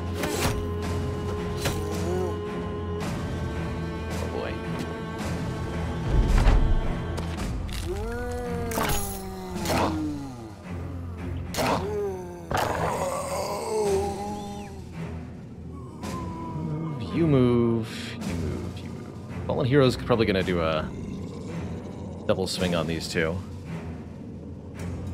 Not much I can do about that, unfortunately.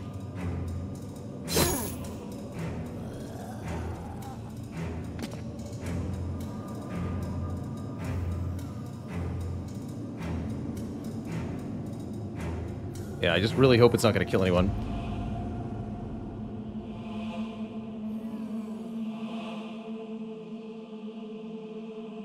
That's about all I can do.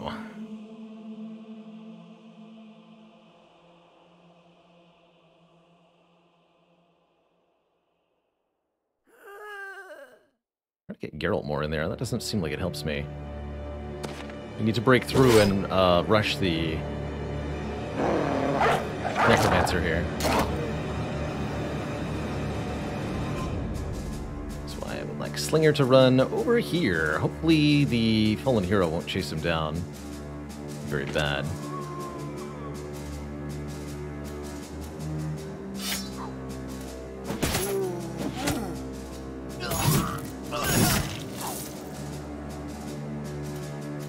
Well, the good news is nobody died yet.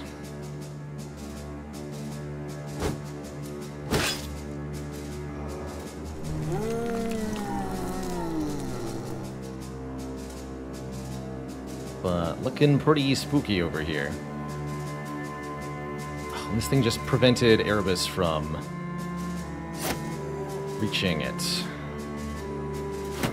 Not good. Oh, and Samadin got a cut artery, which is going to be lost health every turn. That's not good.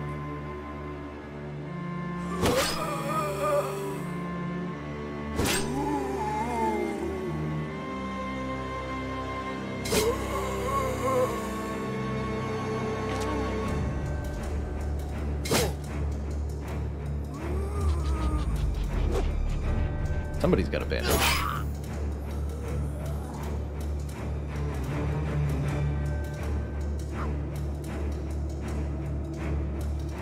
Major yikes alarm.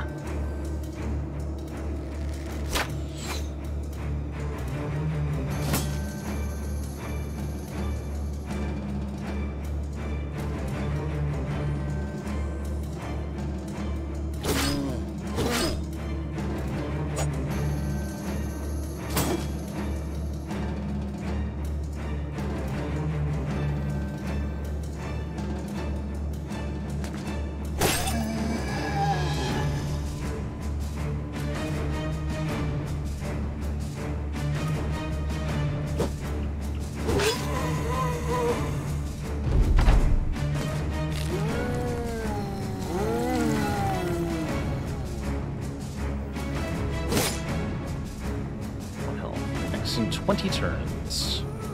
Okay, both of the guys get to next to it get to act before it does, so I might be able to kill it this round.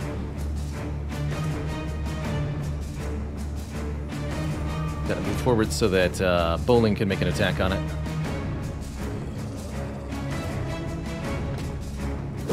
Ha!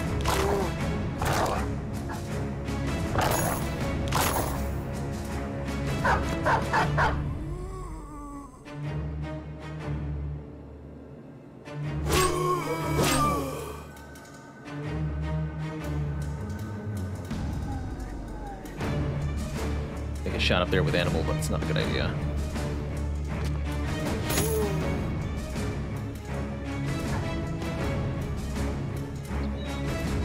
Yeah, the Necro's got the leader gangers.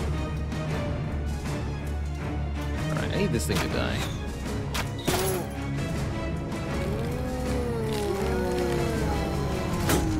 Further that cause, that'd be great.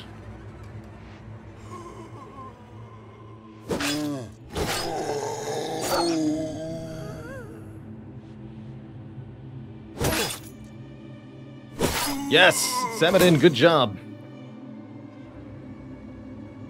Okay, so we put it down the first time.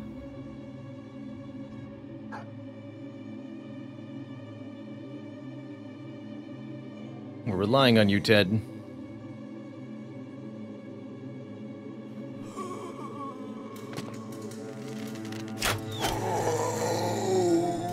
Pick up the sword. Does it come back up? Yes, it's gonna get back up. We're lucky, though. Well, no, maybe not lucky. If we play our cards right, it's gonna not have a weapon when it does, though. So I open up the inventory, pick this off the ground. There. Now if it gets back up, it won't have a sword. And we're going to try to get Ted out of there, too. Can I bandage him with the flag bearer? That's my hope, yes, is that we can bandage Samadin with the flag bearer.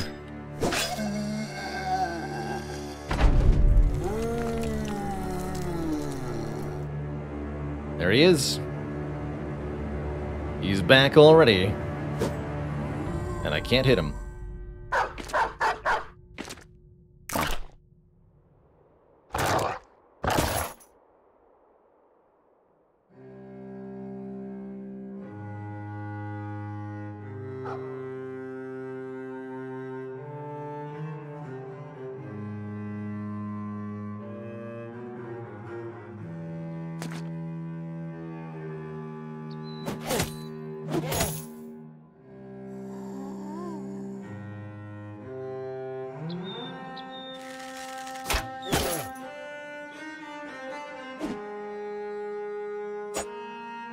Necro's having a hard time with his morale there. Also, I don't believe the Necromancer's allowed to cast any spells now that the dog is in melee. That's nice. Tom, you are very fatigued. Send your dog out.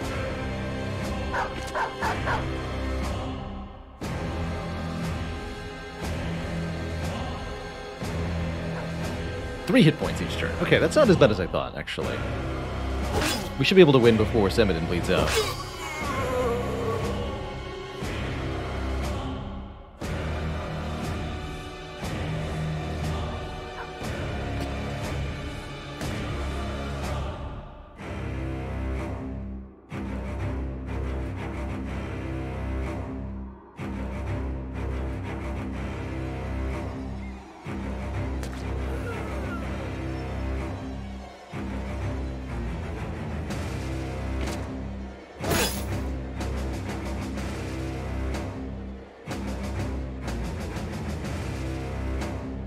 Take that sword and run with it. That should mean I get to keep the sword, too.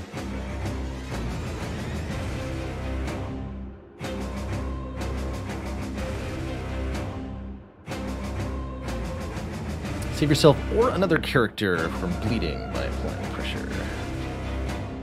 Neither the character using the skill nor the patient may be engaged in melee.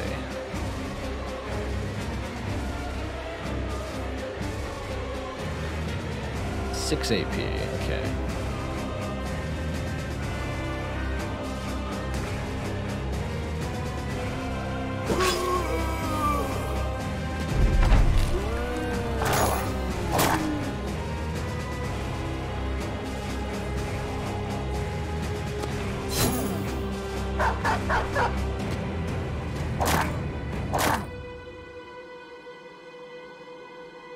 Brothers that get to 0 HP by wound bleeding are always killed unless you have a surgeon. Blood loss is a guaranteed kill and never a struck down. That does make sense. Appreciate that explanation there. I would not have known that. Get him, doggos.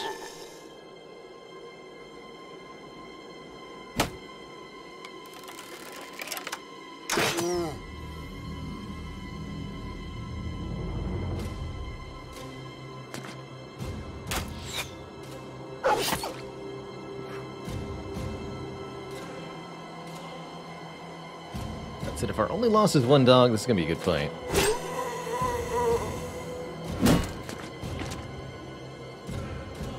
He's actually getting them away from the Necro. That makes sense. Good AI.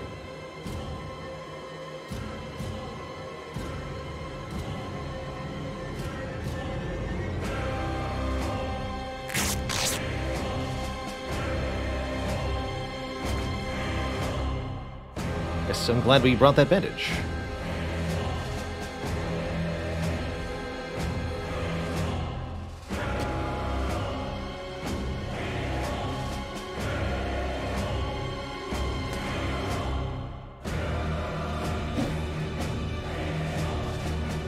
Noose is tightening.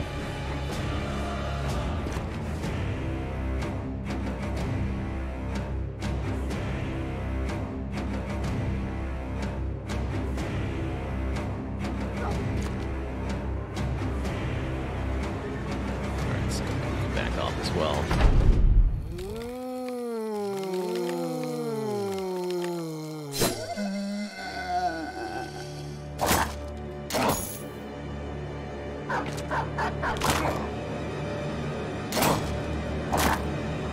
I like that the dogs know to go for the Necro. They ignore the zombie and go right for the dude. Good doggos.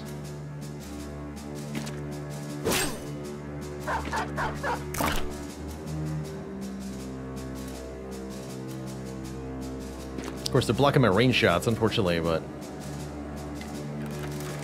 what are you gonna do?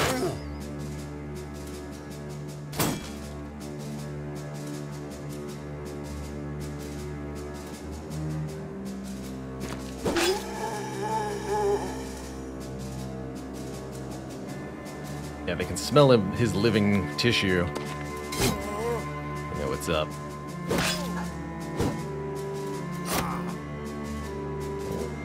Don't want to lose Yokel here.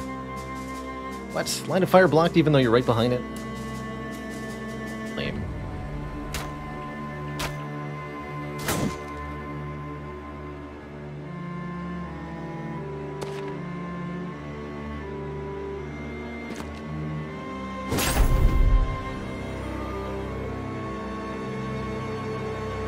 Get him, bowling. Yeah, there we go. No more necro.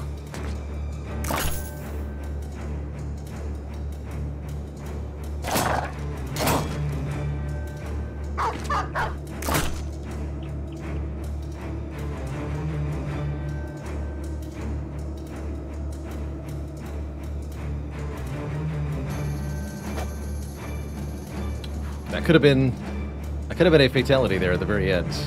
It was not.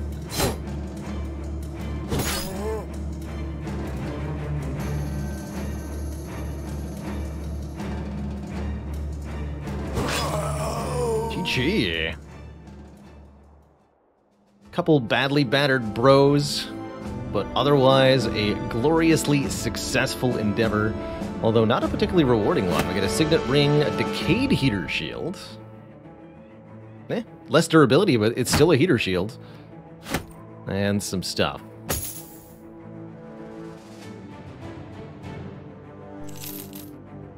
Good work all around, but I'm not impressed with the rewards there.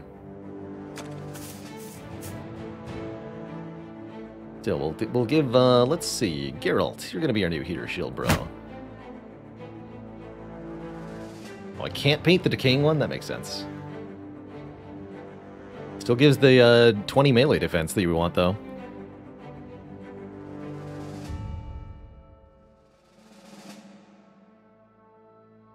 Oh yeah, did we keep the sword? Who picked that up? Ted? Like, no?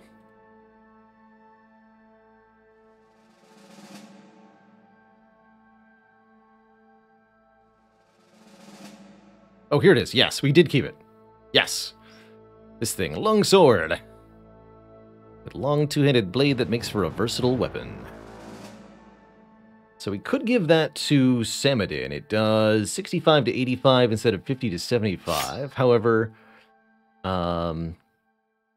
it has overhead strike instead of slash. So more AP, more fatigue.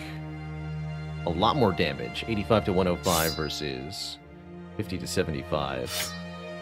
But the split and swing are the same, and the longsword is much better at split and swing.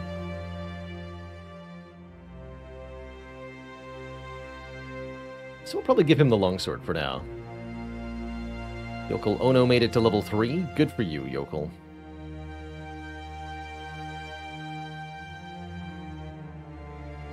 That's right, you're the militia that also rolled good double offense stats. Pretty mediocrity otherwise.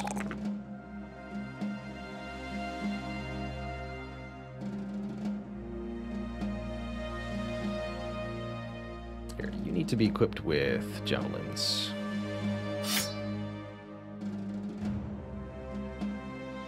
Bowling! 3 more melee attack, yes. 6 more initiative, definitely yes. Grab some more fatigue, too.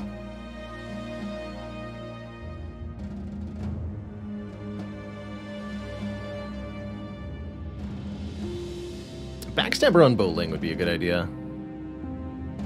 Double that surrounded bonus.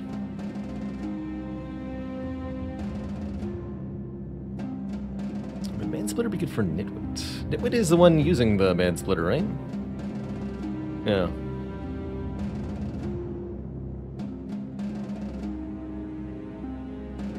Oh, I see. You mean the two-handed sword thingy.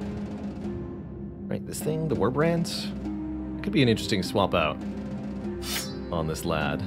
I like that it has a 4 AP attack, too.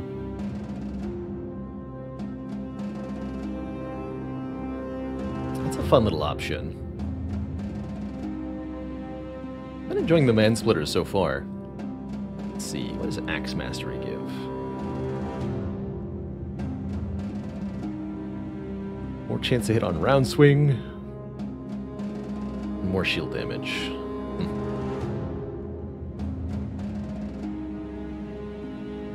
overall amazing or anything. Actually, I like the Pathfinder on the Polearm Masters. Getting that. Make sure they can move through some stuff. And yeah, our adventure is at an end here. We have no tools with which to repair stuff. We'll probably have to come back to the Collapsed Fortress later. But for now, we need to return to Gearsholm. Restock and resupply. Bill, I'd call that a pretty successful foray into the wilds there. We got some pretty cool stuff. There is no tools here for sale. We knew that. But I wanted to check the weaponsmith and armor for tools as well. I think they have tools, do they? No. Okay, so we have no tools.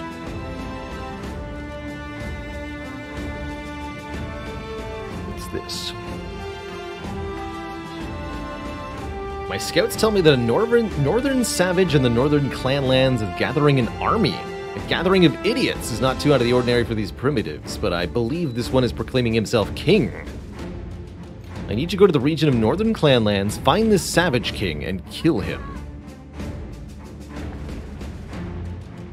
For 2,570 crowns.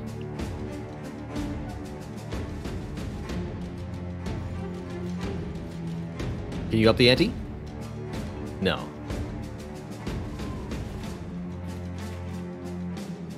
East of me. King is brutal, huh? Hunt down the barbarian king and his war host. Sounds like a fun challenge. We have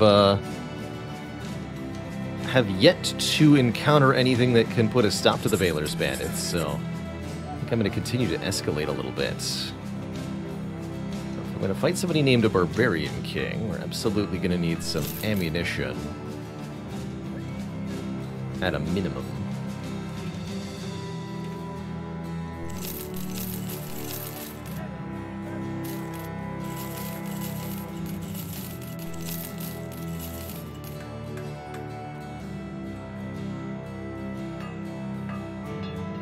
Oh, that's right. We can repair stuff here, yeah? There's a way to do that.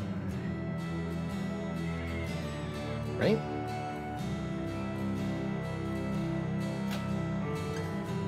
Damaged equipment can also be repaired here for a price. How do I do that?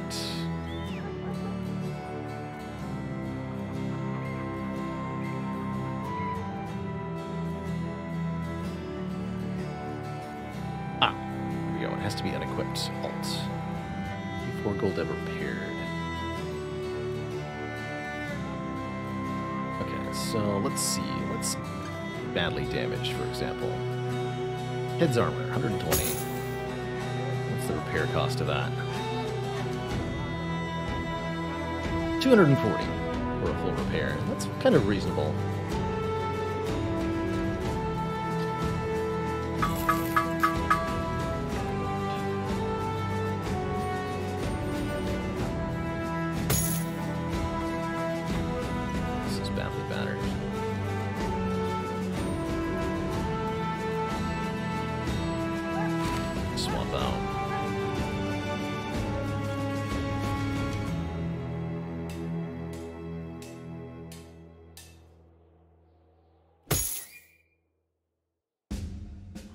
This will ultimately save me tools anyway. I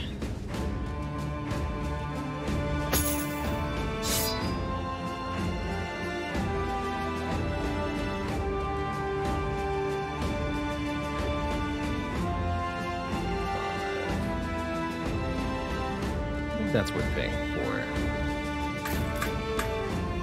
I'll use tools to repair the longsword.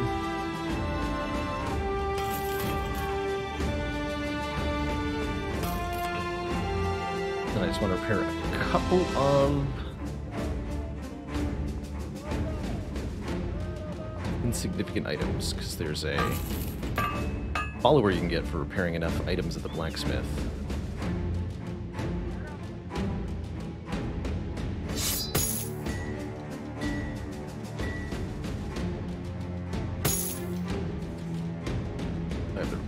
that.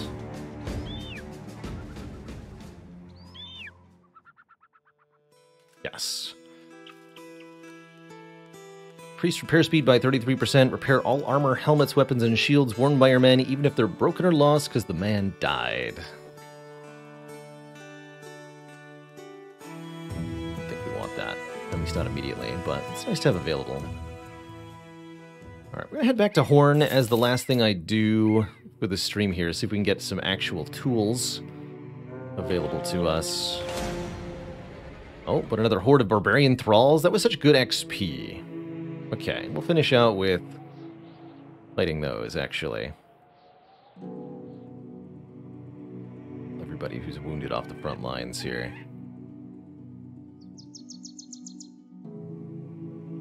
Bro is fine. Okay, that's a good set of 12. And there's those Reavers from before. Oh, I like the high ground we got here. Very appropriate.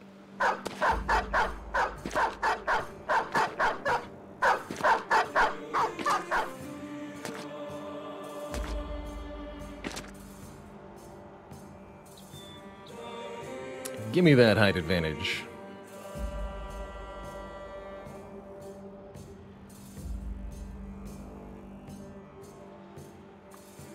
You. Yeah.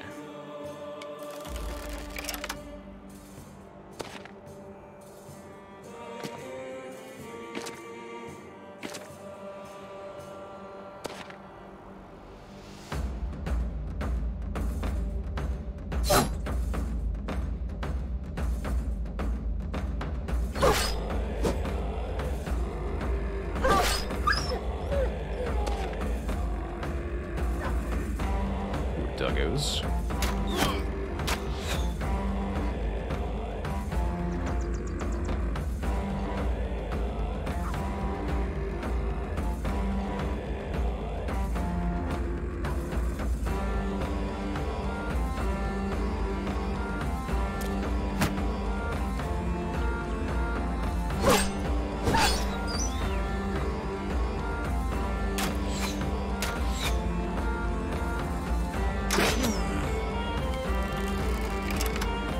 Him to pull a ranged weapon on me.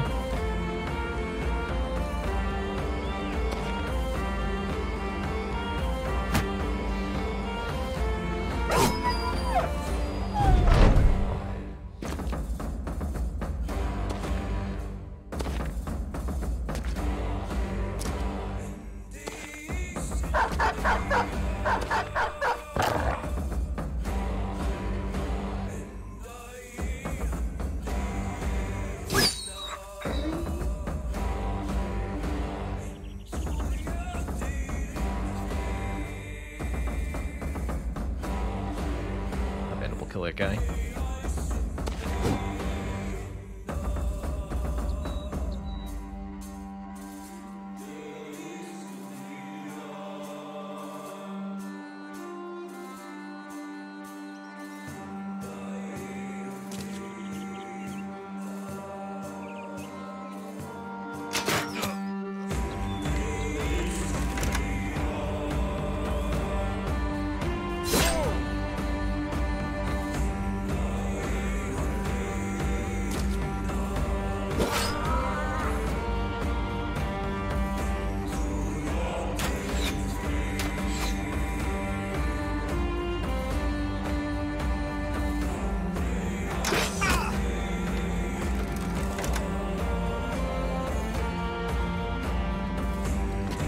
Javelins.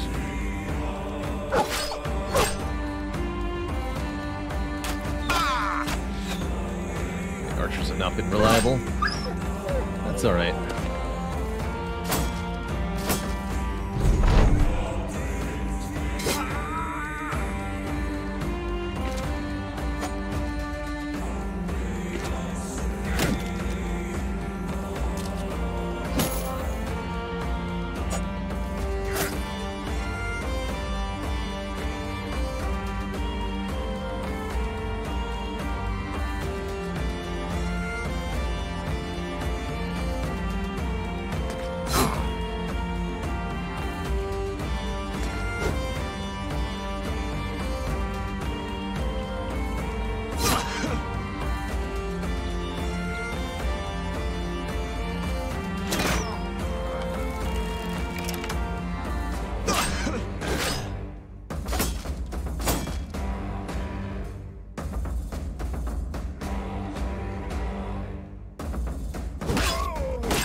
A valiant attempt. If inadequate.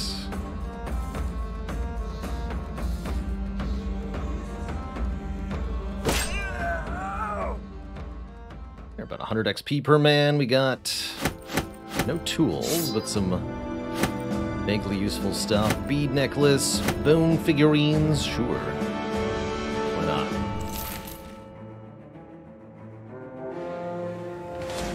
So there's the Barbarian King.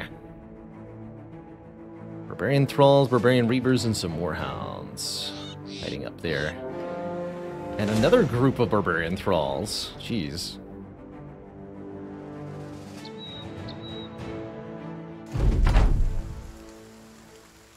So many barbarians.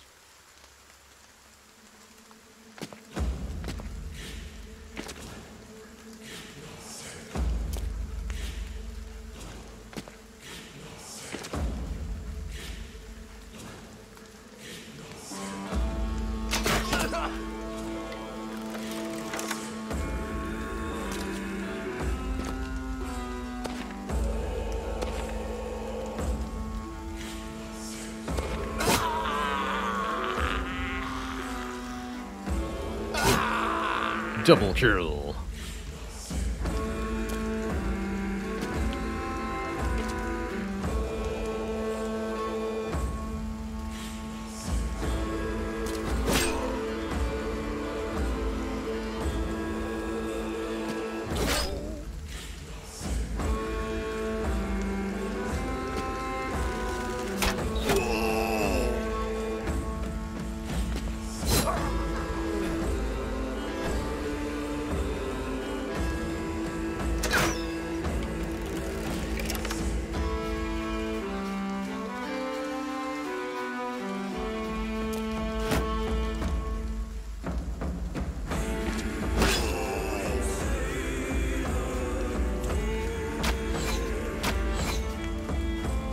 What a nitwit.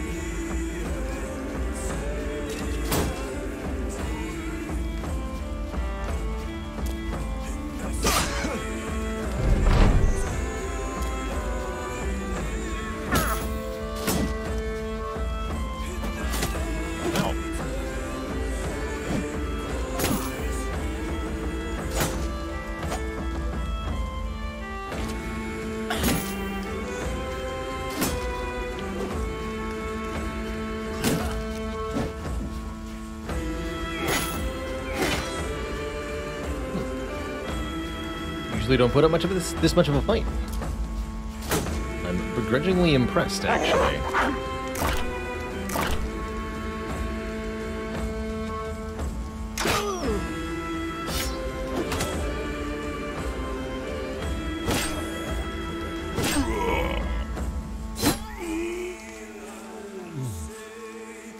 Only a little bit, though.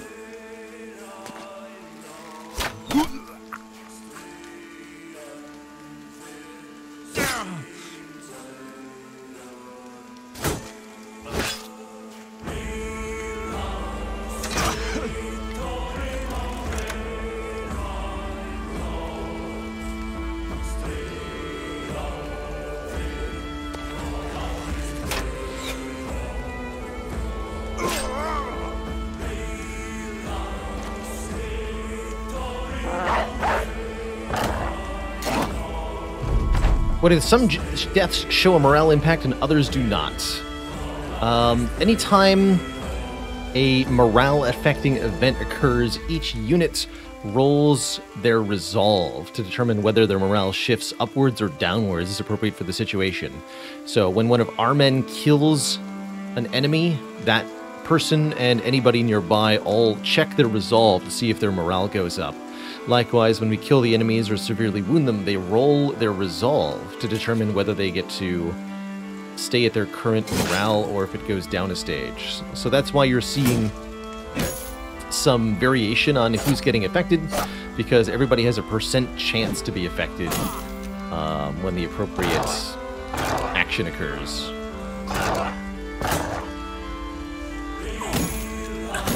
Wow, don't kill the Viking, man.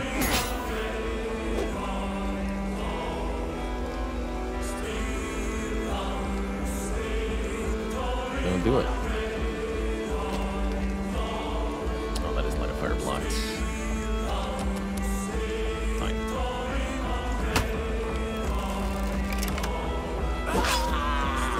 Alright, he's running. I think he's okay.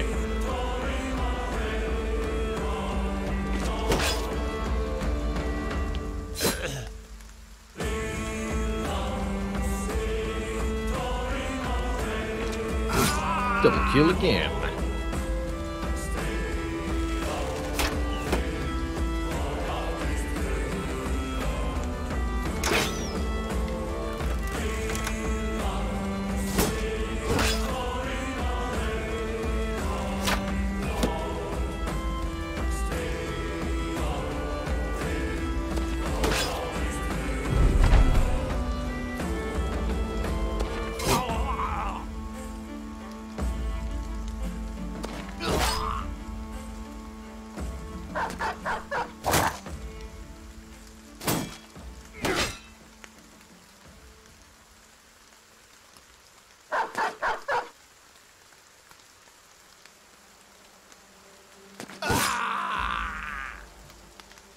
$286 on Erebus there.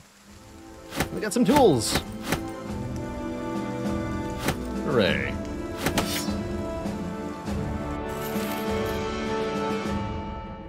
Yeah, poor Nitwit. He's trying his best.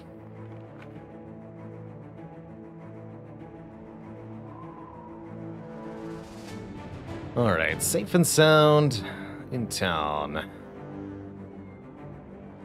I'm gonna buy a run for the men, since our next goal is gonna be tackle the barbarian here.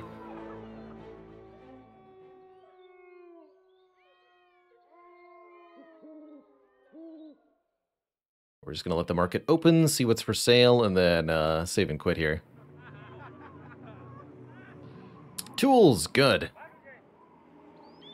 Wood sells for $214. That's the best we've seen in a while. I might sell it for that. All this junk, all these stupid antler horns.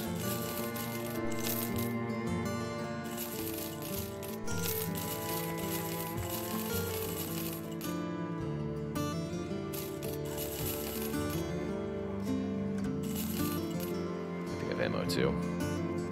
Okay, that'll let us maintain our gear well enough that we should be able to try fighting that barbarian king. Any nets available? I'd really like some throwing nets, but I don't see any here. I can buy more cheap peat bricks and furs. Guess I'll do that.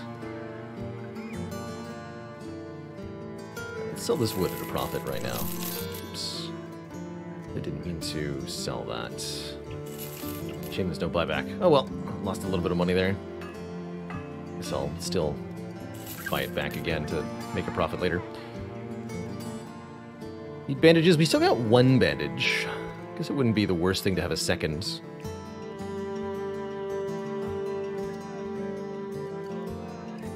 Got a lot of valuable goods.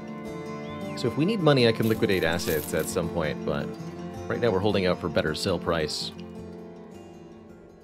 But anyhow, that's going to be it until the next adventures of the Baylor's Bandits. Appreciate you all joining me for the Battle Brothers content today. I really have been enjoying this campaign.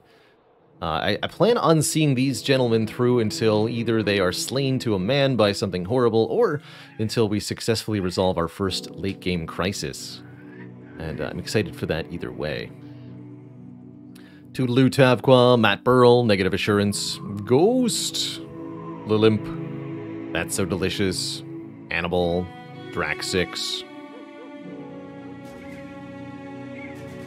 Oh, by the way, Drax6 says, any tips on weapon types, or do you just depend on loot opportunities? Couple quick tips, especially in the early game. You should note that spears are an bonus to accuracy with their attacks.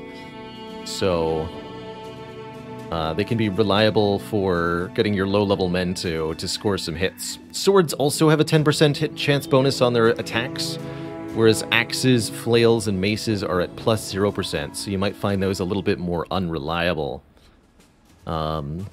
Axes are nice for chopping apart shields, but can take a few hits. Generally, I find spears and swords go really well on the front line, and then you'd want to have either reach weapons or higher damage, more mobile men in the back. I am very much looking forward to the King battle. I can't wait. Samadin's going to be wielding the longsword during that fight. It's going to be good. It's going to be really good. Plan on utilizing a lot of ranged weaponry during that fight as well. So we'll definitely be having Animal putting in his usual work. Let's see, who else has anything interesting? Singer has bow mastery. Nitwit hasn't figured it out yet. Might want to give some throwing weapons to Nitwit, actually. But yeah, we'll equip with ranged weapons on everybody who's appropriate for the next fight when we're ready. For now, no, don't load. Say it one more time just to make sure I did. For now, I'm signing off here. There are no streams scheduled on Sunday or Monday, so we'll be returning on Tuesday with some more action for y'all. Can't wait till it happens. Alright, folks. Till then, I'm out of here. Ta-ta for now. Fare thee well. Toodaloo and all that. Have a great one, folks. Bye-bye now.